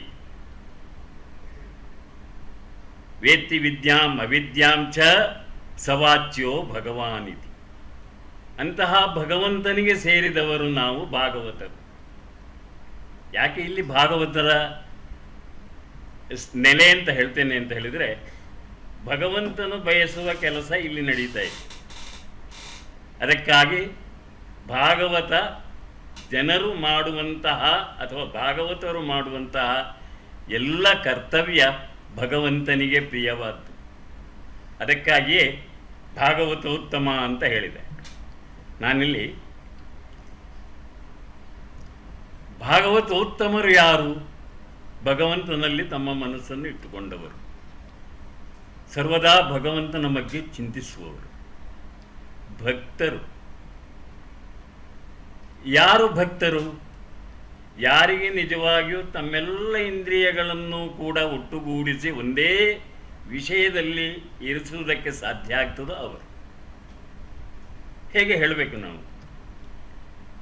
ಅಲ್ಲಿ 9 ವಿಧದ ಭಕ್ತರ ಬಗ್ಗೆ ಹೇಳ್ತಾರೆ. ನಾವೆಲ್ಲ ಬಹುಶಃ ಕೇಳಿರ್ಬೋದು ಇಷ್ಟು ದಿವಸದಲ್ಲಿ. ಸ್ಮರಣಂ ಶ್ರವಣಂ ಕೀರ್ತನಂ ವಿಷ್ಣೋ, ಸ್ಮರಣಂ ಪಾದಸೇವನಂ ಅರ್ಚನಂ ವಂದನಂ ದಾಸ್ಯಂ ಸಖ್ಯಮಾತ್ಮ ನಿವೇದನಂ. ತನ್ನನ್ನು ತಾನು ಅರ್ಪಿಸುವಲ್ಲಿವರೆಗೂ ಬರ್ತದೆ. ಸ್ಮರಣಂ, ಭಾಗವತ ಶುರುವಾಗುವುದೇ ಶ್ರವಣಂ, ಭಾಗವತ ಶುರುವಾಗುವುದೇ ಶ್ರವಣದಿಂದ. ಯಾರು? ಪರೀಕ್ಷಿತ್ ರಾಜ. ಪರೀಕ್ಷಿತನಿಗೆ ಕತೆ ಹೇಳ್ತಾರೆ, ಭಗವಂತನ ಮಹಿಮೆ ಹೇಳ್ತಾರೆ. ಅಲ್ಲಿಂದ ಶುರುವಾಗ್ತದ. ಕೀರ್ತನಂ, ನಮಗೆಲ್ಲ ಗೊತ್ತಿರಬೇಕು. ಈ 9 ವಿಧದ ಭಕ್ತಿಗಳು ಕೂಡ ಬಹಳ ಮುಖ್ಯವಾದ್ದು. ಅದೆಲ್ಲ ಭಕ್ತಿಯೇ. ಭಕ್ತಿ ನವದಾ ಇತ್ಯಭಿಧೀಯತೆ. ಯಾಕೆ ಅಂತ ಹೇಳಿದ್ರೆ, ಶ್ರವಣಂ ನಮಗೆ ಪರೀಕ್ಷಿತ ರಾಜನ ಉದಾಹರಣೆ ಉಂಟು, ಈ ಭಾಗವತದಲ್ಲೇ ಬರುವಂಥದ್ದು. ಕೀರ್ತನಂ ನಮಗೆ ಯಾವಾಗಲೂ ಕೂಡ ಭಗವನ್ ನಾಮ ಸ್ಮರಣೆ ಮಾಡುತ್ತಾ ಹೇಳ್ತಾ ಶುಕಮುನಿಗಳು. ಭಗವಂತನ ಚಿಂತೆಯೇ.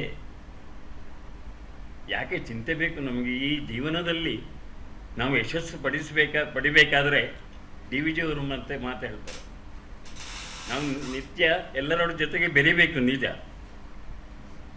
ವ್ಯವಹಾರದಲ್ಲಿ ತಲ್ಲೀನರಾಗಬೇಕು, ಸಂಸಾರವನ್ನು ಗಮನಿಸಬೇಕು. ಆ ಸಂಸಾರ ಇದ್ದೂ ಇಲ್ಲದ ಹಾಗೆ ಇರಲಿಕ್ಕೆ ಕಲಿಬೇಕು.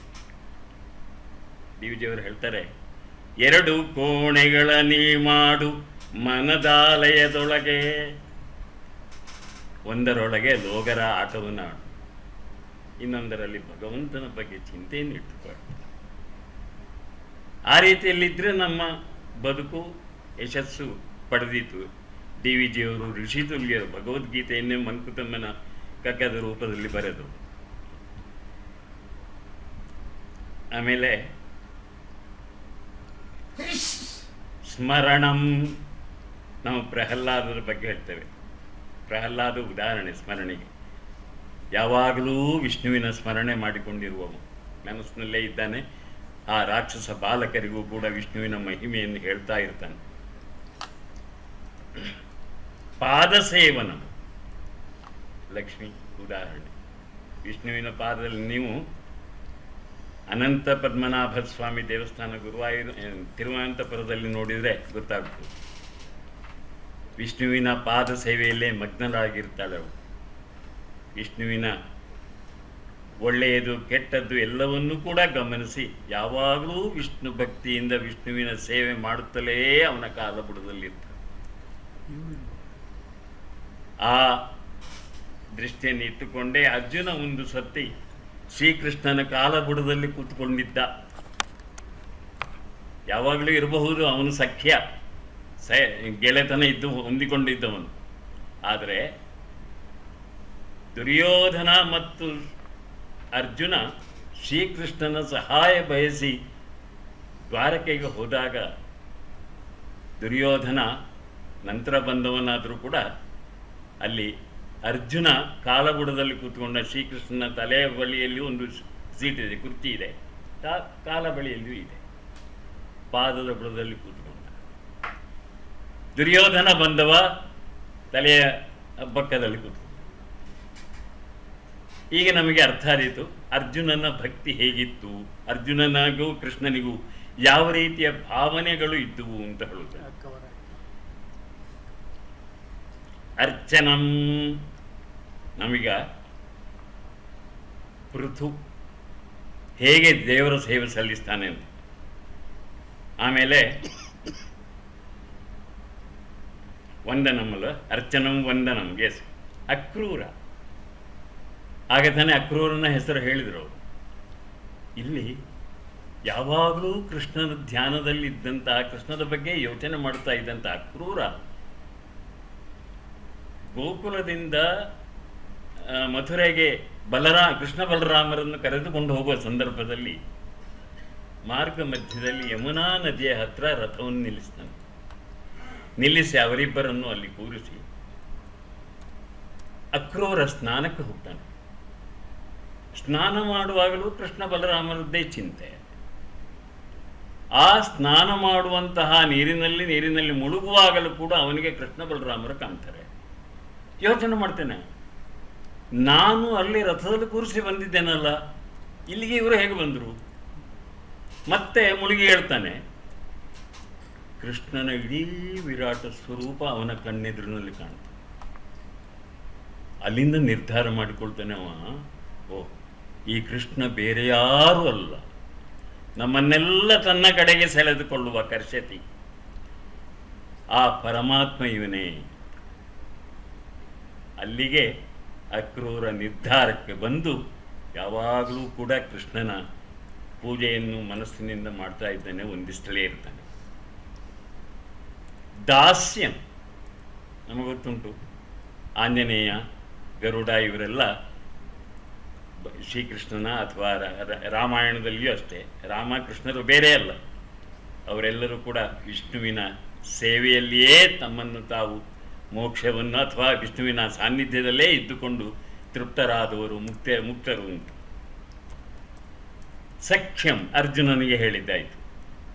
ಆತ್ಮನಿವೇದನಂ, ತನ್ನನ್ನು ತಾನೇ ಸಮರ್ಪಣೆ ಮಾಡಿಕೊಂಡವ ಬಲಿ ಚಕ್ರವರ್ತಿ. 3 ಹೆಜ್ಜೆ ಜಾಗ ಇಡೀ ಪ್ರಪಂಚದಲ್ಲಿ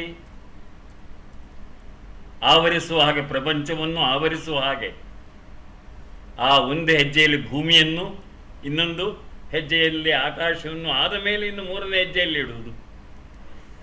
ತನ್ನನ್ನೇ ತಾನು ಅರ್ಪಿಸಿಕೊಂಡ, ಪಾತಾಳ ಸೇರಿ. ಆಗ ಬಲಿ ಹೇಳ್ತಾನೆ, ನಿನ್ನನ್ನು ತಿಳ್ಕೊಳ್ಳಿಕ್ಕೆ ಬಹಳ ಕಷ್ಟಪ್ಪ. ನಮ್ಮ ಅಜ್ಜ ತಿಳ್ಕೊಂಡಿದ್ದ ಪ್ರಹ್ಲಾದ, ಆ ಅಜ್ಜನಿಗೆ ಅನುಗ್ರಹಿಸಿದವ ನೀನು, ನನ್ನನ್ನೂ ಅನುಗ್ರಹಿಸು ನೀನು ಅಂತ ಹೇಳಿ ಬಲಿ ಪ್ರಾರ್ಥಿಸಿಕೊಳ್ತಾನೆ. ಭಾಗವತದಲ್ಲೇ ಬರುವುದು. ಹೀಗೆ 9 ವಿಧದ ಭಕ್ತಿಯನ್ನು ಕೂಡ ಈ ಭಾಗವತದಲ್ಲಿ ಹೇಳಿದೆ. ಯಾಕಂದರೆ ಪರಮಾತ್ಮನ ಎಲ್ಲ ಅವತಾರಗಳನ್ನು ಇಲ್ಲಿ ವಿವರಿಸಿದೆ. ನಮಗೆ ಒಂದು ಹೇಳಿಕೊಂಟು, ಅಮಂತ್ರಂ ಅಕ್ಷರಂ ನಾಸ್ತಿ. ಪ್ರತಿಯೊಂದು ಅಕ್ಷರವೂ ಕೂಡ ದೈವ ಸ್ವರೂಪವಾದ್ದು. ನಂಬ್ತೀರಾ? ಭಗವದ್ಗೀತೆಯಲ್ಲಿ ಅಕ್ಷರಾಣಾಂ ಅಕಾರೋಸ್ಮಿ ಆದಿಂದ ಪ್ರಾರಂಭ ಆಯಿತು. ನಮ್ಮ ಭಾಗವತದಲ್ಲಿ ಜಾ. ಏನು ಜಾ ಅಂತ ಹೇಳಿದರೆ ಹೇಳಿಬಿಡ್ತೇನೆ.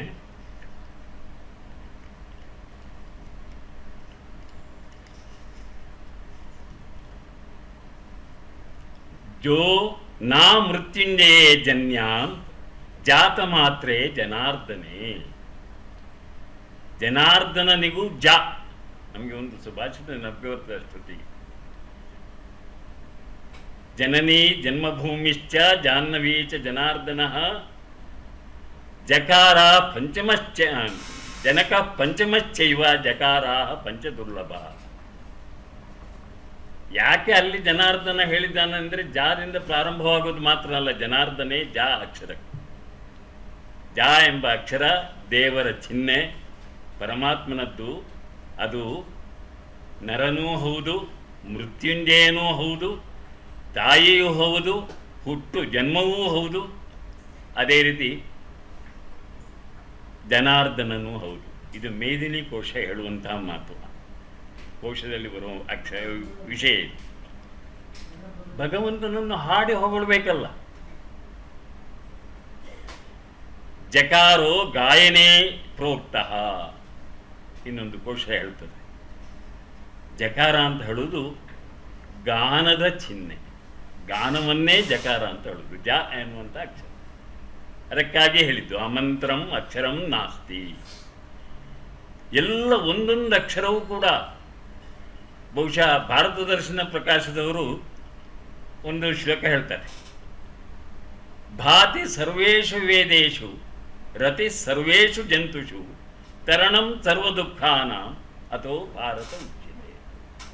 ನಮ್ಮ ಭಾರತದ ಹೆಸರೇ ಹಾಗೆ. ಭಾ ಶೋಭೆ, ಹೊಳಪು, ಕಾಂತಿ ಈ ಅರ್ಥ. ರತಿ ಪ್ರೀತಿ, ಸಂತೋಷ, ಆನಂದ ಎಲ್ಲವೂ ಹೌದು. ದಾಟುವುದು ತರಣಂ, ಅದಕ್ಕಾಗೇ ಭಾರತ. ಎಲ್ಲ ಜ್ಞಾನವನ್ನು ಹೊಂದಿ ಬೆಳಗುವಂತಹ, ಎಲ್ಲ ಪ್ರಾಣಿಗಳನ್ನು ಪ್ರೀತಿಸುವಂತಹ, ಎಲ್ಲರನ್ನು ಕೂಡ ತಮ್ಮವರನ್ನಾಗಿ ಭಾವಿಸುವಂತಹ ಪ್ರವೃತ್ತಿ ಯಾವ ದೇಶದಲ್ಲಿದೆಯೋ, ಎಲ್ಲ ರೀತಿಯ ದುಃಖಗಳನ್ನು ಮೀರಬಲ್ಲಂತಹ ಜ್ಞಾನ ಯಾವ ಭೂಮಿಯಲ್ಲಿದೆಯೋ ಅದೇ ಭಾರತ. ಹೀಗೆ ಹೇಳಿದರು. ಅದಕ್ಕಾಗಿ ಹೇಳ್ತೇನೆ, ಇಲ್ಲಿ ನಮಗೆ ಭಾಗವತದ ಪ್ರಥಮ ಶ್ಲೋಕ, ಜನ್ಮಾದ್ಯಸ್ಯ ಯತಃ, ವೇದಾಂತದ 2ನೇ ಸೂತ್ರ, ಜಕಾರದಿಂದಲೇ ಪ್ರಾರಂಭವಾಗಿದೆ, ಜನಾರ್ದನನಿಂದ ಪ್ರಾರಂಭ ಆಗಿದೆ. ಅದಕ್ಕಾಗಿ ಅದಕ್ಕೆ ಮಹತ್ವ. ಇದಕ್ಕೆ ವ್ಯಾಸರ ಹಿರಿಮೆಯನ್ನು ನಾವು ಮೆಚ್ಚಬೇಕಾದ್ದು. ವ್ಯಾಸರು ಬೇರೆ ಯಾರೂ ಅಲ್ಲ, 4 ಮುಖಗಳಿಲ್ಲ ಇದ್ರೂ ಕೂಡ ಬ್ರಹ್ಮಸ್ವರೂಪಿ, 4 ಕೈಗಳಲ್ಲಿದ್ದರೂ ಇಲ್ಲದಿದ್ರೂ ಕೂಡ ವಿಷ್ಣು, ಅದೇ ರೀತಿ 3 ಕಣ್ಣಿಲ್ಲದಿದ್ರೂ ಕೂಡ ಶಿವ. ಈ 3 ದೇವತೆಗಳ ತ್ರಿಮೂರ್ತಿಗಳ ಸ್ವರೂಪವನ್ನು ಹೊಂದಿದವರೇ ವ್ಯಾಸ, ಭಗವಾನ್ ಬಾದರಾಯಣ.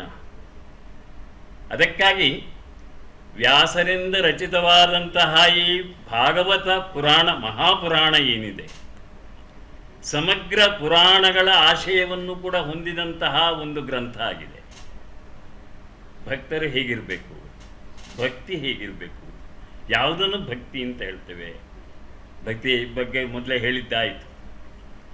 ಹಾಗಾದರೆ ಯಾರು ಅನಿವರತವೂ ಅನವರತವೂ, ಅದೇ ರೀತಿ ತಮ್ಮ ಎಲ್ಲ ವಿಷಯ ಲೋಭಗಳನ್ನು ಬಿಟ್ಟು, ಆಕಾಂಕ್ಷೆಗಳನ್ನು ಬಿಟ್ಟು, ರಾಗೋದ್ರೇಕಗಳನ್ನು ಬಿಟ್ಟು ಕೇವಲ ಮನಸ್ಸನ್ನು ಪರಮಾತ್ಮನಲ್ಲಿ ನಿಲ್ಲಿಸ್ತಾರೋ ಅವರು ನಿಜವಾದ ಭಕ್ತರು. ನನಗೆ ಪರಮಾತ್ಮನೇ ಹೇಳ್ತಾನೆ, ನಿಜವಾಗಿ ಭಗವಂತನನ್ನು ಬಯಸುವವರು ಯಾರು? ಚತುರ್ವಿಧ ಭಜಂತೆ ಮಾಂ ಜನಾ ಸುಕೃತಿನೋರ್ಜುನ, ಆರ್ತೋ ಜಿಜ್ಞಾಸುರರ್ಥಾರ್ಥಿ ಜ್ಞಾನಿ ಚ ಭರತರ್ಷಭ. 4 ರೀತಿಯ ಜನ ನನ್ನನ್ನು ಇಷ್ಟಪಡ್ತಾರೆ, ಬಯಸ್ತಾರೆ. ಯಾರೆಲ್ಲ? ಆರ್ತ, ಸಂಕಟ ಬಂದರೆ ವೆಂಕಟರಮಣ ಅಂತ ಹೇಳುವುದು, ಕಷ್ಟ ಬಂತು ಅಯ್ಯೋ ದೇವರೇ ಅಂತ. ಅಲ್ಲಿವರೆಗೆ ಇದೆ ದೇವರ ಜ್ಞಾಪಕ ಇರುವುದಿಲ್ಲ. ಒಬ್ಬರು ಪ್ರಸಿದ್ಧ ಲಾಯರ್ ಇದ್ದರು, ಸರ್ದಾರ್ ವಲ್ಲಭಾಯಿ ಪಟೇಲ್ರ ಬಂಧುಗಳು, ಮ್ಯಾಜಿಸ್ಟ್ರೇಟ್ ಆಗಿದ್ದವರು. ಆಗ ಅವರು ಯಾವಾಗಲೂ ಕೂಡ ಊಟ ಆಗಿ ಹೊಟ್ಟೆ ತುಂಬಿ ಸಂತೋಷ ಆಗುವಾಗ ದೇವರ ನಾಮಸ್ಮರಣೆ ಮಾಡುವುದಂತೆ. ಏನು ಊಟ ಆದ ಮೇಲೆ ದೇವರ ನೆನಪು ಅಂತ ನಿಮಗೆಲ್ಲ ಊಟಕ್ಕೆ ಸಿಕ್ಕದಿದ್ದರೆ ನೆನಪು ಬರುವುದು ದೇವರದ್ದು. ಆದರೆ ನನಗೆ ಹಾಗಲ್ಲ. ಈ ಊಟವನ್ನು ಕೊಟ್ಟಂತಹ ಪರಮಾತ್ಮನನ್ನು ಕೃತಜ್ಞತೆಯಿಂದ ಸ್ಮರಿಸಬೇಕಲ್ಲ. ಅದಕ್ಕಾಗಿ ಸಂತೋಷ ಯಾವಾಗ ಇದೆಯೋ ಆಗಲೇ ಭಗವಂತನನ್ನು ನೆನಪಿಗೆ ತರಲಿಕ್ಕೆ ಪ್ರಯತ್ನ ಪಡಬೇಕು ಅಂತ ಹೇಳ್ತಾರೆ. ನಾವು ಯಾವಾಗಲೂ ಸಂತೋಷ ಇದ್ದಾಗ, ಲೌಕಿಕ ಆನಂದದಲ್ಲಿ ಮುಳುಗಿರುವಾಗ ಪರಮಾತ್ಮನನ್ನು ಮರೆಯುವಂತಹ ಅಭ್ಯಾಸದವರೇ ಹೆಚ್ಚು. ಅದಕ್ಕಾಗಿಯೇ ಭಗವಂತ ಹೇಳ್ತಾನೆ, ಮದ್ಭಕ್ತ ಯತ್ರ ಗಾಯಂತಿ ತತ್ರ ತಿಷ್ಠಾಮಿ ನಾರದ ಅಂತ ವಿಷ್ಣು ಪುರಾಣದಲ್ಲಿ ಬರುವಂತಹ ವಾಕ್ಯ. ನನ್ನ ಭಕ್ತರು, ಯಾವ ಭಕ್ತರು? ನನ್ನಲ್ಲೇ. ಭಗವದ್ಗೀತೆ ಹೇಳಿದೆ ಭಕ್ತರು ಹೇಗಿರಬೇಕು ಅಂತ. ಅನಪೇಕ್ಷ ಶುಚಿರ್ದಕ್ಷೋ ಉದಾಸೀನೋ ಗತವ್ಯತಃ. ಹಾಗೆ 4-5 ಶ್ಲೋಕಗಳು ಹಾಗೆ ಬಂತು. ಎಲ್ಲ ಚಿಂತೆಗಳನ್ನು ಮರೆತು ಯಾವ ಅಪೇಕ್ಷೆಗಳನ್ನು ಹೊಂದದವನಾಗಿ ಮನಸ್ಸು ದೇಹ ಎಲ್ಲನ್ನೂ ಕೂಡ ಶುಚಿಯಾಗಿಟ್ಟು, ಶುಚಿ ದಕ್ಷ ಸಮರ್ಥನಾದವನು. ಮಾನಸಿಕ ಆರೋಗ್ಯವೂ ಬೇಕು, ಶಾರೀರಿಕ ಆರೋಗ್ಯವೂ ಬೇಕು. ಯಾಕೆ ಎರಡೂ ಇಲ್ಲದಿದ್ದರೆ ನಮಗೆ ದೇವರ ಸ್ಮರಣೆ ಬರುವುದಿಲ್ಲ? ಯಾಕೆಂದ್ರೆ ನಾವು ಆ ದೇಹದ ಆರೋಗ್ಯವನ್ನು ಕಾಪಾಡುವುದು ಹೇಗೆ ಅಂತ ಚಿಂತೆಯಲ್ಲಿ ಇರ್ತದೆ. ಹಾಗೆ ಆಗಬಾರ್ದು. ಯಾವ ಔದಾಸೀನ್ಯವನ್ನು ಇಟ್ಟುಕೊಳ್ಳದೆ, ಚಿಂತೆಗಳನ್ನು ತೋರಿಸಿಕೊಳ್ಳದೆ, ಹೇಳಿಕೊಳ್ಳದೆ, ನಿರ್ಮಲ ಮನಸ್ಸಿನಿಂದ ನನ್ನನ್ನು ನೆನೆಯುತ್ತಾರೋ ಅವನೇ ನನಗೆ ಭಕ್ತ, ಅವನೇ ನನಗೆ ಪ್ರಿಯನು. ಭಕ್ತಿಮಾನ್ಯ ಸಮೇ ಪ್ರಿಯ. ಹೀಗೆ 4-5 ಶ್ಲೋಕಗಳಲ್ಲಿ ಗೀತೆಯಲ್ಲಿ ಹೇಳ್ತಾರೆ. ಆ ಗೀತೆಯ ಮುಂದಿನ ಭಾಗವೇ ಇಲ್ಲಿ ಭಾಗವತದಲ್ಲಿ. ಯಾಕೆಂತ ಹೇಳಿದ್ರೆ ವ್ಯಾಸರು ಬರೆಯುವುದು ಭಾಗವತವನ್ನು ಮಹಾಭಾರತ ಬರೆದಾದ ಮೇಲೆ. ಹಾಗೆ ನಮ್ಮ ನಂಬಿಕೆ ಇಷ್ಟವರೆಗೂ. ಆದ ಕಾರಣ ಏನು ವಿಷಯ ಇಲ್ಲ ಇಲ್ಲಿ ಅಂತ ಹೇಳಲಿಕ್ಕೆ ಸಾಧ್ಯ ಇಲ್ಲ. ಅಷ್ಟೂ 12 ಸ್ಕಂಧದಲ್ಲಿ ಕಥೆಗಳ ಜೊತೆಗೆ ಸ್ತೋತ್ರಗಳನ್ನು ಅಳವಡಿಸಿಕೊಂಡಿದ್ದಾರೆ. ನನ್ನ ವಿಷಯ ಅದು. ಭಾಗವತದಲ್ಲಿ ಸ್ತೋತ್ರಗಳು ಅಥವಾ ಭಾಗವತದ ಸ್ತೋತ್ರಗಳು. ನಾವು ಹೇಗೆ ಭಾಗವತರಾಗ್ತೇವೆ? ಭಗವಂತನ ಸನ್ನಿಧಿಯಲ್ಲಿ ಯಾವಾಗಲೂ ಇರುತ್ತೇವೆ. ಹೇಗಿರ್ತೇವೆ? ಕರ್ತವ್ಯವೇ ದೇವರು. ಒಂದು ಶುದ್ಧ ಮನಸ್ಸು, ನಡವಳಿಕೆ ಹೇಗಿರಬೇಕು ಅಂತ ಹೇಳ್ತಾರೆ. ಕೃತಜ್ಞನಾಗಿರು.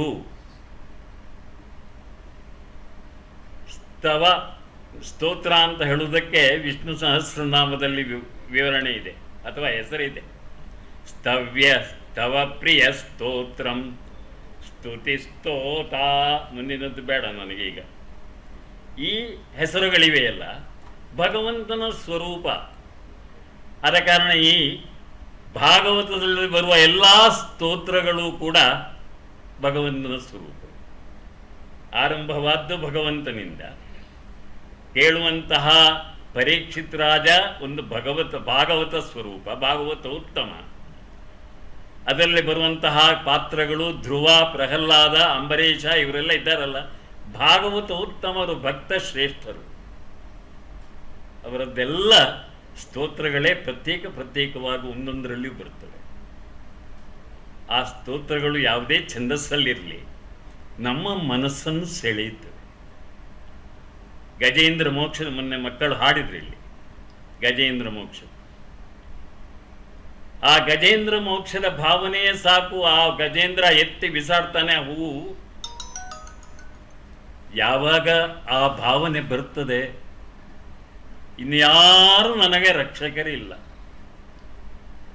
ಭಗವಂತನೊಬ್ಬನೇ ಶರಣು. ಯಾಕೆಂತ ಹೇಳಿದ್ರೆ ನನ್ನ ಜೊತೆಯಲ್ಲಿದ್ದ ಸಾವಿರಾರು ಆನೆಗಳು ಕೂಡ ನನ್ನನ್ನು ಕಾಪಾಡುವುದಕ್ಕೆ ಅಸಮರ್ಥವಾಗಿದೆ. ಅಂತಹ ಭಯಂಕರವಾದ ಮೊಸಳೆಯ ಹಿಡಿತಕ್ಕೆ ಸಿಕ್ಕಿಕೊಂಡಿದ್ದೇನೆ. ಹೇಗೆ ನಾನು ಪಾರಾಗುವುದೀಗ? ಕೊನೆಗೆ ಭಗವಂತನೇ ಶರಣ. ಓಂ ನಮೋ ಭಗವತೆ ವಾಸುದೇವಾಯ. ದ್ವಾದಶಾಕ್ಷರಿ ಮಂತ್ರ. ಆ ವಾಸುದೇವನಿಗೆ ನಮಸ್ಕರಿಸಿ ಸ್ತೋತ್ರ ಮಾಡ್ತಾನೆ. ಅದ್ಭುತವಾದ ಗಜೇಂದ್ರ ಮೋಕ್ಷದ ಕಥೆ ಇರಲಿ. ಇಲ್ಲಿ ಕೆಲವಾರು ಸ್ತೋತ್ರಗಳನ್ನು ಎತ್ತಿಕೊಂಡಿದ್ದೇನೆ ನೆಪಕ್ಕೆ. ಇಲ್ಲಿ ಉದಾಹರಣೆಗೆ ಎಲ್ಲ ಪ್ರತಿಯೊಂದು ಶ್ಲೋಕವೂ ಕೂಡ ಒಂದಲ್ಲ ಒಂದು ರೀತಿಯಲ್ಲಿ ನಮಗೆ ಸ್ತೋತ್ರ ಅಂತಲೇ ಅರ್ಥ ಆಗ್ತದೆ. ಅದು ಭಗವಂತನ ಸ್ವರೂಪ.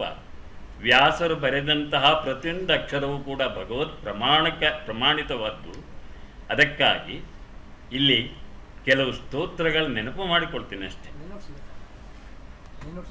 ಶುರುವಿಗೆ ಬರುವಂತಹದ್ದು ನಮಗೆ ಕುಂತಿಯು ಕೃಷ್ಣನನ್ನು ಸ್ತುತಿಸುವುದು. ಕುಂತಿ ಯಾಕೆ ಸ್ತುತಿಸ್ತಾಳೆ? ಎಲ್ಲ ಕೆಲಸ ಆಗಿ ಹೋಗಿದೆ, ಅವಳಿಗೇನು ಅನುಗ್ರಹ ಬೇಕಾದ್ದಿಲ್ಲ ಅಂತ ಹೇಳಿ ನಾವು ಭಾವಿಸುವಾಗಿಲ್ಲ. ಅವಳಿಗೊಂದು ಇಚ್ಛೆ ಇತ್ತು, ನಮ್ಮ ಸಂತತಿ ಅಶ್ವತ್ಥಾಮನ ಬ್ರಹ್ಮಶಿರಸ್ಸು ಎನ್ನುವಂತಹ ಅಸ್ತ್ರದಿಂದ ಉತ್ತರೆಯ ಗರ್ಭ ಪ್ರವೇಶ ಆಗಿ ಗರ್ಭ ನಾಶವಾಗಿ ಹೋಗಬೇಕು, ಪಾಂಡವರ ಸಂತತಿ ನಾಶವಾಗಬೇಕು ಎನ್ನುವ ಭಾವನೆಯಿಂದ ಬಾಣ ಪ್ರಯೋಗ ಮಾಡಿ. ಆದರೆ ಉತ್ತರೆ ಭಯಪಟ್ಟು ಓಡಿಕೊಂಡು ಬರ್ತಾಳೆ, ಕಾಪಾಡುವುದು. ನಾನು ಸತ್ರು ಚಿಂತೆ ಇಲ್ಲ, ನನ್ನ ಗರ್ಭವನ್ನು ಉಳಿಸು, ಯಾಕೆ ನಮ್ಮ ವಂಶ ಮುಂದುವರಿಸಬೇಕು. ಆಗ ಶ್ರೀಕೃಷ್ಣ ರಥದಿಂದ ರಥವನ್ನೇರಬೇಕು, ಅಲ್ಲಿ ಮತ್ತೆ ಪುನಃ ಹಿಂದಕ್ಕೆ ಬಂದು ತನ್ನ ಮಾಯಾ ಕವಚದಿಂದ ಆ ಗರ್ಭವನ್ನು ರಕ್ಷಿಸಿ ಅಸ್ತ್ರವನ್ನು ಸುದರ್ಶನದಿಂದ ನಿವಾರಣೆ ಮಾಡುತ್ತೆ. ಭಾಗವತದಲ್ಲಿ ಹೇಳಬೇಕು. ಅದು ಬಿಟ್ಟು ಕುಂತಿಗೇನೂ ಅಪೇಕ್ಷೆ ಇಲ್ಲ. ಯಾಕೆಂತ ಹೇಳಿದ್ರೆ ಯಾವಾಗಲೂ ಕೃಷ್ಣನ ಪರವಾಗಿಯೇ ಇರುವವಳು, ಕೃಷ್ಣನ ಚಿಂತೆ ಮಾಡುವವಳು, ಕೃಷ್ಣನ ಬಗ್ಗೆ ನಂಬಿಕೆ ಇಟ್ಟುಕೊಂಡವಳು. ಈ ಕೃಷ್ಣ ಧರ್ಮಿಷ್ಠರಾದಂತಹ ನನ್ನ ಮಕ್ಕಳನ್ನು ಕಾಪಾಡಿಯೇ ಕಾಪಾಡ್ತಾನೆ. ಒಂದು ನಿಶ್ಚಲವಾದ ಶ್ರದ್ಧೆ ಅವಳಲ್ಲಿ, ಅದಕ್ಕಾಗಿ ಕಾಪಾಡ. ಇದು ಮೊದಲನೇ ಇದರಲ್ಲಿ ಬರುವಂಥದ್ದು. ಸುಮಾರು 10-12 ಶ್ಲೋಕಗಳಲ್ಲಿ ಆ ಯಾವುದು ಕುಂತಿಯ ಸ್ತವನ ಇದೆ. ನಾವು ಯಾಕೆ ಇಲ್ಲಿ ನೆನಪು ಮಾಡಬೇಕು ಅಂತ ಹೇಳಿದರೆ, ಕುಂತಿ ತನ್ನ ಎಲ್ಲ ಸ್ತೋತ್ರಗಳಲ್ಲಿ ಅವಳು ಯಾಕೆ ಮುಂದೆ ಬರ್ತಾಳೆ ಅಂತ ಹೇಳಿದರೆ, ಕೃಷ್ಣನ ಕಾರ್ಯಕ್ಕೆ. ಭಕ್ತರಾಗಿದ್ದಂತಹ ಪಾಂಡವರನ್ನು ಎಲ್ಲ ಕಷ್ಟಗಳಿಂದಲೂ ಕೂಡ ಪಾರು ಮಾಡಿದವ ಕೃಷ್ಣ.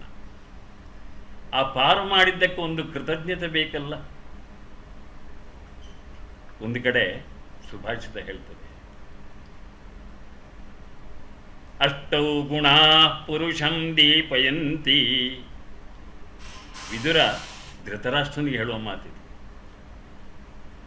ಅಷ್ಟೌ ಗುಣಾ ಪುರುಷಂ ದೀಪಯಂತಿ ಪ್ರಜ್ಞಾ ಚ ಕೌಲ್ಯಂಚ ದಮಶ್ರುತಂಚ ಪರಾಕ್ರಮಶ್ಚ ಬಹುಭಾಷಿತಾ ಚ ದಾನಂ ಯಥಾಶಕ್ತಿ ಕೃತಜ್ಞತಾ ಚ. ಕೃತಜ್ಞತೆ ಮುಖ್ಯ. ಕೃತಜ್ಞ ಅಂದ್ರೆ ಏನು? ದೇವರ ಸ್ವರೂಪವೇ. ಯಾರ ಕೃತಜ್ಞನೋ ಅವನು ಭಗವತ್ ಸ್ವರೂಪಿ. ಯಾಕೆ ಹೇಳ್ತೇನೆ, ಮತ್ತೆ ಹೇಳ್ತೇನೆ, ವಿಷ್ಣು ಸಹಸ್ರನಾಮದಲ್ಲಿ ಕೃತಜ್ಞ ಕೃತಿರಾತ್ಮವಾನ್, ಕೃತಜ್ಞ ಅಂತ ಹೆಸರುಂಟು ವಿಷ್ಣುವಿಗೆ. ಹಾಗಾದರೆ ಯಾರು ಕೃತಜ್ಞತೆಯನ್ನು ಹೊಂದಿದ್ದಾರೋ ಅವನು ಕೃತಜ್ಞ ಅಂದರೆ ಕೃತವನ್ನು ಮಾಡಿದ್ದನ್ನು ತಿಳ್ಕೊಂಡಿದ್ದಾರೋ ಒಂದು ಅಲ್ಲಿ ವಿಷ್ಣುವಿಗೆ ಸಂಬಂಧಪಟ್ಟು. ಇನ್ನು ಯಾರು ಪಡೆದಂತಹ ಉಪಕಾರವನ್ನು ಸರ್ವದಾ ನೆನೆದು ಯಾವಾಗಲೂ ಯಾವಾಗ ನಾನು ಪ್ರತ್ಯುಪಕಾರ ಮಾಡಲಿ ಅಂತ ಹೇಳುವಂತಹ ಚಿಂತನೆಯಲ್ಲಿ ಇರ್ತಾನೋ, ಪ್ರತ್ಯುಪಕಾರಕ್ಕಾಗಿಯೇ ಯೋಚನೆ ಮಾಡ್ತಾನೋ, ಅವನು ಕೃತಜ್ಞ.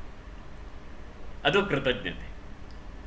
ಅದು ನಮ್ಮ ಮಕ್ಕಳಿಗೆ ಹೇಳುವಂಥ ಸುಭಾಷಿತವೂ ಹೌದು, ವಿದುರ ನೀತಿಯು. ಅಂತಹ ಕೃತಜ್ಞತೆಯನ್ನು ಇಲ್ಲಿ ಸ್ತೋತ್ರಕಾರರು ಅಥವಾ ವ್ಯಾಸ ಸ್ತೋತ್ರಗಳ ರೂಪದಲ್ಲಿ ತೋರಿಸಿ. ಕುಂತಿಯ ಮಾತಿನಲ್ಲಿ ಬರುವಂತಹ ಕೃತಜ್ಞತೆ ಅದು ಕೃಷ್ಣನ ಕಾರ್ಯಗಳಿಗೆ. ಅದಾದ ಮೇಲೆ ಇದು ಬ್ರಹ್ಮ ಮಾಡ್ತಾನೆ ಕೃಷ್ಣ ಸ್ತುತಿ. ಅದೇ ರೀತಿ ನಾನು ಈ ಸ್ತೋತ್ರಗಳನ್ನೆಲ್ಲ ಹೇಳ್ಬಿಡ್ತೇನೆ ಒಂದು ಸತಿ ಯಾವುದಿದೆ ಅಂತ. ಬ್ರಹ್ಮನಿಂದ ವಿಷ್ಣು ಸ್ತುತಿ, ಅದೇ ರೀತಿ ಕರ್ದಮನಿಂದ ವಿಷ್ಣು ಸ್ತುತಿ. ಕರ್ದಮ ಪ್ರಜಾಪತಿ ಬ್ರಹ್ಮ ಹೇಗೆ ಸೃಷ್ಟಿ ಮಾಡಬೇಕು ಅಂತ ಸೂಚನೆ ಕೊಟ್ಟ ಮೇಲೆ ಕೆಲವು ಸೃಷ್ಟಿಯನ್ನು ಮಾಡಿ ಕರ್ದಮನನ್ನು ಸೃಷ್ಟಿಸಿ, ಕರ್ದಮ ದೇವಹೂತಿಯರ ವಿವಾಹ ಆದ ಮೇಲೆ ಮತ್ತೆ ಮುಂದಿನ ಮನುಸಂತತಿ ಹೇಗೆ ಬೆಳೆಯುತ್ತದೆ ಅಂತ ಎಲ್ಲ ವಿವರಿಸ್ತಾರೆ. ಆಮೇಲೆ ಕರ್ದಮನಿಂದ ಮತ್ತೆ ಕಪಿಲ ಶ್ರುತಿ, ಕಪಿಲ ಮುನಿಯಿಂದ ಹೇಗೆ ಸಂತತಿ ಬೆಳಿಬೇಕು ನಂತರ ಅಂತ. ಅದಾದ ಮೇಲೆ ಧ್ರುವ ಇಲ್ಲಿ ನಮಗೆ ಮುಖ್ಯ. ಧ್ರುವನ್ನು ವಿಷ್ಣು ಸ್ತುತಿ ಮಾಡ್ತಾನೆ.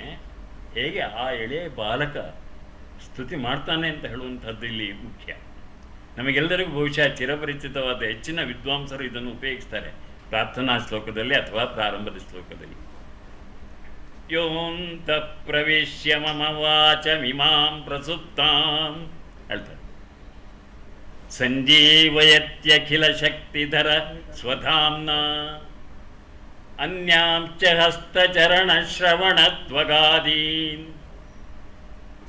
ಪ್ರಾಣಾನ್ನಮೋ ಭಗವತೆ ಪುರುಷಾಯ ತುಭ್ಯಂ. ಧ್ರುವ ಹೇಳುವಂಥ ಶ್ಲೋಕ. ಅಲ್ಲಿಂದ ಧ್ರುವನ ಸ್ತುತಿ ಶುರುವಾಗ್ತದೆ. ಅಂದರೆ ಏನರ್ಥ ಆಯಿತು? ಪರಮಾತ್ಮ ನಮ್ಮೊಳಗಿದ್ದಾನೆ ಅಂತರಾತ್ಮನಾಗಿ. ಸುತ್ತ ಮಾತ್ರ ಅಲ್ಲ, ನಮ್ಮೊಳಗೆ ಅಂತರಾತ್ಮನ ನಮಗೆ ಉಪನಿಷತ್ ವಾಕ್ಯ ಹೇಳ್ತದೆ. ಅಣೋರಣೀಯಾನ್ ಮಹತೋ ಮಹೀಯಾನ್ ಆತ್ಮ ಗುಹಾಯಾಂ ನಿಹಿತೋಸ್ಯ ಜಂತೋ. ಆ ಆತ್ಮಸ್ವರೂಪದಲ್ಲಿರುವಂತಹ ಪರಮಾತ್ಮ ಸಾಕ್ಷೀಭೂತನಾಗಿ ನಮ್ಮೊಳಗೆ ಇದ್ದಾನಲ್ಲ, ಅವ ನಮ್ಮೆಲ್ಲ ಇಂದ್ರಿಯಗಳನ್ನು ಪ್ರಚೋದಿಸ್ತಾನೆ, ಚೇತನ ಸ್ವರೂಪ. ಅದಕ್ಕಾಗಿ ಅದನ್ನು ಆ ಸಮಯದಲ್ಲೇ ತಿಳ್ಕೊಂಡು ಅವ ಜ್ಞಾಪಿಸ್ತಾನೆ, ಪ್ರಾರ್ಥನೆ ಮಾಡ್ತಾನೆ. ನೋಡಿ, ಅದು ವಿಷಯ. ಆ ಧ್ರುವನ ಪ್ರಾರ್ಥನೆ, ಆ ಧ್ರುವನ ಸ್ತುತಿ ಆದ ಮೇಲೆ ನಮಗೆ ಅಲ್ಲಿ ಬರುವಂತಹದ್ದು ಪೃಥುವಿನ ಸ್ತುತಿ. ಬ್ರಹ್ಮನಿಂದ ಬ್ರಹ್ಮಾದಿಗಳೆಲ್ಲ ಪೃಥುವನ್ನು ಸ್ತುತಿ ಮಾಡ್ತಾರೆ, ನೀನು ಕಾಪಾಡಬೇಕಪ್ಪ ಅಂತ. ಪೃಥು ವಿಷ್ಣು ಸ್ವರೂಪಿ, ಅಂಶಸ್ವರೂಪಿ. ಆ ಪೃಥು ಕಾಪಾಡುವಾಗ ಸಂದರ್ಭದಲ್ಲಿ ಬ್ರಹ್ಮನಿಂದ ಪೃಥುವಿನ ಸ್ತುತಿ, ಹಾಗೆ ಭೂದೇವಿ ಪೃಥುವಿನ ಸ್ತುತಿ. ಭೂದೇವಿ ಕೂಡ ಮಾಡ್ತಾಳೆ, ಮಾರ್ಗದರ್ಶನ ಮಾಡ್ತಾಳೆ ಪೃಥ್ವಿಗೆ. ನೋಡು, ಈ ಜನ ಎಲ್ಲ ಜಗತ್ತಿನ ಜೀವಿಗಳೆಲ್ಲ ಅನಾಚಾರಿಗಳಾಗಿ ಹೋಗಿದ್ದಾರೆ, ಧರ್ಮಭ್ರಷ್ಟರಾಗಿದ್ದಾರೆ. ಅದಕ್ಕಾಗಿ ನನ್ನಲ್ಲಿರುವಂತಹ ಆ ಬೀಜಗಳೇನಿವೆ, ಅನ್ನ ರೂಪವಾದಂಥವು, ಅವುಗಳನ್ನೆಲ್ಲ ನಾನು ನುಂಗಿಬಿಟ್ಟಿದ್ದೇನೆ. ಈಗ ನಾನು ಹಸುವಾಗಿ ಹೋಗ್ತಾ ಇದ್ದೀನಲ್ಲ, ನನ್ನ ಹಸುವಿನ ರೂಪದಲ್ಲಿರುವ ನನ್ನನ್ನು ನೀನು ಕರುವಿನ ಸಹಿತವಾಗಿ ಬಂದು ಹಾಲು ಕರೆ. ಆ ಬೀಜದ ರೂಪದಲ್ಲಿರುವಂತಹ ಎಲ್ಲ ವಸ್ತುಗಳು ಮತ್ತೆ ನಿನಗೆ ದೊರಕುತ್ತವೆ, ಮತ್ತೆ ಜೀವಿಗಳಿಗೆ ಅನ್ನದ ಅನುಕೂಲ ಆಗುತ್ತದೆ ಅಂತ ಹೇಳಿ ಹೇಳ್ಬಿಟ್ಟ. ಇದು ಆ ಪೃಥ್ವಿಗೆ ಸೂಚನೆ ಕೊಟ್ಟದ್ದು. ಪೃಥುವು ಗೋ ಸೇವೆ ಮಾಡ್ತಾನೆ, ಹಾಲು ಕರೆಯುತ್ತಾನೆ. ಹಾಲು ಕರೆದು ನಂತರ ದೇವತೆಗಳು ಏನೇನು ಬೇಕು ತಗೊಂಡು ಹೋಗ್ತಾರೆ. ಬೃಹಸ್ಪತಿಯ ಜೊತೆಗೆ ಬಂದು ಜ್ಞಾನವನ್ನು ತಗೊಂಡು ಹೋಗ್ತಾನೆ. ಅದೇ ರೀತಿ ದೇವತೆಗಳು ಸೋಮರಸ ಇತ್ಯಾದಿಗಳನ್ನು ತಗೊಂಡು ಹೋಗ್ತಾರೆ. ರಾಕ್ಷಸರು, ಅಸುರರು ಬಂದು ತಗೊಂಡು ಹೋಗ್ತಾರೆ. ಜೀವಿಗಳು ತಮಗೆ ಬೇಕಾದಂತಹ ವಸ್ತುಗಳನ್ನು ತಗೊಂಡು ಹೋಗ್ತಾರೆ. ಎಲ್ಲ ಹಾಲಿನ ರೂಪದಲ್ಲಿ ಕರೆದು ತಮಗೆ ಬೇಕಾದ ಅಪೇಕ್ಷೆ ಪಟ್ಟು ಪಡೆಯಿತು. ಆ ಸ್ತವ ಮತ್ತೊಂದು. ಒಟ್ಟು 23-24 ಸ್ತವಗಳನ್ನು ಇಲ್ಲಿ ಬರೆದಿದ್ದೇನೆ. ನಾರದರು ಬರ್ತಾರೆ. ಈಗ ಇನ್ನು ನಾರದನಿಂದ ಸಂಕರ್ಷಣ ಸ್ತುತಿ. ಬಹುಶಃ ಹೆಚ್ಚಿನವರು ಇದನ್ನು ಕೇಳಿಲ್ಲ ಅಂತ ಕಾಣ್ತದೆ. ನಮ್ಮಲ್ಲಿ ಅನಂತನ ಪೂಜೆ ಮಾಡುವುದು ಕಡಿಮೆ, ನಮ್ಮ ಕರಾವಳಿಯಲ್ಲಿ. ಇಲ್ಲಿ ಎಲ್ಲ ಅನಂತನ ಚತುರ್ದಶಿ ಹುಣ್ಣಿಮೆ ಎಲ್ಲ ಆಚರಿಸ್ತಾರೆ. ಅನಂತನ ವ್ರತ ಯಾವುದರಲ್ಲಿ ಬಂದಿದೆ ಅಂತ ಹೇಳೋದು ನಾನು ಯೋಚನೆ ಮಾಡ್ತಾ ಇದ್ದರೆ ಆವತ್ತು ನೆನಪಾಗಿತ್ತು, ಉಪನ್ಯಾಸ ಕೊಟ್ಟೆ. ಇವತ್ತು ಮತ್ತೆ ಪುನಃ ಸನ್ಮಾನ್ಯ ರಂಗನಾಥ್ ಅವರು ನನಗೆ ಸ್ವಲ್ಪ ಸೂಚನೆ ಕೊಟ್ಟು ಈ ಸ್ತೋತ್ರಗಳ ಮೂಲಕ ಮತ್ತೆ ನೆನಪು ಮಾಡುವ ಹಾಗೆ ಮಾಡಿದರು. ಸಂಕರ್ಷಣ ಅಂತ ಹೇಳಿದರೆ ಬಲರಾಮ ಒಬ್ಬನೇ ಅಲ್ಲ, ಆ ಸಂಕರ್ಷಣ ದೇವರು ಪಾತಾಳಕ್ಕಿಂತ 30,000 ಯೋಜನಗಳ ಕೆಳಗೆ ಇರುವಂತಹ ಅನಂತ. ಭಗವದ್ಗೀತೆಯಲ್ಲಿ ಬರ್ತದೆ, ಅನಂತಶ್ಚಾಸ್ಮಿ ನಾಗಾನಾಂ. ನಾಗಗಳಲ್ಲಿ ನಾನು ಅನಂತನೇ. ಅದಕ್ಕಾಗಿ ಅನಂತನ ಚತುರ್ದಶಿಯಲ್ಲಿ ವ್ರತ ಮಾಡ್ತಾರೆ. ಬಹುಶಃ ದಾರದಲ್ಲಿ ಆ ಹಾವಿನ ಗಂಟುಗಳನ್ನೆಲ್ಲ ಹಾಕಿ ಕಟ್ಟುವ ಕ್ರಮ ಉಂಟು ಅನಂತನ ವ್ರತ ರೂಪದಲ್ಲಿ ಆಚರಿಸ್ತಾರೆ. ಇಲ್ಲಿ ಸಂಕರ್ಷಣ ಸ್ತುತಿ ದಕ್ಷ ಪ್ರಜಾಪತಿ ಮಾಡೋದು.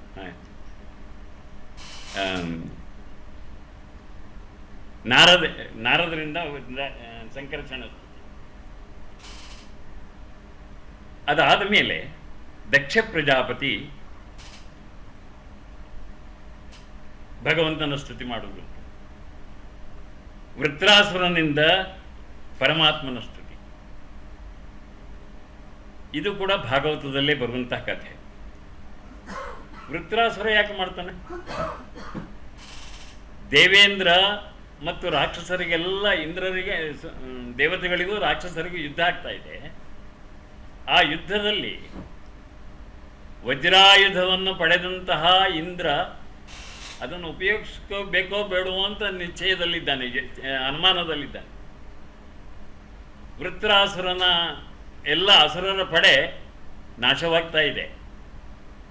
ಆದರೆ ವೃತ್ರಾಸುರನ ಗದೆಯೂ ಕೂಡ ಈಗ ನಿಷ್ಪ್ರಯೋಜಕವಾಗಿ ಬರ್ತಾ ಇದೆ ಅಂತ ಅನಿಸ್ತಾ ಇದೆ ಅವನಿಗೆ.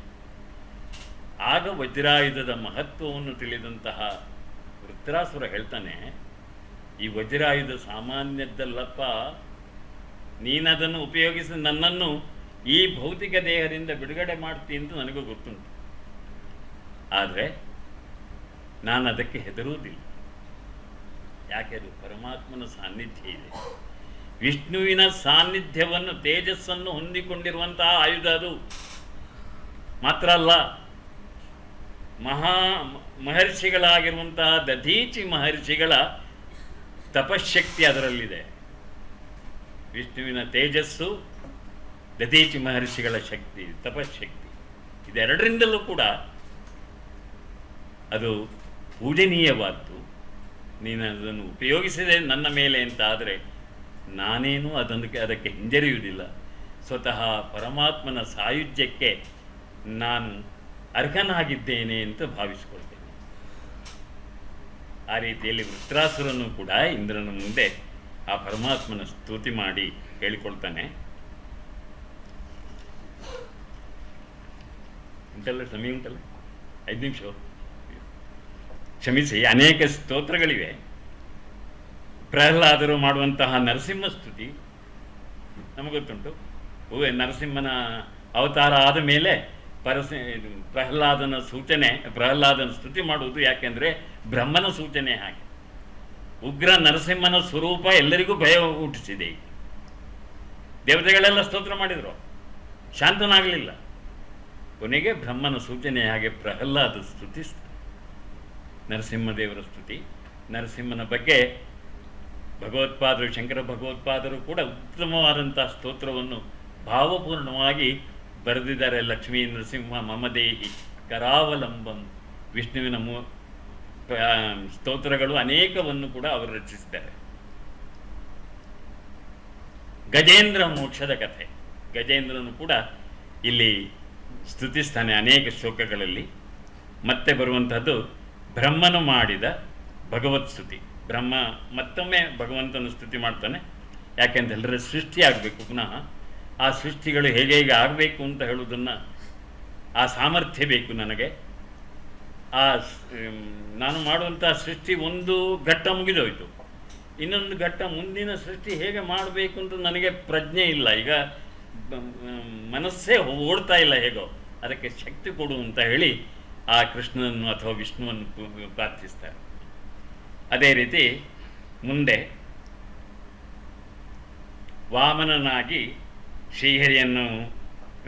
ವಾಮನನಾಗಿ ಬಂದಂತಹ ಶ್ರೀಹರಿಯನ್ನು ಮಾಡಿದ ಸ್ತುತಿ ಬಲಿ. ಅದು ಅಷ್ಟಮ ಸ್ಕಂದದಲ್ಲಿ ಬರ್ತದೆ.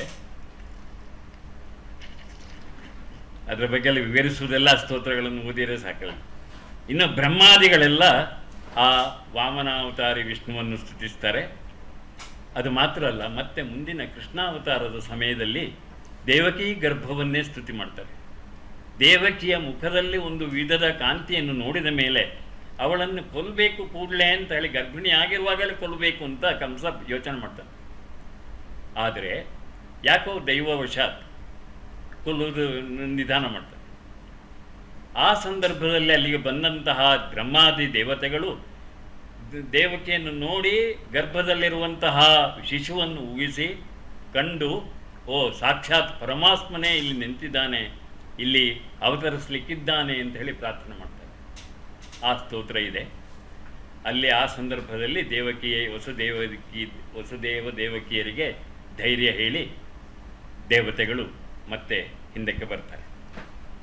ಶ್ರೀಕೃಷ್ಣನ ಸ್ತುತಿ ಮತ್ತೆ ಕೃಷ್ಣ ಗೋಕುಲದಲ್ಲಿರುವಾಗ ಬಾಲಕನಾಗಿ ಅವನ ಲೀಲೆಗಳನ್ನು ತೋರಿಸುವ ಸಂದರ್ಭದಲ್ಲಿ ಬ್ರಹ್ಮ ಬಂದು ನೋಡಿದ ಸಾಕ್ಷಾತ್ ಕೃಷ್ಣನನ್ನು ಅಲ್ಲಿ ಸ್ತುತಿ ಮಾಡ್ತಾನೆ.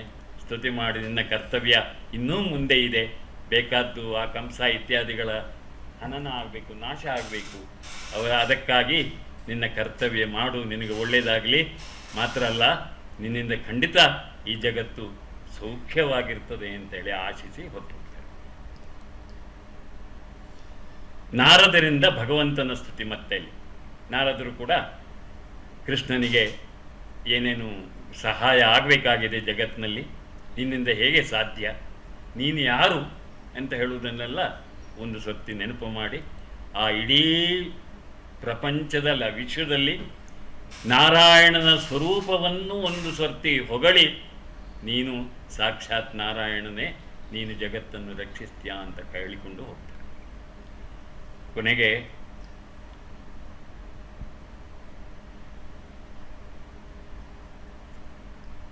ಕ್ಷಮಿಸಬೇಕು, ಸ್ವಲ್ಪ ದೃಷ್ಟಿ ದೋಷ ಇದೆ,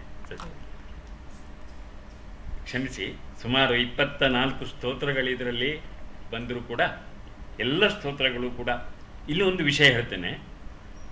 ಶಿವ ಬೇರೆ ಅಲ್ಲ, ಮಾರ್ಕಂಡೇಯ ಮಹರ್ಷಿಗಳಿಗೆ ಶಿವ ಕಾಣಿಸಿಕೊಂಡು ಹೇಳ್ತಾರೆ, ನೋಡಪ್ಪ, ಒಂದೇ ಶ್ಲೋಕದಲ್ಲಿ ನನ್ನಲ್ಲಿ ಆಗಲಿ ವಿಷ್ಣುವಿನಲ್ಲಿ ಆಗಲಿ ಬ್ರಹ್ಮನಲ್ಲಿ ಆಗಲಿ ನಾವು 3 ಜನ ಒಂದೇ ದೇಹದಲ್ಲಿರುವ ಹಾಗೆ ಇದೆ,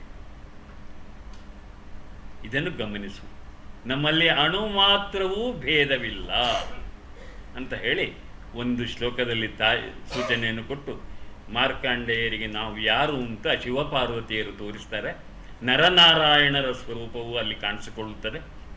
ಹಾಗೆ ಭಗವಂತ ಮಾರ್ಕಂಡೇಯ ಮಹರ್ಷಿಗಳಿಗೆ ಅನುಗ್ರಹಿಸಿ ಶಿವರೂಪದಲ್ಲಿಯೂ ನಾರಾಯಣನ ರೂಪದಲ್ಲಿಯೂ ಅರ್ಧನಾರೀಶ್ವರನಾಗಿಯೂ ನರನಾರಾಯಣರಾಗಿ ಕಾಣಿಸಿಕೊಂಡು ಅನುಗ್ರಹಿಸ್ತಾರೆ. ಎಲ್ಲ ವಿಷಯಗಳು ಭಾಗವತದಲ್ಲಿ ಹೇರಳವಾಗಿವೆ. ನಮಗೆ ವಿದ್ಯಾವತಾಂ ಭಾಗವತೆ ಪರೀಕ್ಷಾ ಅಂತ ಹೇಳುತ್ತೆ, ನಿಜವಾಗಿ ಹೌದು. ಆ ಮೊದಲನೆಯ ಒಂದು ಶ್ಲೋಕ ಅನ್ವಯ ಮಾಡಿ ನೀವು ವಿಶ್ಲೇಷಣೆ ಮಾಡಿ ಸಮರ್ಥರಾದರೆ ಇಂತಾದರೆ ನೀವು ನಿಜವಾಗಿ ವಿದ್ವಾಂಸರು. ಇಲ್ಲಿದ್ದೇ ತುಂಬ ಜನ ಇದ್ದೀರಿ ವಿದ್ವಾಂಸರು, ನಾನಂತೂ ಅಲ್ಲ. ಯಾಕೆಂದ್ರೆ ಒಂದೊಂದು ಅಕ್ಷರವೂ ಕೂಡ ನಮಗೆ ಅಲ್ಲಿ ಮಂತ್ರವನ್ನು ಹೇಳ್ತದೆ, ಅರ್ಥವನ್ನು ಕೊಡ್ತದೆ. ನಾನು ಆಗಲೇ ಹೇಳಿದಾಗೆ ಜಕಾರ ಸಾಕ್ಷಾತ್ ಜನಾರ್ದನೂ ಹೌದು, ಮೃತ್ಯುಂಜಯನೂ ಹೌದು, ಹುಟ್ಟುವ ಮಗನೂ ಹೌದು, ಇಲ್ಲಿ ಯಾವುದು ಉತ್ಪತ್ತಿ ಆಗ್ತದೋ ಅದೆಲ್ಲವೂ ಹೌದು. ಮಂಜೇಶ್ವರ ಗೋವಿಂದ ಪೈಗಳು ಒಂದು ಮಾತು ಹೇಳ್ತಾರೆ, ಪರಮಾತ್ಮನಾರೆಂದು ತಿಳಿಯಲೆಲಸುವೆಯ ಇರುವ ನೆತ್ತಲನುತ್ತ ಕೇಳಲಿಚ್ಛಿಪೆಯ ಅಣು ರೇಣು ತೃಣಕಾಷ್ಟಗಳಲ್ಲಿರುವ ನವನು ಕಣುಗಳನ್ನು ತೆರೆದವರ್ಗೆ ಗೋಚರಿಸುತ್ತಿಹನು. ಕಣ್ಣುಗಳನ್ನು ತೆರಿಬೇಕು. ಯಾವ ಕಣ್ಣುಗಳು? ನಮ್ಮ ಒಳಗಣ್ಣನ್ನು. ಹೊರಗಣ್ಣಿಂದ ಲೌಕಿಕ ಸಾಮ್ರಾಜ್ಯವನ್ನು ನೋಡ್ತೇವೆ, ಆ ಒಳಗಣ್ಣಿನಲ್ಲಿ ನಮ್ಮ ಒಳಗಿನ ಪರಮಾತ್ಮನನ್ನು ಗಮನಿಸಬೇಕು. ಸುಭಾಷಿತ ಒಂದು ಹೇಳ್ತದೆ ಸಂಸ್ಕೃತದಲ್ಲಿ, ಪ್ರತ್ಯಹಂ ಪ್ರತ್ಯವೇಕ್ಷೇತ ನರಶ್ಚರಿತಮಾತ್ಮನಃ ಕಿಮ್ನು ಮೇ ಪಶುಭಿಸ್ತುಲ್ಯಂ ಕಿಮ್ನು ಸತ್ಪುರುಷೈರಿತಿ. We should introspect daily. ನಮ್ಮನ್ನೇ ನಾವು ಪರೀಕ್ಷೆ ಮಾಡಬೇಕಂತೆ. ಇವತ್ತು ಯಾರಿಗೆ ನೋವು ಉಂಟು ಮಾಡಿದ್ದೇನೆ, ಯಾರಿಗೆ ಸಂತೋಷ ಉಂಟು ಮಾಡಿದ್ದೇನೆ ಮಾಡ್ತೇವೆ ನಾವು? ಇಲ್ಲ. ನಮ್ಮ ಅಪ್ಪ ಹೇಳ್ತಾ ಇದ್ರು, ರಾತ್ರಿ ಮಲ್ಕೊಳ್ಬೇಕಾದ್ರೆ 5 ನಿಮಿಷ ಕೂತ್ಕೋ ಸುಮ್ಮನೆ, ಏನು ಯಾರಿಗೆ ನೋವು ಕೊಟ್ಟೆ, ಇವತ್ತು ತಾಯಿಗೆ ಎಷ್ಟು ಕಣ್ಣೀರು ಬರೆಸಿದ್ಯಾ ನೀನು, ಯೋಚನೆ ಮಾಡು, ನಾಳೆ ಹಾಗಾಗದಿರಲಿ ಅಂತ. ಸದಾಚಾರ ಸಂಪನ್ನನನ್ನು ಪರಮಾತ್ಮ ಬಯಸ್ತಾನೆ. ಸದಾಚಾರಗಳು ಯಾವುದು? ಕರ್ತವ್ಯ ಪರಾಯಣತೆ, ಪ್ರಾಮಾಣಿಕತೆ, ದಯೆ, ಕರುಣೆ, ಪರೋಪಕಾರ, ಸಹಾಯ ಇತ್ಯಾದಿ ಎಲ್ಲ ಗುಣಗಳನ್ನು ಹೇಳಿಬಿಡ್ತೇವೆ. ಅಹಿಂಸೆ, ಕರುಣೆ, ದಯೆ, ಪರೋಪಕಾರ ಎಲ್ಲವನ್ನು ಕೂಡ ಪರಮಾತ್ಮ ಹೇಳ್ತಾರೆ. ಇದೆಲ್ಲವೂ ಪರಮಾತ್ಮನ ಗುಣಗಳು. ಇದೆಲ್ಲ ಯಾರಲ್ಲಿ ಇದೆಯೋ ಅಲ್ಲಿ ನಾನಿದ್ದೆ, ಪರಮಾತ್ಮನೇ. ನಾನು ಇಷ್ಟೆಲ್ಲ ವಿಶೇಷವಾಗಿ ಆ ಸ್ತೋತ್ರಗಳನ್ನು ಹೇಳಬೇಕಾದ್ರೂ ನನ್ನ ದೃಷ್ಟಿಯ ಸ್ವಲ್ಪ ತೊಂದರೆ ಆಗಿದೆ ಕೆಲವು ದಿನಗಳಿಂದ. ಮನೆಯಲ್ಲಿ ತಾಯಿಯವರನ್ನು ಕಳ್ಕೊಂಡದ್ದು, ಜೊತೆಗೆ ನಾನು 15-20 ದಿವಸ ಆಸ್ಪತ್ರೆಯಲ್ಲಿ ಮಲ್ಕೊಂಡದ್ದು. ಕೊನೆಗೆ ಭಗವಂತನ ಕೃಪೆಯಿಂದ ನಿಮ್ಮೆಲ್ಲರ ಮುಂದೆ ನಾನು ಇಲ್ಲಿ ನಿಂತದ್ದು. ನಿಜವಾಗಿಯೂ ನಾನು ಧನ್ಯ ಧನ್ಯ ಅಂತ ಹೇಳಿಕೊಡ್ತೀನಿ. ಯಾಕಂದರೆ ಇಸ್ಕಾನ್ ಮತ್ತು ಭಾರತೀಯ ವಿದ್ಯಾಭವನ ಎರಡೂ ಭಗವಂತನಿಗೆ ಪ್ರಿಯವಾದ ಕಾರ್ಯಗಳನ್ನೇ ಮಾಡ್ತಾ ಇರುವುದು. ಒಂದು ತಲೆಗೆ ಬುತ್ತಿಯನ್ನು ತುಂಬಿಸು, ಇನ್ನೊಂದು ಅಕ್ಷಯ ಪಾತ್ರೆಯೂ ಹೌದು, ತಲೆಗೆ ಕೊಡುವುದಕ್ಕಾಗಿ ಇಂತಹ ಕಾರ್ಯಕ್ರಮಗಳನ್ನು ಯೋಜಿಸುವುದು. ಅಕ್ಷಯ ಪಾತ್ರೆ ಯಾಕೆ ಹೇಳ್ತೇನೆ ಅಂತ ಹೇಳಿದ್ರೆ, ನಾನು ಮೊದಲೇ ಶಾಲೆಯಲ್ಲಿ ಅಧ್ಯಾಪಕನಾಗಿದ್ದೆ. ನಮ್ಮ ಶಾಲೆಗೆ ಸುಮಾರು 1200 ಜನ ಮಕ್ಕಳಿಗೆ ಆಗಿಂದಲೇ ಅವರು ಅನ್ನದಾನ ಮಾಡ್ತಾ ಇದ್ರು. ಮಕ್ಕಳಿಗೆ ಆಹಾರ ಕಳಿಸ್ತಾ ಇದ್ರು, ಉತ್ತಮವಾದಂತಹ ಸೌಮ್ಯವಾದಂತಹ ಆಹಾರ. ಕೆಲವು ದಿವಸದಲ್ಲಿ ಶಾಲೆಯ ವಾತಾವರಣವೇ ಬದಲಾವಣೆ ಆಯಿತು. ಹೇಗೆ ಅಂತ ಹೇಳಿದ್ರೆ, ಮಕ್ಕಳ ಉಪಸ್ಥಿತಿ ಹೆಚ್ಚಾಯಿತು. ನಮ್ಮದು ಸಾಮಾನ್ಯ ನಿಮ್ನ ಮಧ್ಯಮ ವರ್ಗದ ಶಾಲೆಯಾಗಿತ್ತು. ಆದರೆ ಈ ಊಟದ ವ್ಯವಸ್ಥೆಯಿಂದ ಶಾಲೆಯಲ್ಲಿ ಮಕ್ಕಳ ಸಂಖ್ಯೆ, ಹಾಜರಾತಿ ಬಹಳ ಉತ್ತಮ ಇತ್ತು. ಅನುಕೂಲವೂ ಆಯಿತು. ಮಕ್ಕಳು ಕೂಡ ಕಲಿಯುವುದಕ್ಕೆ ಬೇರೆ ಚಿಂತೆಗಳನ್ನು ಬಿಟ್ಟು ಶಾಲೆಯಲ್ಲಿ ಕುಳಿತುಕೊಳ್ಳಲಿಕ್ಕೆ ಅನುಕೂಲ ಆಯಿತು. ಇದೆಲ್ಲ ಕಾರಣದಿಂದ ಭಾರತೀಯ ವಿದ್ಯಾಭವನಕ್ಕೂ ನಮಸ್ಕಾರ. ಜೊತೆಗೆ ಇಸ್ಕಾನ್ನವರಿಗೂ ಕೂಡ, ಭಾಗವತರಿಗೆ, ಪರಮ ಭಾಗವತರನ್ನು ಇಲ್ಲಿ ಸೇರುವಂಥ ಕಾರ್ಯ ಮಾಡಿದ ಅವರಿಗೂ ಕೂಡ ನಾನು ಹೃತ್ಪೂರ್ವಕ ವಂದನೆಗಳನ್ನು ಅರ್ಪಿಸಬೇಕಾಗುತ್ತದೆ. ಯಾಕೆಂತ ಹೇಳಿದ್ರೆ, ಕೃತಜ್ಞತೆಯೇ ಭಗವಂತನ ಒಂದು ಬಯಸುವ ಗುಣ. ಯಾಕೆಂತ ಹೇಳಿದ್ರೆ, ನಾನು ಹೇಳಿದೆ, ಕೃತಜ್ಞ ಭಗವಂತನ ಗುಣ. ಅದಕ್ಕೋಸ್ಕರ ನಾನಾದರೂ ಕೃತಜ್ಞತೆಯನ್ನು ಅರ್ಪಿಸಬೇಕು. ನನಗೆ ಇಲ್ಲಿ ಇಷ್ಟೆಲ್ಲ ಈಗ ಬಹುಶಃ ಶಿಶು ಮಾತನಾಡಿದ ಹಾಗೆ ಆಯಿತು, ಬಹುಶಃ ಮಗು ಮಾತನಾಡಿದ ಹಾಗೆ ನೀವು ತಿಳ್ಕೊಂಡು, ನನ್ನದು ಇಲ್ಲಿ ಬಹುಶಃ ಈ ಸರ್ತಿ ಏನು ನಾನು ಹೇಳಿದ್ದು ಸರಿಯಾಗಿಲ್ಲ ಅಂತ ಅನ್ನಿಸ್ತದೆ. ಆದರೆ ಶಿಶುವಿನ ತೊದಲು ನುಡಿ ಅಂತ ನೀವು ಗಮನಿಸಿ, ನನ್ನ ಹೇಳಿದಂತಹ ವಿಷಯಗಳಲ್ಲಿ ಏನಾದರೂ ಲೋಪಗಳು ಇದ್ದರೆ ಅದು ನನ್ನದು.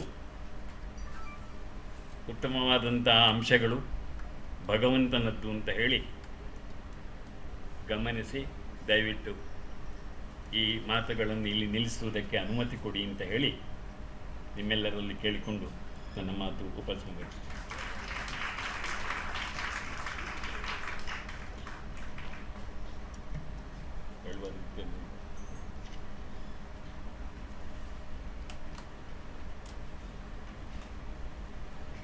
ಎಷ್ಟೇ ವೈಯಕ್ತಿಕವಾಗಿರ್ತಕ್ಕಂಥ ಅನಾನುಕೂಲಗಳ ಮಧ್ಯೆಯೂ ಕೂಡ ಇಲ್ಲಿ ಸಕಾಲಕ್ಕೆ ಅಂತ ನಾನು ಹೇಳ್ತಾ ಇಲ್ಲ. ಯಾಕೆಂದರೆ ಮೊನ್ನೆನೇ ಅವರು ದಯಮಾಡಿಸಿ ಒಂದ್ಸಲ ನೋಡ್ಕೊಂಡು ಹೋಗಿದ್ದಾರೆ. ಮಿಕ್ಕವ್ರು ಹೇಗಾಗಿ ಮಾತಾಡ್ತಾರೆ ಅಂತೆಲ್ಲ ನೋಡಿಕೊಂಡು, ಮುತುವರ್ಜಿ ವಹಿಸ್ಕೊಂಡು, ಪೂರ್ತಿ ಪೇಪರ್ನ ಅವರು ಟೈಪ್ ಸೆಟ್ ಮಾಡಿಕೊಂಡು ಮುಂಚೆ ಕೊಡೋಕ್ಕಾಗದೆ ಹೋದರೆ ಇವತ್ತು ತಂದಿದ್ದಾರೆ ಖುದ್ದಾಗಿ. ಅದರಿಂದ ನಾನು ಅವರಿಗೆ ವಿಶೇಷವಾಗಿ ಕೃತಜ್ಞತೆಯನ್ನು ವ್ಯಕ್ತಪಡಿಸೋದಕ್ಕೆ ಇಷ್ಟಪಡ್ತೀನಿ. ವಿದ್ವಾನ್ ಶಂಕರ್ ಭಟ್ಟ ಅವರ ವಾಯ್ಸು ನನಗೆ 1979 ಇಸ್ವಿನಲ್ಲಿ ಡಿಸೆಂಬರ್ 31ನೇ ತಾರೀಕು ಟೌನ್ ಹಾಲಲ್ಲಿ ಮೃಚ್ಛಕಟಿಕಾ ನಾಟಕದಲ್ಲಿ ಅವರು ಮಾಡಿದ ವಿಟ ಪಾತ್ರ ನನ್ನ ಕಣ್ಣಿಗೆ ಕಟ್ಟಿದಂಗಿದೆ. ಶಕಾರ ಮತ್ತು ವಿಟನ ಪಾತ್ರ 1979ರಲ್ಲಿ ಟೌನ್ ಹಾಲಲ್ಲಿ ಅವ್ರು ಮಾಡಿದ್ರು ಅಂತ ನನ್ನ ನೆನಪು. ಯಾಕೆಂದ್ರೆ ನನಗೆ ನೆನಪು ಶಕ್ತಿ ಅಷ್ಟು ಚೆನ್ನಾಗಿಲ್ಲ, ಹಾಗೆ ಅಂತ ಅಂದ್ಕೊಂಡಿದ್ದೀನಿ. ಅವರ ಜಕಾರದಿಂದ ತಮ್ಮ ಪ್ರೋಗ್ರಾಮ್ ಶುರು ಮಾಡಿದ್ರು. ನೋಡಿ, ಜಕಾರಕ್ಕೆ ಎಷ್ಟು ಮುಖ್ಯವಾಗಿರ್ತಕ್ಕಂಥ ಅಂಶ ಇದೆ ಅನ್ನೋದನ್ನು ಜನನಿ ಜನ್ಮಭೂಮಿಶ್ಚ ಅಂತ ಅವರು ತೋರಿಸ್ಕೊಟ್ಟಿದ್ದು. ಇದರ ಹಿಂದೆ ಇದೇ ಭಾರತೀಯ ವಿದ್ಯಾಭವನ ಅಥವಾ ಇಸ್ಕಾನ್ ಅವರು ಮಹಾಕಾವ್ಯಾಸ್ ಮೇಲೆ ಸೆಮಿನಾರ್ ಮಾಡಿದಾಗ, ಸುಂದರಕಾಂಡದ ಮೇಲೆ ಪೇಪರ್ ಓದಿದಾಗ ಅಲ್ಲಿ ತಕಾರಕ್ಕಿರ್ತಕ್ಕಂಥ ವೈಶಿಷ್ಟ್ಯವನ್ನು ನಾವು ಕೇಳಿದ್ದೀವಿ ಅಂತ ನಾನು ಅಂದ್ಕೊಂಡಿದ್ದೀನಿ. ತಥೋ ರಾವಣ ನೀತಾಯ ಸೀತಾಯ ಶತ್ರುಕರ್ಷಣ ಯೇಷ ಪದಮನ್ವೇಷ್ಟುಂ ಚಾರಣಾಚರಿತೆ ಪಥಿ. ನೋಡಿ, ಸಕಾರ ತಕಾರ ರಿಪೀಟ್ ಆಗ್ತಾ ಹೋಗುತ್ತೆ ಸುಂದರಕಾಂಡ. ಯಾಕೆಂದರೆ ಸೀತೆನೇ ಪ್ರಧಾನ ಪಾತ್ರ. ಅದನ್ನು ಸಾಂಕೇತಿಕವಾಗಿ ಇಂಡಿಕೇಟ್ ಮಾಡೋದಕ್ಕೆ ಸಾತ ಬರ್ತಾ ಹೋಗುತ್ತೆ ಆಟೋಮೆಟಿಕ್ ಆಗಿ, ಆಲ್ಟರ್ನೇಟಿವ್ ಆಗಿ. So that is the poetic beauty which we enjoyed in the same auditorium last year. And as a connection to that particular thing, now Jakara has come up in this. I don't know what will come up for next year. Anyway, ಆ ಜಕಾರದ ಬಗ್ಗೆ ಅವರು ಸುಂದರವಾಗಿ ನಮಗೆ ತೋರಿಸಿದ್ದಾರೆ. ಮತ್ತೆ ಸ್ತೋತ್ರ ಅಂದ್ರೆ ಏನು ಅನ್ನೋದನ್ನ ನೋಡಿ, ಗುಣಿನಿಷ್ಠ ಗುಣ ಅಭಿಧಾನಂ ಸ್ತೋತ್ರಂ, ಶಂಕರಾಚಾರ್ಯರ ಬ್ರಹ್ಮಸೂತ್ರ ಭಾಷ್ಯದಲ್ಲಿ ಸ್ತೋತ್ರಕ್ಕೆ ಅವರು ಕೊಟ್ಟಿರ್ತಕ್ಕಂಥ ಡೆಫಿನಿಷನ್. ಗುಣಿಯನ್ನು ಇಟ್ಕೊಂಡು ಗುಣವನ್ನು ಅಭಿಧಾನ ಮಾಡ್ತಕ್ಕಂಥದ್ದು ಯಾವುದೋ ಅದಕ್ಕೆ ಸ್ತೋತ್ರ ಅಂತ ಕರೀತಾರೆ. ಸ್ತುಹಿ ಸ್ತುತೌ ಅನ್ನೋ ಧಾತುವಿನಿಂದ ಸ್ತೋತ್ರ ಎಂಬತಕ್ಕಂಥ ಶಬ್ದ ವ್ಯಾಕರಣ ರೀತಿಯ ನಿಷ್ಪತ್ತಿಯಾಗಿದೆ. ಈಗ ವ್ಯಾಕರಣ ಅಂದ್ರೆ ಮಕ್ಕಳಿಗೆ ವ್ಯಾಕರಣ ಅಂತ ಆಗ್ಬಿಟ್ಟಿದೆ. ಸೊ ಹೈಸ್ಕೂಲ್ ಮಕ್ಕಳಿಗೆ ನನಗೆ ಸಮೋಸ ಗೊತ್ತು ಸರ್, ಸಮಾಸ ಗೊತ್ತಿಲ್ಲ ಅಂತ ಹೇಳ್ತಾರೆ. ಅಂತ ಸ್ಥಿತಿನಲ್ಲಿ ನಮಗೆ ಎಷ್ಟು ಸ್ತೋತ್ರವನ್ನು ಅವರು ತೋರಿಸ್ಕೊಟ್ಟಿದ್ದಾರೆ ನೋಡಿ. ಶಂಕರಾಚಾರ್ಯರ ಆನಂದ ಲಹರಿ ಅಷ್ಟು ಪ್ರಸ್ತುತವಾಗಿಲ್ಲ, ಯಾಕೆಂದ್ರೆ ಶಿವಾನಂದ ಲಹರಿ, ಸೌಂದರ್ಯ ಲಹರಿ ಎಲ್ಲರೂ ಮಾತಾಡ್ತಾರೆ. ಆದರೆ ಜೀವನ್ ಮುಕ್ತಾನಂದ ಲಹರಿ, ಆನಂದ ಲಹರಿಯೂ ಶಂಕರದೇ ಅನ್ನೋದನ್ನು ಮರೆತು ಬಿಟ್ಟಿದ್ದಾರೆ. ಅದರಿಂದ ಮೊದಲನೇ ಶ್ಲೋಕದಲ್ಲಿ ಅವ್ರು ಏನು ಹೇಳ್ತಾನೆ ಅದನ್ನು ಸ್ಮರಣೆಗೆ ತರಕ್ಕೆ ಇಷ್ಟಪಡ್ತೀನಿ. 4 ಮುಖ ಇರೋ ಬ್ರಹ್ಮನಿಗೆ ಅಮ್ಮ ನಿನ್ನ ಸ್ತೋತ್ರ ಮಾಡೋಕ್ಕಾಗಲಿಲ್ಲ. 6 ಮುಖ ಇಟ್ಕೊಂಡು ಷಣ್ಮುಖ ನಿನ್ನ ಸ್ತೋತ್ರ ಮಾಡೋಕ್ಕಾಗಲಿಲ್ಲ. 10 ಮುಖ ಇಟ್ಕೊಂಡು ರಾವಣಾಸುರ ಸ್ತೋತ್ರ ಮಾಡೋಕ್ಕಾಗಲಿಲ್ಲ. 1 ಮುಖ 1 ನಾಲ್ಗೆ ಇಟ್ಕೊಂಡು ನಾನು ಹೇಗಮ್ಮ ನಿನ್ನ ಸ್ತೋತ್ರ ಮಾಡಲಿ ಅಂತ ಶಂಕರಾಚಾರ್ಯರು ಅಮ್ಮನವರನ್ನು ಬೇಡ್ಕೋತಾರೆ. ಸೊ ಆ ದೃಷ್ಟಿಯಿಂದ ಆನಂದ ಲಹರಿಯಲ್ಲಿ ಬರ್ತಕ್ಕಂಥ ಮೊದಲನೇ ಶ್ಲೋಕ. ಅದರಿಂದ ನಾವು ಯಾರು ಸ್ತೋತ್ರ ಮಾಡೋದಕ್ಕೆ, ನಮ್ಮ ಒಂದು ಕರ್ತವ್ಯವನ್ನು ಭಗವಂತನ ಪಾದಗಳಲ್ಲಿ ಸಮರ್ಪಣೆ ಮಾಡೋದೇ ಮುಖ್ಯ. ಪಾದಕ ಸಹಸ್ರ ಅಂತ ವೇದಾಂತ ದೇಶಿಕರ ಗ್ರಂಥ ಇದೆ. 1000 ಶ್ಲೋಕಗಳು ಭಗವಂತನ ಮೇಲಲ್ಲ, ಭಗವಂತನ ಪಾದುಕೆಗಳ ಮೇಲೆ ಸ್ತೋತ್ರ ಮಾಡಿರ್ತಕ್ಕಂಥದ್ದು. ಭಗವಂತ ಕಣ್ಯಾಕೆ ಕೊಟ್ಟಿದ್ದಾನೆ? ಭಗವಂತನ ಮೂರ್ತಿ ನೋಡೋದಿಕ್ಕೆ. ಕಿವಿ ಯಾಕೆ ಕೊಟ್ಟಿದ್ದಾನೆ? ಭಗವಂತನ ನಾಮ ಕೇಳೋದಿಕ್ಕೆ. ಕಾಲು ಯಾಕೆ ಕೊಟ್ಟಿದ್ದಾನೆ? ಭಗವಂತನ ಸನ್ನಿಧಾನಕ್ಕೆ ನಡ್ಕೊಂಡು ಹೋಗೋದಿಕ್ಕೆ. ಕೈ ಯಾಕೆ ಕೊಟ್ಟಿದ್ದಾನೆ? ಭಗವಂತನಿಗೆ ಪೂಜೆ ಮಾಡೋದಿಕ್ಕೆ. ಕಣ್ಣು ಯಾಕೆ ಕೊಟ್ಟಿದ್ದಾನೆ? ಭಗವಂತನ ಮೂರ್ತಿ ನೋಡೋದಿಕ್ಕೆ. ನಾಲಿಗೆ ಯಾಕೆ ಕೊಟ್ಟಿದ್ದಾನೆ? ಭಗವಂತನ ಸ್ತೋತ್ರ ಮಾಡೋದಿಕ್ಕೆ. ಹಣೆ ಯಾಕೆ ಕೊಟ್ಟಿದ್ದಾನೆ? ಭಗವಂತನ ಪಾದಗಳ ಮೇಲೆ ಇಡೋದಿಕ್ಕೆ. ಮೂಗು ಯಾಕೆ ಕೊಟ್ಟಿದ್ದಾನೆ? ಭಗವಂತನಿಗೆ ಅಲಂಕಾರವಾಗಿರ್ತಕ್ಕಂಥ ತುಳಸಿಯ ಮಾಲೆಯನ್ನು ಆಗ್ರಹಣಿಸೋದಿಕ್ಕೆ. ಯಾವ್ಯಾವ ಇಂದ್ರಿಯನ ಭಗವಂತ ಕೊಟ್ಟಿದ್ದಾನೋ ಆಯಾ ಇಂದ್ರಿಯನ ಭಗವಂತನಿಗೆ ಸಮರ್ಪಿಸಬೇಕು ಅನ್ನೋದು ಮುಖ್ಯವಾಗಿ ವೇದಾಂತ ದೇಶಿಕರು ತರ್ಕೇಶು ಕರ್ಕಶತೆಯ ವಯಮೇವ ಚಾನ್ಯೆ, ಕಾವ್ಯೇಶು ಕೋಮಲತೆಯ ವಯಮೇವ ಚಾನ್ಯೆ ಹೇಳ್ತಾರೆ. ತರ್ಕದಲ್ಲಿ ಬರ್ತೀಯಾ ಬಾ, ಹೊಡೆದು ಕಳಿಸ್ತೀನಿ ತರ್ಕ ಮಾಡಿ.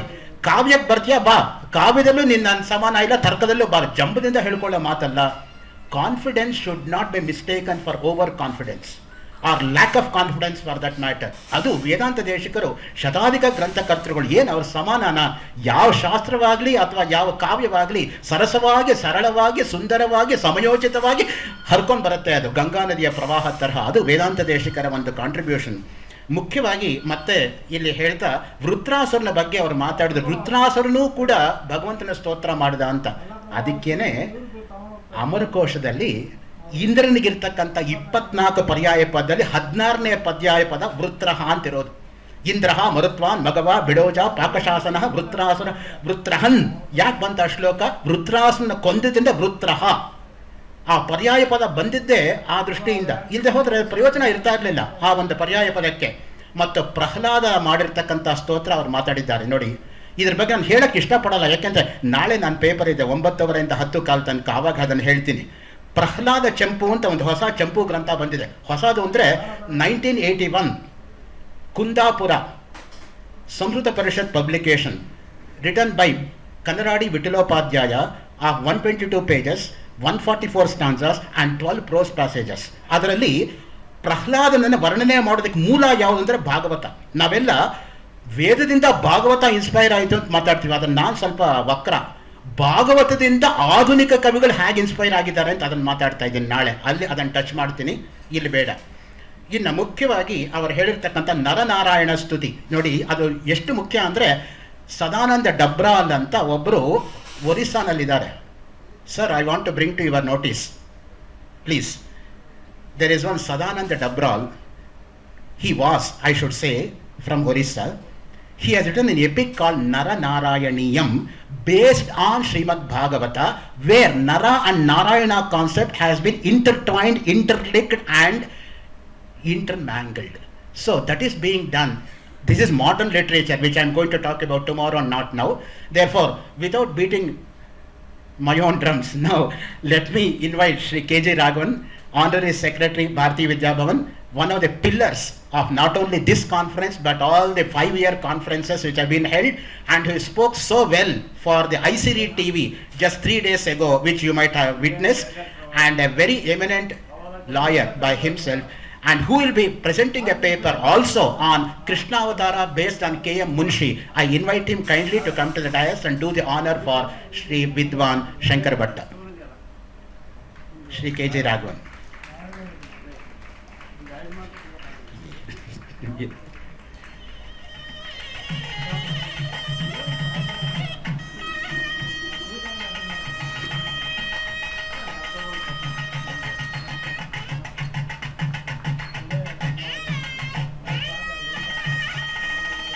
ದೇಹದ ಅನಾರೋಗ್ಯ ಎಷ್ಟೇ ಇದ್ರೂ ಕೂಡ ಕರ್ತವ್ಯ ಪ್ರಜ್ಞೆಯಿಂದ ಈ ಕಾರ್ಯಕ್ರಮ ಒಪ್ಕೊಂಡು ನಡೆಸಲೇಬೇಕು ಅಂತ ಬಂದಿರತಕ್ಕಂತಹ ವಿದ್ವಾನ್ ಶಂಕರ್ ಭಟ್ರಿಗೆ ನಾವು ಮತ್ತೆ ಕೃತಜ್ಞತೆಯನ್ನು ಸಮರ್ಪಿಸ್ತಾ ಇದ್ದೀವಿ. We are also grateful to Shri K J. Raghavan for being present here to honour in spite of his own busy schedule.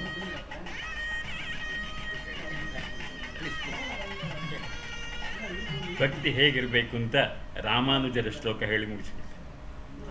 ಜಿಹ್ವೆ ಕೀರ್ತಯ ಕೇಶವಂ ಮುರರಿಪುಂ ಚೇತೋ ಭಜ ಶ್ರೀಧರಂ ಪಾಣಿದ್ವಂದ್ವ ಸಮರ್ಚಯ ಅಚ್ಯುತ ಕಥಾ ಶ್ರೋತ್ರದ್ವಯತ್ವಂ ಶೃಣು ಕೃಷ್ಣಂ ಲೋಕಯ ಲೋಚನದ್ವಯ ಹರೇಃ ಗಚ್ಚ ಅಂಘ್ರಿಯುಗ್ಮಾಲಯಂ ಜಿಘ್ರಘ್ರಾಣ ಮುಕುಂದ ಪಾದ ತುಳಸೀಂ ಮೂರ್ಧನ್ನಮಾದೋಕ್ಷಜಂ.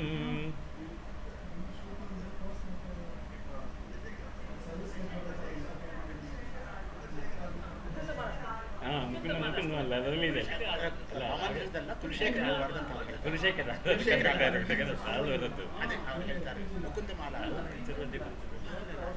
ಅದು ಹೇ ಕೃಷ್ಣ ಹೇ Gopala. Thank you.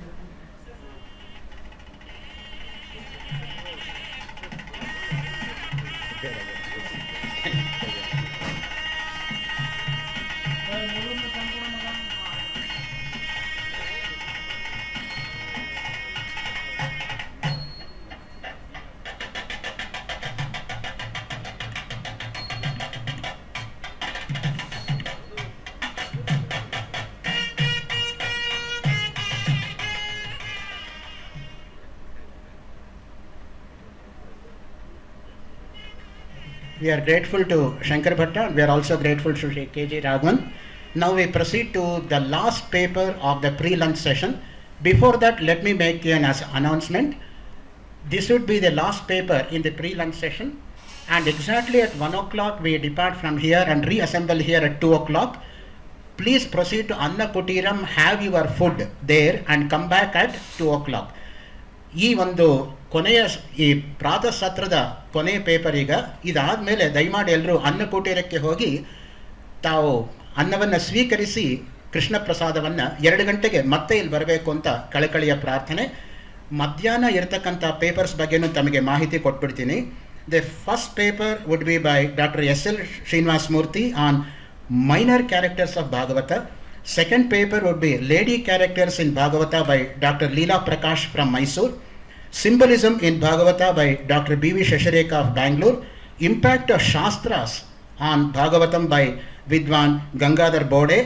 Impact of Bhagavata on Ancient Traditional Sanskrit Works by Dr. R. Shankar. And evening we have got Harikatha by Kumari Tushara L. Acharya. For that, you and your friends are most cordially invited. Now, let me take the pleasure of introducing our gifted speaker, Professor D.K. Subramanya. D.K. Subramanya ಅವರು ಪರಂಪರಾಗತ ವೇದ ವಿದ್ಯಾಭ್ಯಾಸವನ್ನು ತಂದೆಯವರಿಂದ, ಸಂಸ್ಕೃತ ಭಾಷೆಯನ್ನು ಸಾಹಿತ್ಯ ವಿದ್ವತ್, ಅನಂತರ ಮಾನಸ ಗಂಗೋತ್ರಿ ಮೈಸೂರಿನಿಂದ ಸಂಸ್ಕೃತದಲ್ಲಿ ಸ್ನಾತಕೋತ್ತರ ಪದವಿಯನ್ನು ಗಳಿಸಿದ್ದಾರೆ. ಸರ್ಕಾರಿ ಕಾಲೇಜುಗಳಲ್ಲಿ ಉಪನ್ಯಾಸ ವೃತ್ತಿಯನ್ನು ಪ್ರಾರಂಭಿಸಿ ಪ್ರಾಧ್ಯಾಪಕರಾಗಿ ಸುದೀರ್ಘ 34 ವರ್ಷಗಳ ಸೇವೆಯನ್ನು ಮಾಡಿ ನಿವೃತ್ತರಾಗಿದ್ದಾರೆ. 100ಕ್ಕೂ ಹೆಚ್ಚು ಆಧ್ಯಾತ್ಮಿಕ ಧಾರ್ಮಿಕ ಲೇಖನಗಳು TTDಯಲ್ಲಿಂದ ಪ್ರಕಟವಾಗ್ತಕ್ಕಂಥ ಸಪ್ತಗಿರಿ ಮಾಸಪತ್ರಿಕೆಯಲ್ಲಿ ಅವರದ್ದು ಪ್ರಕಟವಾಗಿದೆ. ಅದೇ ಅಲ್ಲದೆ ಕಸ್ತೂರಿ, ತುಷಾರ, ಇತ್ಯಾದಿ ಪತ್ರಿಕೆಗಳಲ್ಲೂ ಕೂಡ ಅವರ ಲೇಖನಗಳಿದೆ. ಕೃಷ್ಣ ಕರ್ಣಾಮೃತದ ಕನ್ನಡಾನುವಾದ ಟಿಟಿಡಿಯಿಂದ ಪ್ರಕಟಿತವಾಗಿದೆ. ಪ್ರಸ್ತುತ ಶಂಕರ ಕೃಪಾ ಮಾಸಪತ್ರಿಕೆಯಲ್ಲಿ ಅವರ ಲೇಖನಗಳನ್ನು ಬರೀತಾ ಇದ್ದಾರೆ. ಹಿರಿಯ ವಿದ್ವಾಂಸರಾಗಿರ್ತಕ್ಕಂತಹ ಪ್ರೊಫೆಸರ್ ಸುಬ್ರಹ್ಮಣ್ಯ ಅವರು ಈಗ ಗಜೇಂದ್ರ ಮೋಕ್ಷದ ಬಗ್ಗೆ ನಮಗೆ ತಿಳಿಸ್ಕೊಡ್ಬೇಕು ಅಂತ ಪ್ರಾರ್ಥನೆ. ಗಜೇಂದ್ರ ಮೋಕ್ಷವನ್ನು ಅವರು ಹೋದ ಸೆಮಿನಾರಲ್ಲಿ ಹೇಳಿದ್ದು. ಸೊ ಈಗ ನಾನು ಹೇಳ್ತಾ ಇರ್ತಕ್ಕಂಥದ್ದು ಕ್ಯಾರೆಕ್ಟರ್ಸ್ ಆಫ್ ಭಾಗವತಂ.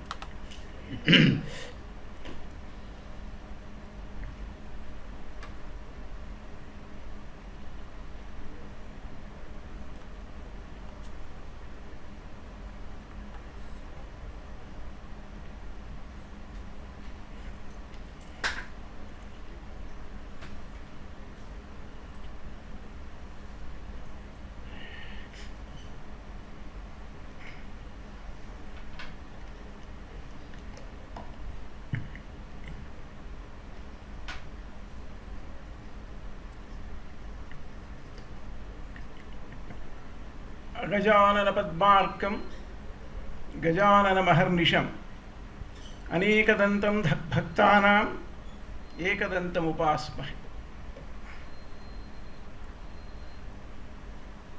ಇಸ್ಕಾನ್ ಸಂಸ್ಥೆ ಮತ್ತು ಭಾರತೀಯ ವಿದ್ಯಾಭವನದ ಸಂಯುಕ್ತ ಆಶ್ರಯದಲ್ಲಿ ನಡೆಯುತ್ತಿರುವಂತಹ ಈ ಒಂದು ಸೆಮಿನಾರ್ ವಿಚಾರಗೋಷ್ಠಿಯಲ್ಲಿ ಶ್ರೀಮದ್ ಭಾಗವತದ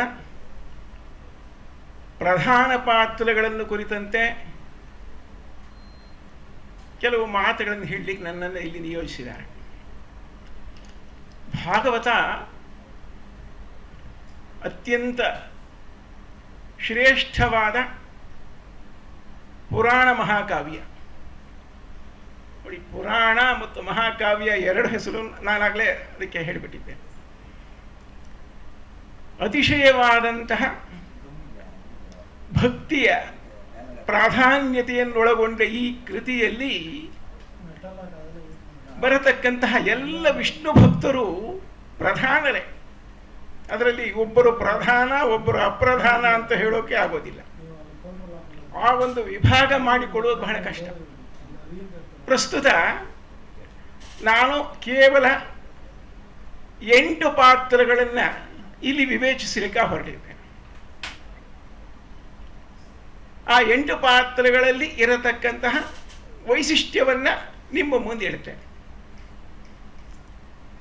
ಪುರಾಣದ ಲಕ್ಷಣವನ್ನು ಕುರಿತು ಹೇಳ್ತಾ ಅಮರಸಿಂಹ ಒಂದು ಮಾತನ್ನು ಹೇಳ್ತಾನೆ. ಸರ್ಗಶ್ಚ ಪ್ರತಿಸರ್ಗಶ್ಚ ವಂಶೋ ಮನ್ವಂತರಾಣಿ ಚ ವಂಶಾನುಚರಿತಂಚೇತಿ ಲಕ್ಷಣಾನ ಅಂತು ಪಂಚಕಂ. ಸೃಷ್ಟಿ, ಪ್ರತಿಸೃಷ್ಟಿ, ರಾಜವಂಶಗಳು, ಮನ್ವಂತರಗಳು ಇವುಗಳನ್ನು ಕುರಿತಂತೆ ಕೃತಯುಗದಿಂದ ಆರಂಭಿಸಿ ದ್ವಾಪರ ಯುಗದವರೆಗೆ ವಿವರವನ್ನು ಕೊಡ್ತಕ್ಕಂಥದ್ದೇ 18 ಪುರಾಣಗಳ ಲಕ್ಷಣ. ಅದರಲ್ಲೂ ಶ್ರೀಮದ್ ಭಾಗವತ ಪುರಾಣ ಚೂಡಾಮಣಿ ಎಂಬುದಾಗಿ ನಾನು ಅದನ್ನು ಕರೀತೇನೆ. ವೈಷ್ಣವ ಪುರಾಣಗಳಲ್ಲಿ ಅಗ್ರಗಣ್ಯವಾಗಿರತಕ್ಕಂಥದ್ದು. ಪುರಾಣಗಳನ್ನು 18 ಪುರಾಣಗಳನ್ನು 3 ವಿಧವಾಗಿ ವಿಭಾಗಿಸ್ತೇವೆ: ಬ್ರಹ್ಮಪುರಾಣ, ವೈಷ್ಣವ ಪುರಾಣ ಮತ್ತು ಶೈವ ಪುರಾಣ ಅಂಥೇಳಿ. ಆ ವಿಭಾಗವನ್ನು ಕುರಿತಂತೆ ನಾನೀಗ ಮಾತನಾಡುವುದಿಲ್ಲ.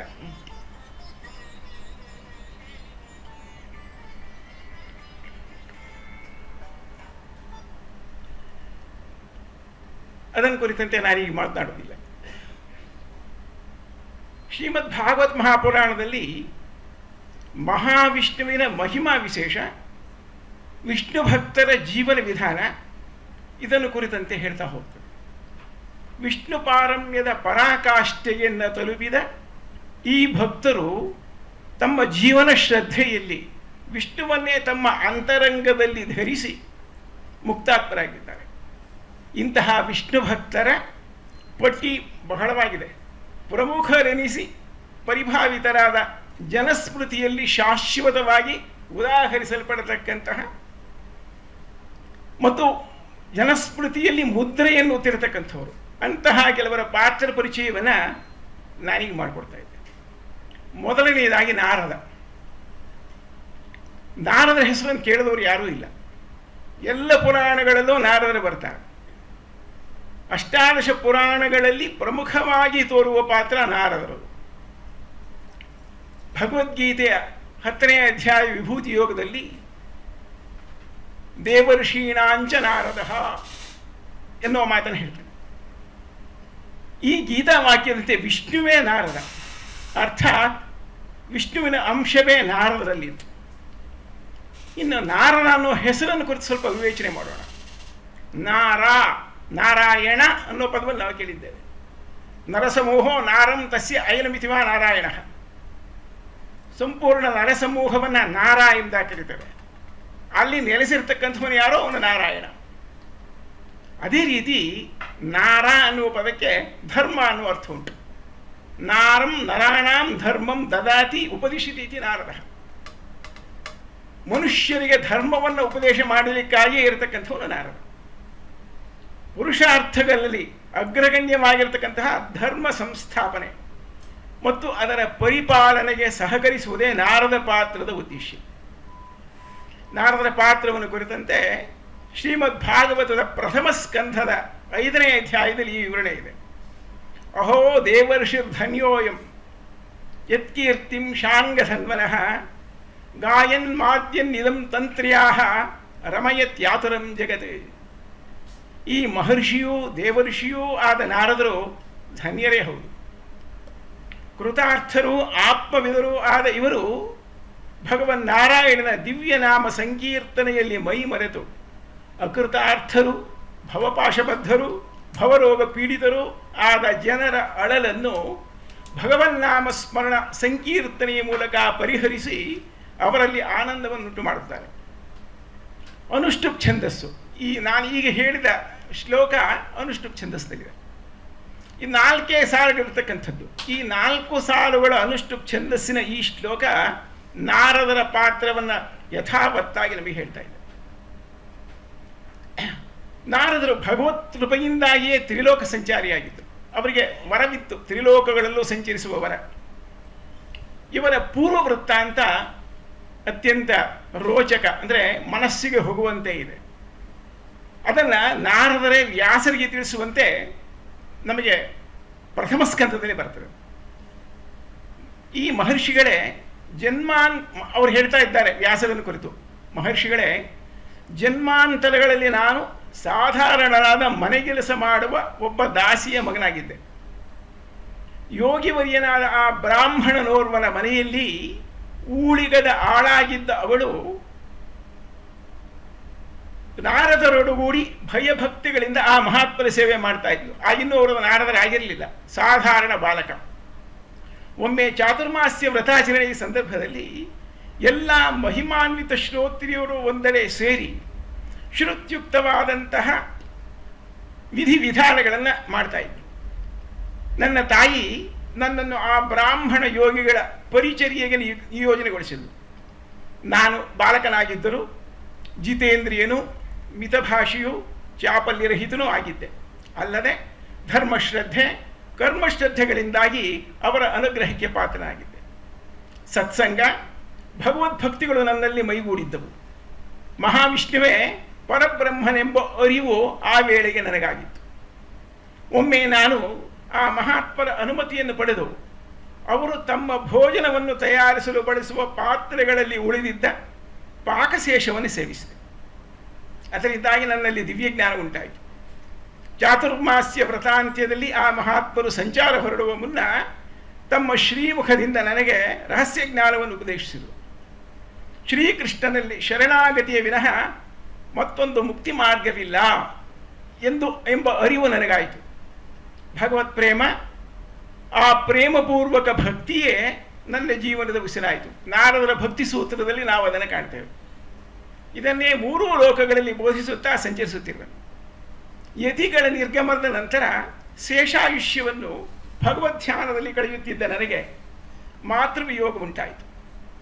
ಕಾಳ ಸರ್ಪದಷ್ಟಳಾದ ತಾಯಿಯ ಮೃತ್ಯುವಿನಿಂದ ದುಃಖಿತನಾದ ನಾನು ದೈವೀ ವಿಚಿತ್ರಾಗತಿ ಎಂಬ ವಾಕ್ಯವನ್ನು ಸ್ಮರಿಸುತ್ತಾ ಉತ್ತರ ದಿಕ್ಕಿನತ್ತ ಪ್ರಯಾಣ ಮಾಡಿದೆ. ಸಸ್ಯ ಸಂಪದ್ಭರಿತವಾದ ವನಗಹನವು ಸರ್ಪ ಸಂಚಾರ ಭೀಷಣವಾದರೂ ಅದರ ಭೀಮ ಸೌಂದರ್ಯವನ್ನು ಆಸ್ವಾದನೆ ಮಾಡುತ್ತಾ ಬಹುದೂರ ನಡೆದು ಬಳಲಿದೆ. ಅಷ್ಟರಲ್ಲಿ ನದಿಯೊಂದು ಕಾಣಲಾಗಿ ಕ್ಷುತ್ಪಿಪಾಸಾಕುಲನಾದ ನಾನು ಅದರ ತೀರ್ಥದಲ್ಲಿದ್ದ ಬೋಧಿ ವೃಕ್ಷದ ನೆರಳಿನಲ್ಲಿ ವಿಶ್ರಮಿಸುವ ಮುನ್ನ ಆಚಮನ ಮಾಡಿ ಜಲಪಾನ ಮಾಡಿದೆ. ನಂತರ ತದೇಕ ಚಿತ್ತತೆಯಿಂದ ಶ್ರೀಮನ್ನಾರಾಯಣ ಸ್ಮರಣೆ ಮಾಡಿದೆ. ಅಷ್ಟರಲ್ಲಿ ಅತಿಶಯ ಸೌಂದರ್ಯದಿಂದ ಮನೋಜ್ಞವಾದ ಅನಂತನ ವಿಶ್ವತೋಮುಖ ರೂಪದ ದರ್ಶನವಾಯಿತು. ಅನಂತಂ ವಿಶ್ವತೋಮುಖಂ ಸಾಮಾನ್ಯವಾಗಿ ಭಾಗವತ ಪುರಾಣಕ್ಕೂ ಭಗವದ್ಗೀತೆಗೂ ಹತ್ತಿರದ ಒಂದು ಲಿಂಕ್ ಅಂತ ಏನು ಹೇಳ್ತೇವೆ, ಸಂಬಂಧ ಇದೆ.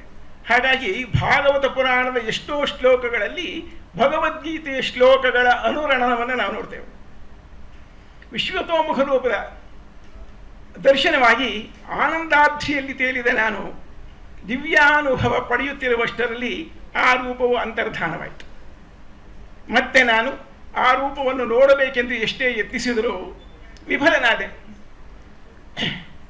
ಅಷ್ಟರಲ್ಲಿ ಅಶರೀರವಾಣಿಯಿಂದ ನನಗೆ ಹೀಗೆ ಕೇಳಿ ಬಂತು, ಮಗು, ನಿನ್ನ ಈ ಪಾಂಚಭೌತಿಕ ದೇಹದಿಂದ ನೀನು ನನ್ನನ್ನು ನೋಡಲಾರೆ. ಜ್ಞಾಪಕ ಮಾಡ್ಕೋಬೇಕು ನಾವು. ನತು ಮಾಂ ಶಕ್ಯತೆ ದ್ರಷ್ಟು ಅನೇನೈವ ಸ್ವಚಕ್ಷುಷ ದಿವ್ಯಂ ದದಾಮಿತೆ ಚಕ್ಷು ಪಶ್ಯಮೇ ಯೋಗಮೈಶ್ವರಂ. 11ನೇ ಅಧ್ಯಾಯವನ್ನು ಜ್ಞಾಪಕ ಮಾಡ್ಕೋಬೇಕು. ಅಪಕ್ವವಾದ ಮನಸ್ಸು, ಅಶಾಂತವಾದ ವಾಸನೆಗಳಿಂದ ಕೂಡಿದ ಈ ಅನ್ನಮಯ ಕೋಶವಿರುವವರೆಗೆ ನನ್ನ ದರ್ಶನ ಅಲಭ್ಯ.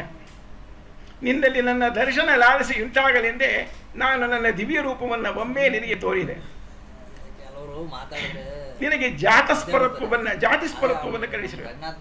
ನೀನು ಈ ಭೌತಿಕ ಕಾಯವನ್ನು ವಿಸರ್ಜಿಸಿದ ನಂತರ ನನ್ನ ಕೃಪೆಯಿಂದ ನನ್ನ ಪಾರ್ಷದನಾಗಬೇಕು. ಹೀಗೆಂದು ನುಡಿದ ಅಶರೀರವಾಣಿಯು ಸ್ತಬ್ಧವಾಯಿತು. ಹಲವು ವರುಷಗಳು ಹಾಗೆಯೇ ಕಳೆದವು.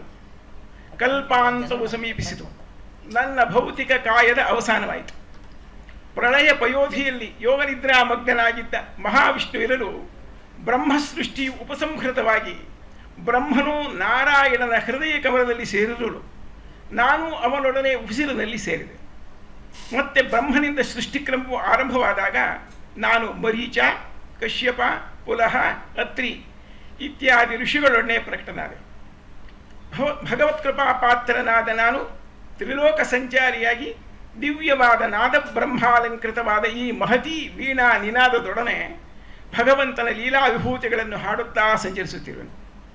ವಿಷಯ ಭೋಗಾಸಕ್ತರಾದ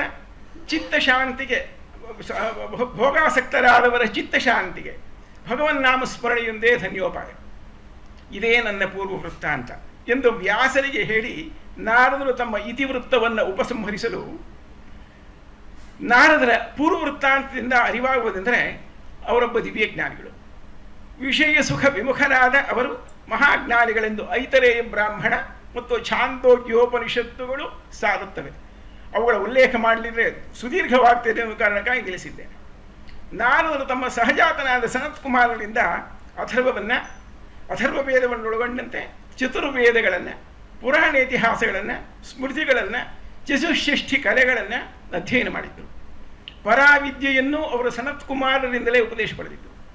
ಇಂತಹ ವಿಶೇಷಜ್ಞರಾದ ನಾರದರು ಕೆಲವೊಮ್ಮೆ ಸಮಸ್ಯಾತ್ಮಕ ವ್ಯಕ್ತಿಯಾಗಿ ಕಾಣುತ್ತಾರೆ. ಸಾಧಾರಣ ವ್ಯಕ್ತಿಗಳಂತೆ ವ್ಯವಹರಿಸುವ ನಾರದರು ದುಷ್ಟರಾದ ಅಸುರರಿಗೂ ಅವರ ದೌಷ್ಟ್ಯವನ್ನೇ ಉತ್ತೇಜಿಸಿ ತನ್ಮೂಲಕ ಅವರು ಭಗವಂತನಿಂದಲೇ ಸಂಹಾರ ಹೊಂದುವಂತೆ ಮಾಡುತ್ತಾರೆ. ನಂಬದಿರ್ದನು ತಂದೆ, ನಂಬಿದನು ಪ್ರಹ್ಲಾದ, ನಂಬಿಯೂ ನಂಬದಿರು ಇಬ್ಬಂದಿ ನೀನು, ಕಂಬದಿನೋ ಬಿಂಬದಿನೋ ಮೋಕ್ಷಮವರಿಂಗಾಯಿತು, ಸಿಂಬಳದ ನೊಣ ನೀನು ಮಂಕುತಿಮ್ಮ. ಡಿವಿಜಿಯವರಿಗೆ ಒಂದು ಪಾದ್ಯವನ್ನು ನಾವೀಗ ಜ್ಞಾಪಕ ಮಾಡ್ಕೋಬೇಕು. ಸಂಹಾರ ಹೊಂದುವಂತೆ ಮಾಡಿ ಮುಕ್ತಿಭಾಜನನ್ನಾಗಿ ಮಾಡಿದ್ದಾರೆ. ಇಂತಹ ಉದಾರ ಹೃದಯದ ನಾರದರು ವೃಷ್ಟಿವಂಶದ ನಾಶಕ್ಕೂ ಕಾರಣರಾಗ್ತಾರೆ. ವೃಷ್ಟಿವಂಶ ಅಂದರೆ ಶ್ರೀಕೃಷ್ಣನ ವಂಶ. ಕೆಲವೊಮ್ಮೆ ಕ್ರೂರಿಯು ಚಾಡಿಕೋರನಂತೆ ಕಾಣುವ ನಾರದರು ಭಗವಂತನ ಲೀಲಾ ವಿಭೂತಿಯ ರಹಸ್ಯಮಯ ಪಾತ್ರದಂತೆ ಕಾಣುತ್ತಾರೆ. ನಾರದರ ಈ ಎಲ್ಲ ಗುಣಗಳ ಹಿನ್ನೆಲೆಯಲ್ಲಿ ನೋಡಿದಾಗ ಭಗವದ್ಗೀತೆಯ ರಾಜವಿದ್ಯಾ ರಾಜಭಕ್ಷ್ಯ ಯೋಗದ ಶ್ಲೋಕವಂತರ ಯಾಥಾರ್ಥ್ಯವು ಹೀಗೆ ಭಾಸವಾಗುತ್ತದೆ.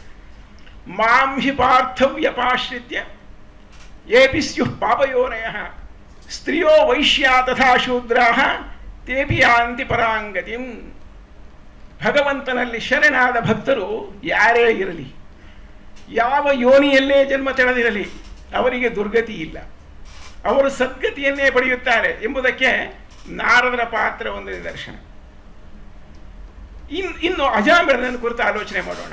ಅಜಾಮಿಳ, ಈ ಅಜಾಮಿಳ ಶ್ರೀಮದ್ ಭಾಗವತ ಮಹಾಪುರಾಣದ 6ನೇ ಸ್ಕಂಧದಲ್ಲಿ ನಿರೂಪಿತವಾಗಿರುವ ಪಾತ್ರ.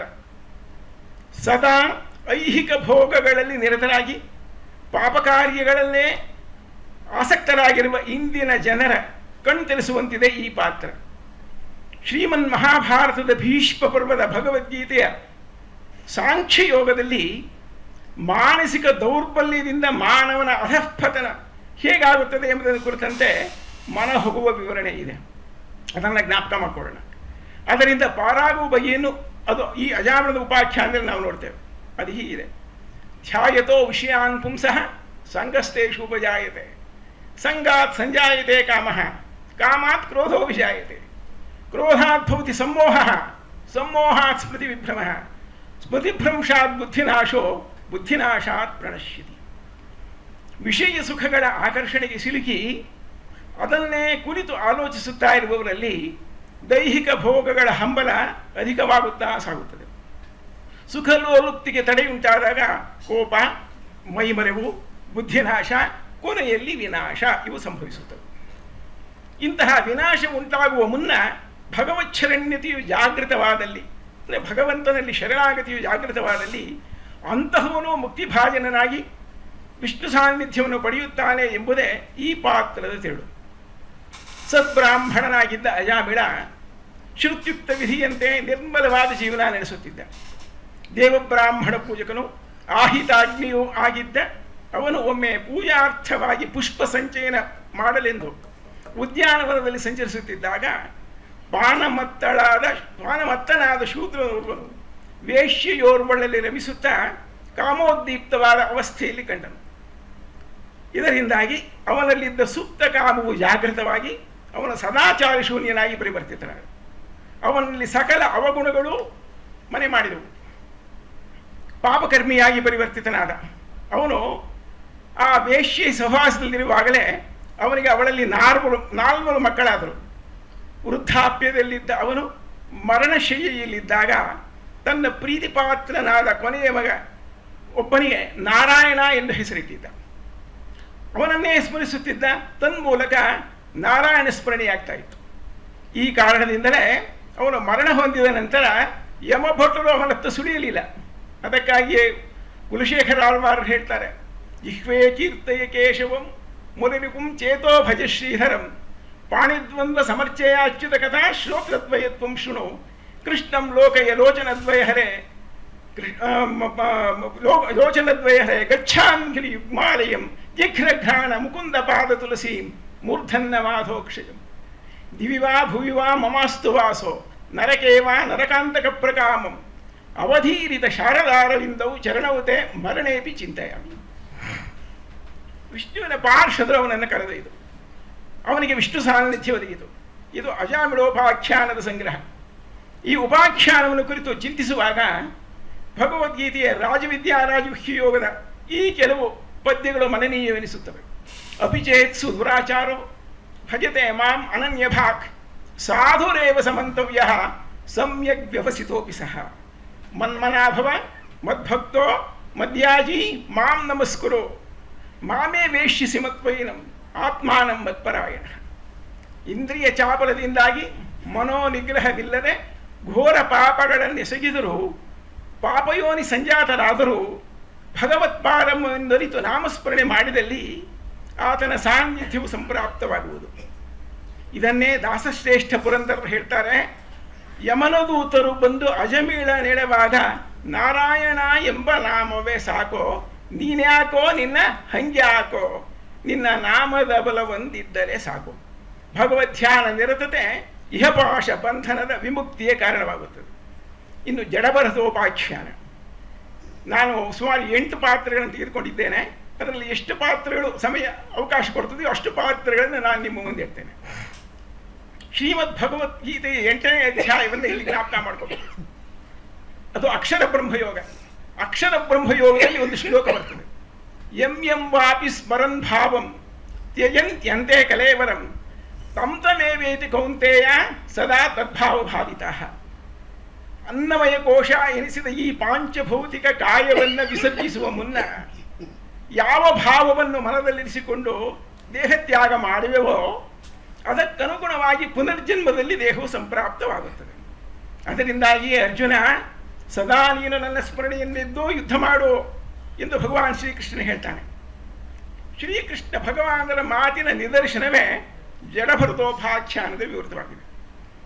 ಮಹಾರಾಜನಾದ ಋಷಭದೇವನ ಮಗನಾದ ಭರತ ಮಹಾನ್ ವಿಷ್ಣು ಭಕ್ತನಾಗಿದ್ದ. ಜಡಭರತೋಪಾಖ್ಯಾನ ಸುಮಾರು 3 ಅಧ್ಯಾಯಗಳಲ್ಲಿದೆ. ಸಂಗ್ರಹವಾಗಿ ನಾನು ಹೇಳಲಿಕ್ಕೆ ಪ್ರಯತ್ನಪಟ್ಟಿದ್ದೇನೆ. ಪಿತರಾಜ್ಞಾಧುರಂಧರನಾದವನು ತಂದೆಯ ಆಜ್ಞೆಯ ಮೇರೆಗೆ ಭೂಮಂಡಲವನ್ನು ಪಾಲಿಸುತ್ತಿದ್ದ.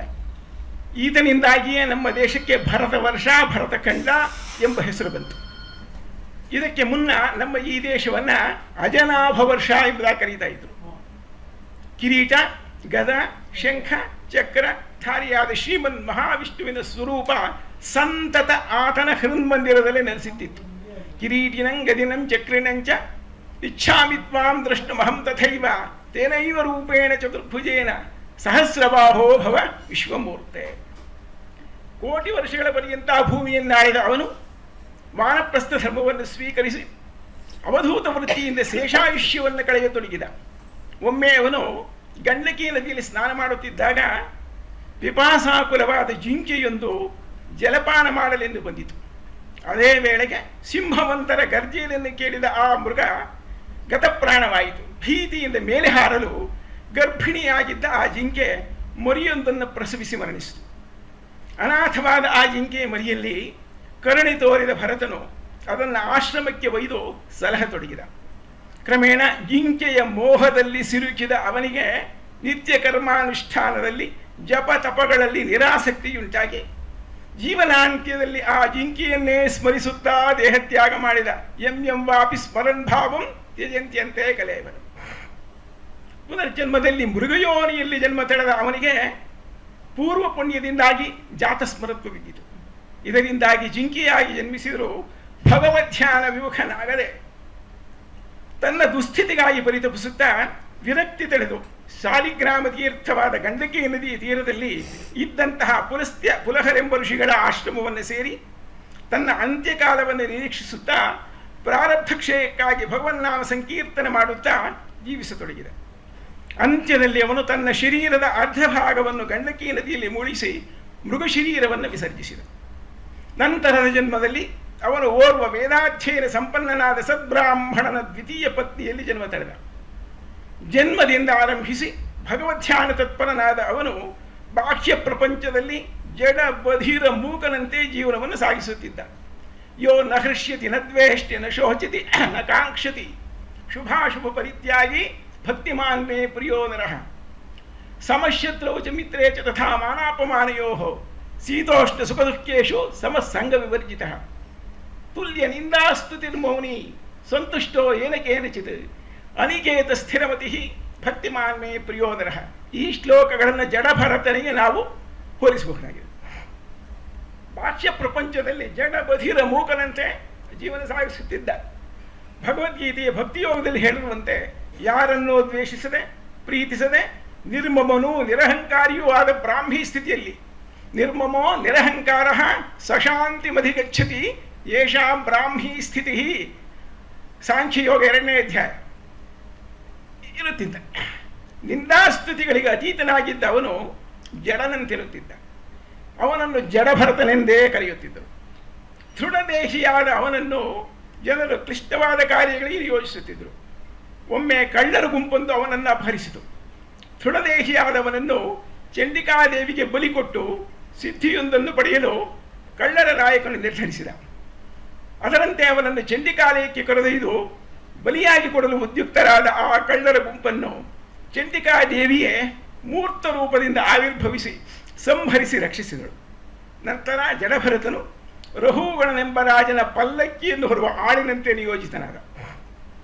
ಒಮ್ಮೆ ಪಲ್ಲಕ್ಕಿಯನ್ನು ಹೊರುತ್ತಿದ್ದವನು ತನ್ನ ಪಾದಗಳ ಅಡಿಯಲ್ಲಿ ಸಿಲುಕಿ ಯಾವ ಜೀವಿಯೂ ಸಾಯಬಾರದು ಎಂದು ಭಾವಿಸಿ ಅವುಗಳನ್ನು ತಪ್ಪಿಸಲು ಅಡ್ಡಾದಿಡ್ಡಿಯಾಗಿ ಸಂಚರಿಸತೊಡಗಿದ. ಇದರಿಂದ ರಹುಗಣನಿಗೆ ಕಿರಿಕಿರಿಯಾಯಿತು. ಇದರ ಕಾರಣವನ್ನು ಅನುಲಕ್ಷಿಸಿರಲು ಅದಕ್ಕೆ ಜಡಭರತನೇ ಕಾರಣವೆಂದು ತಿಳಿಯಿತು.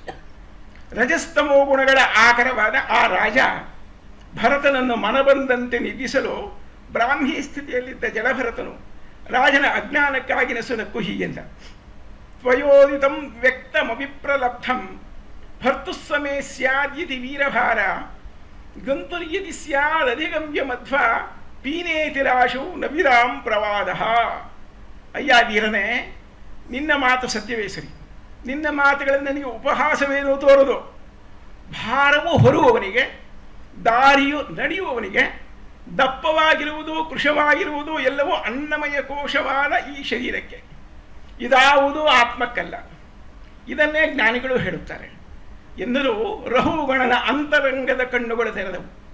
ತಾನೋರ್ವ ಮಹಾತ್ಮನನ್ನು ಅವಮಾನಿಸಿದ್ದೇನೆ ಎಂಬುದರ ಅರಿವಾಗಿ ಪಲ್ಲಕ್ಕಿಯಿಂದ ಇಳಿದು ಜಡಭರತನಿಗೆ ನಮಸ್ಕರಿಸಿದ, ಕ್ಷಮಿಸುವಂತೆ ಬೇಡಿದ. ನಂತರ ಜಡಭರತನು ರಹುಗಣನಿಗೆ ಬ್ರಹ್ಮಜ್ಞಾನವನ್ನು ಉಪದೇಶಿಸಿದ. ಭವಾಟವಿಯಲ್ಲಿ ಸಿಲುಕಿ ತೊಡಲುವ ಜೀವಿಯ ಅಧಃಪತನವನ್ನು ಉಪವರ್ಣಿಸಿ ರಹುಗಣನ ಅಜ್ಞಾನದ ಕತ್ತಲೆಯನ್ನು ನಿವಾರಿಸಿದ. ಇದು ಜಡಭರತೋಪಾಖ್ಯಾನ. ಇದ್ದ ಧ್ರುವೋಪಾಖ್ಯಾನವನ್ನು ಕುರಿತು ನಾನು ಆಲೋಚನೆ ಮಾಡೋಣ. ಶ್ರೀಮದ್ ಭಾಗವತ ಮಹಾಪುರಾಣದ ಚತುರ್ಥ ಸ್ಕಂದ, ಇದರಲ್ಲಿ ಧ್ರುವನ ಚರಿತ್ರೆ ವಿಸ್ತಾರವಾಗಿದೆ. ಈ ವಿಸ್ತಾರವಾದ ಚರಿತ್ರೆಯನ್ನು ಸಂಗ್ರಹವಾಗಿ ಒಂದೆರಡು ಪುಟಗಳಲ್ಲಿಡುವ ಪ್ರಯತ್ನ ಮಾಡ್ತಾ ಇದ್ದೇನೆ. ಮಹಾರಾಣಿ ಶತರೂಪ ಮತ್ತು ಸ್ವಯಂಭುವ ಮನುವಿನ ಮಗನೇ ಉತ್ತಾನಪಾದ. ಈತನಿಗೆ ಸುನೀತಿ ಮತ್ತು ಸುರುಚಿ ಎಂಬ ಈರುವರು ಮಡದಿಯರು. ಉತ್ತಾನಪಾದನಿಗೆ ತನ್ನ ಕಿರಿಯ ಮಡದಿ ಸುರುಚಿಯಲ್ಲಿಯೇ ಅಧಿಕ ಪ್ರೇಮ. ಸಹಜವಾಗಿ ಅವನು ಅವಳ ಮಗ ಉತ್ತಮನ ಮೇಲೆ ವಿಶೇಷ ವಾತ್ಸಲ್ಯವನ್ನು ಹೊಂದಿದ್ದ. ಮೊದಲ ಪತ್ನಿಯಾದ ಸುನೀತಿಯ ಮಗನೇ ಧ್ರುವ ಮಹಾರಾಜ. ಒಮ್ಮೆ ರಾಜಸಭಾಭವನದಲ್ಲಿ ಕುಳಿತಿದ್ದ ಉತ್ತಾನಪಾದನ ತೊಡೆಯನ್ನೇರಿ ಕುಳಿತುಕೊಳ್ಳಲು ಧ್ರುವನ ಯತ್ನಿಸಲು ಅದನ್ನು ಕಂಡ ಸವತಿ ತಾಯಿ ಸುರುಚಿ ಧ್ರುವನನ್ನು ಕುರಿತು, ನಿನಗೆ ಆ ಯೋಗ್ಯತೆ ಇಲ್ಲ. ಮುಂದಿನ ಜನ್ಮದಲ್ಲಿ ನನ್ನ ಗರ್ಭದಲ್ಲಿ ಜನ್ಮ ತಳೆದಾಗ ನಿನಗೆ ಆ ಯೋಗ್ಯತೆ ಲಭಿಸುತ್ತದೆ. ಅದಕ್ಕಾಗಿ ತಪಸ್ಸನ್ನಿಸು ಎಂದು ಮರ್ಮಾಘಾತವಾಗುವಂತಹ ಮಾತುಗಳನ್ನಾಡಲು ಮನನೊಂದ ಧ್ರುವನು ತನ್ನ ತಾಯಿಯ ಬಳಿ ಸಾರಿ ತನ್ನ ಸವತಿ ತಾಯಿಯು ತನಗೆ ಮಾಡಿದ ಅವಮಾನವನ್ನು ಕುರಿತು ಹೇಳಲು ದುಃಖಿತಳಾದ ಸುನೀತಿಯು ಅವನನ್ನು ಸಮಾಧಾನಗೊಳಿಸಿ ಭಗವದ್ ಅನುಗ್ರಹವನ್ನು ಸಂಪಾದಿಸಿ ಅತ್ಯುನ್ನತ ಪದವಿಯನ್ನು ಪಡೆಯುವಂತೆ ಪ್ರೇರೇಪಿಸಿದಳು. ಅದಕ್ಕಾಗಿಯೇ ತಪಸ್ಸನ್ನೆಸಗುವಂತೆ ಉಪದೇಶಿಸಿದಳು. ಶುದ್ಧ ಹೃದಯದಿಂದ ಭಗವಾನ್ ವಾಸುದೇವನನ್ನು ತದೇಕ ಚಿತ್ತತೆಯಿಂದ ಧ್ಯಾನಿಸುತ್ತಾ ಅವನ ವಿನಃ ಮತ್ತಾರ್ವನ ರಕ್ಷಕರಿಲ್ಲ ಎಂದು ಹೇಳಲು ತಪಶ್ಚರ್ಯೆಗಾಗಿ ಆ ಬಾಲಕನ ಮನಗಮನದ ತೀರ್ಮಾನ ಕೈಗೊಂಡ. ಅವನ ದೃಢ ನಿರ್ಧಾರವನ್ನು ಯಾರಿಂದಲೂ ಸಡಿಸಲಾಗಲಿಲ್ಲ. ದೇವರ್ಷಿ ನಾರದರು ಪ್ರಯತ್ನಿಸಿ ಸೋತರು. ಕೊನೆಗೆ ಅವರು ಆತನಿಗೆ ನಾರಾಯಣಾನುಗ್ರಹ ಸಮರ್ಥವಾದ ಓಂ ನಮೋ ಭಗವತೆ ವಾಸುದೇವಾಯ ಎಂಬ ಮಂತ್ರವನ್ನು ಉಪದೇಶಿಸಿ ನಿರ್ಗಮಿಸಿದರು. ತನ್ನ ತಪಶ್ಚರ್ಯೆಯ ಕಾಲದಲ್ಲಿ ಸಂಭವಿಸಿದ ಮಹದ್ಭಯಂಕರವಾದ ವಿಘ್ನಗಳಿಂದ ವಿಚಲಿತನಾಗದ ಆ ಧ್ರುವನಿಗೆ ಭಗವನ್ ನಾರಾಯಣನು ಪ್ರತ್ಯಕ್ಷನಾದ. ಆತನ ಸುಂದರ ರೂಪವನ್ನು ಕಂಡ ಧ್ರುವನು ಹೃದಯ ತುಂಬಿದ ಭಕ್ತಿಭಾವದಿಂದ ಹೀಗೆ ಪ್ರಾರ್ಥಿಸಿದನು. ಇದೀಗ ತಾನೇ ನಮ್ಮ ಹಿರಿಯರೊಬ್ಬರು ಆ ಶ್ಲೋಕವನ್ನು ಹೇಳಿದ್ದಾರೆ, ಅದನ್ನೇ ಮತ್ತೊಮ್ಮೆ ಉಚ್ಚರಿಸ್ತಾ ಇದ್ದೇನೆ. ಯೋಂತಃ ಪ್ರವಿಶ್ಯ ಮಮ ವಾಚಿಮಿಮಾಂ ಪ್ರಸುಪ್ತಾಂ ಸಂಜೀವಯತ್ಯಖಿಲ ಶಕ್ತಿಧರ ಸ್ವಧಾಂನ ಅನ್ಯಾಂಚ ಹಸ್ತಚರಣ ಶ್ರವಣತ್ವಗಾದೀನ್ ಪ್ರಾಣಾನ್ನಮೋ ಭಗವತೆ ಪುರುಷಾಯ ತುಭ್ಯಂ. ಭಕ್ತಿಭಾವಗರ್ಭಿತವಾದ ಧ್ರುವನ ಈ ಪ್ರಾರ್ಥನೆಯಿಂದ ತೃಪ್ತನಾದ ಶ್ರೀಹರಿ ಅವನ ಹೃದಯ ಸಂಕಲ್ಪವನ್ನು ಅರಿತವನಾಗಿದ್ದು ಕಲ್ಪಾಂತ ಸ್ಥಾಯಿಯಾದ ಧ್ರುವ ಪದವಿಯನ್ನಿತ್ತು ಕರುಣೆಯನ್ನು ತೋರಿದ. ಧ್ರುವನಾದರೂ ತನ್ನ ತಂದೆಯಿಂದ ಬಳುವಳಿಯಾಗಿ ಬಂದ ರಾಜ್ಯವನ್ನು ಬಹುವರ್ಷಗಳ ಪರ್ಯಂತ ಆಳಿ ತಂದೆಯು ವಾನಪ್ರಸ್ಥರಾದ ನಂತರ ಆ ರಾಜ್ಯವನ್ನು 36,000 ವರ್ಷಗಳವರೆಗೆ ಪರಿಪಾಲಿಸಿ ನಂತರ ಆ ವಾನಪ್ರಸ್ಥ ಧರ್ಮವನ್ನು ಸ್ವೀಕರಿಸಿ ಧ್ರುವ ಪದವಿಯಲ್ಲಿ ಪ್ರತಿಷ್ಠರಾದ. ಇನ್ನು ಪ್ರಹ್ಲಾದನ ಚರಿತ್ರೆ. ಇದೀಗ ತಾನೇ ಒಂದು ಪದ್ಯವನ್ನು ನಾನು ಉದಾಹರಿಸಿದೆ. ನಂಬದಿರ್ದನು ತಂದೆ ನಂಬಿದನು ಪ್ರಹ್ಲಾದ ಅಂಥೇಳಿ. ನಂಬದೇ ಇರತಕ್ಕಂಥ ಹಿರಣ್ಯಕಶಿಪುವೂ ಕೂಡ ಹೇಗೆ ಮೋಕ್ಷ ಸಿಕ್ಕಿತು ಎನ್ನುವುದಕ್ಕೆ ಇದೊಂದು ಉದಾಹರಣೆ. ಶ್ರೀಮದ್ ಭಾಗವತದ 7ನೇ ಸ್ಕಂಧದಲ್ಲಿ ನಿರೂಪಿತವಾಗಿರುವ ಪ್ರಹ್ಲಾದನ ಪಾತ್ರ ವಿಷ್ಣು ಪಾರಮ್ಯದ ಪರಾಕಾಷ್ಠೆಯಿಂದ ಮುಟ್ಟಿದ ದೈತ್ಯರಾಜನ ಚರಿತ್ರೆಯಾಗಿದೆ. ದೈತ್ಯರಾಜ ಹಿರಣ್ಯಕಶಿಪುವಿನ ಪತ್ನಿ ಕಯಾದುವಿನಲ್ಲಿ ಜನ್ಮ ತಳೆದ 4ನೇ ಮಗನೇ ಪ್ರಹ್ಲಾದ. ಅವನ ಹೆಸರು ಅನ್ವರ್ಥವಾಗಿದ್ದ ಕ್ಲದಿ ಆಹ್ಲಾದನೆ ಧಾತುವಿನಿಂದ ಬಂದದ್ದು. ಪ್ರಕೃಷ್ಟಂ ಕ್ಲಾದಯತಿ ಪ್ರಹ್ಲಾದ. ಸದಾ ಆನಂದದಿಂದಿರುತ್ತಿದ್ದರು. ಅವನ ಪರಿಸರದಲ್ಲಿರುವರು ಸದಾ ಆನಂದದಿಂದಿರುತ್ತಿದ್ದರು. ಜನ್ಮತಃ ರಾಕ್ಷಸನಾದರೂ ರಾಜಸ ತಾಮಸ ಗುಣಗಳಿಗೆ ಅತೀತನಾಗಿದ್ದ ಅವನು ಸತ್ವಗುಣದಿಂದ ಕೂಡಿದ ದೇವತಾ ಸ್ವರೂಪನಾಗಿದ್ದ. ಜಿತೇಂದ್ರಿಯನಾದವನು ಅರಿಷಡ್ವರ್ಗ ಜಯವನ್ನು ಸಾಧಿಸಿದ್ದ. ದೇವಬ್ರಾಹ್ಮಣ ಪೂಜಕನಾದವನಲ್ಲಿ ಸದಾ ನಾರಾಯಣ ಸ್ಮರಣೆಯು ಜಾಗೃತವಾಗಿರುತ್ತಿತ್ತು. ಐಹಿಕ ಭೋಗ ವಿಮುಖನಾದ ಪ್ರಹ್ಲಾದನಿಗೆ ತಂದೆಯಾಗಿದ್ದ ಹಿರಣ್ಯಕಶಿಪುವಿಗೆ ವಿಷ್ಣುವಿನಲ್ಲಿ ಬದ್ಧವೈರ. ತನ್ನ ಸೋದರನ ವಧೆ ಮಾಡಿದ ಮಹಾವಿಷ್ಣುವಿನ ಅಂತ್ಯವನ್ನು ಕಾಣಲು ಶಕ್ತಿ ಮೀರಿ ಯತ್ನಿಸುತ್ತಿದ್ದ. ಬ್ರಹ್ಮವರವಲದಿಂದ ದೃಪ್ತನಾದ ಅವನಲ್ಲಿ ರಜಸ್ತಮೋ ಗುಣಗಳು ಬೇರೂರಿದ್ದವು.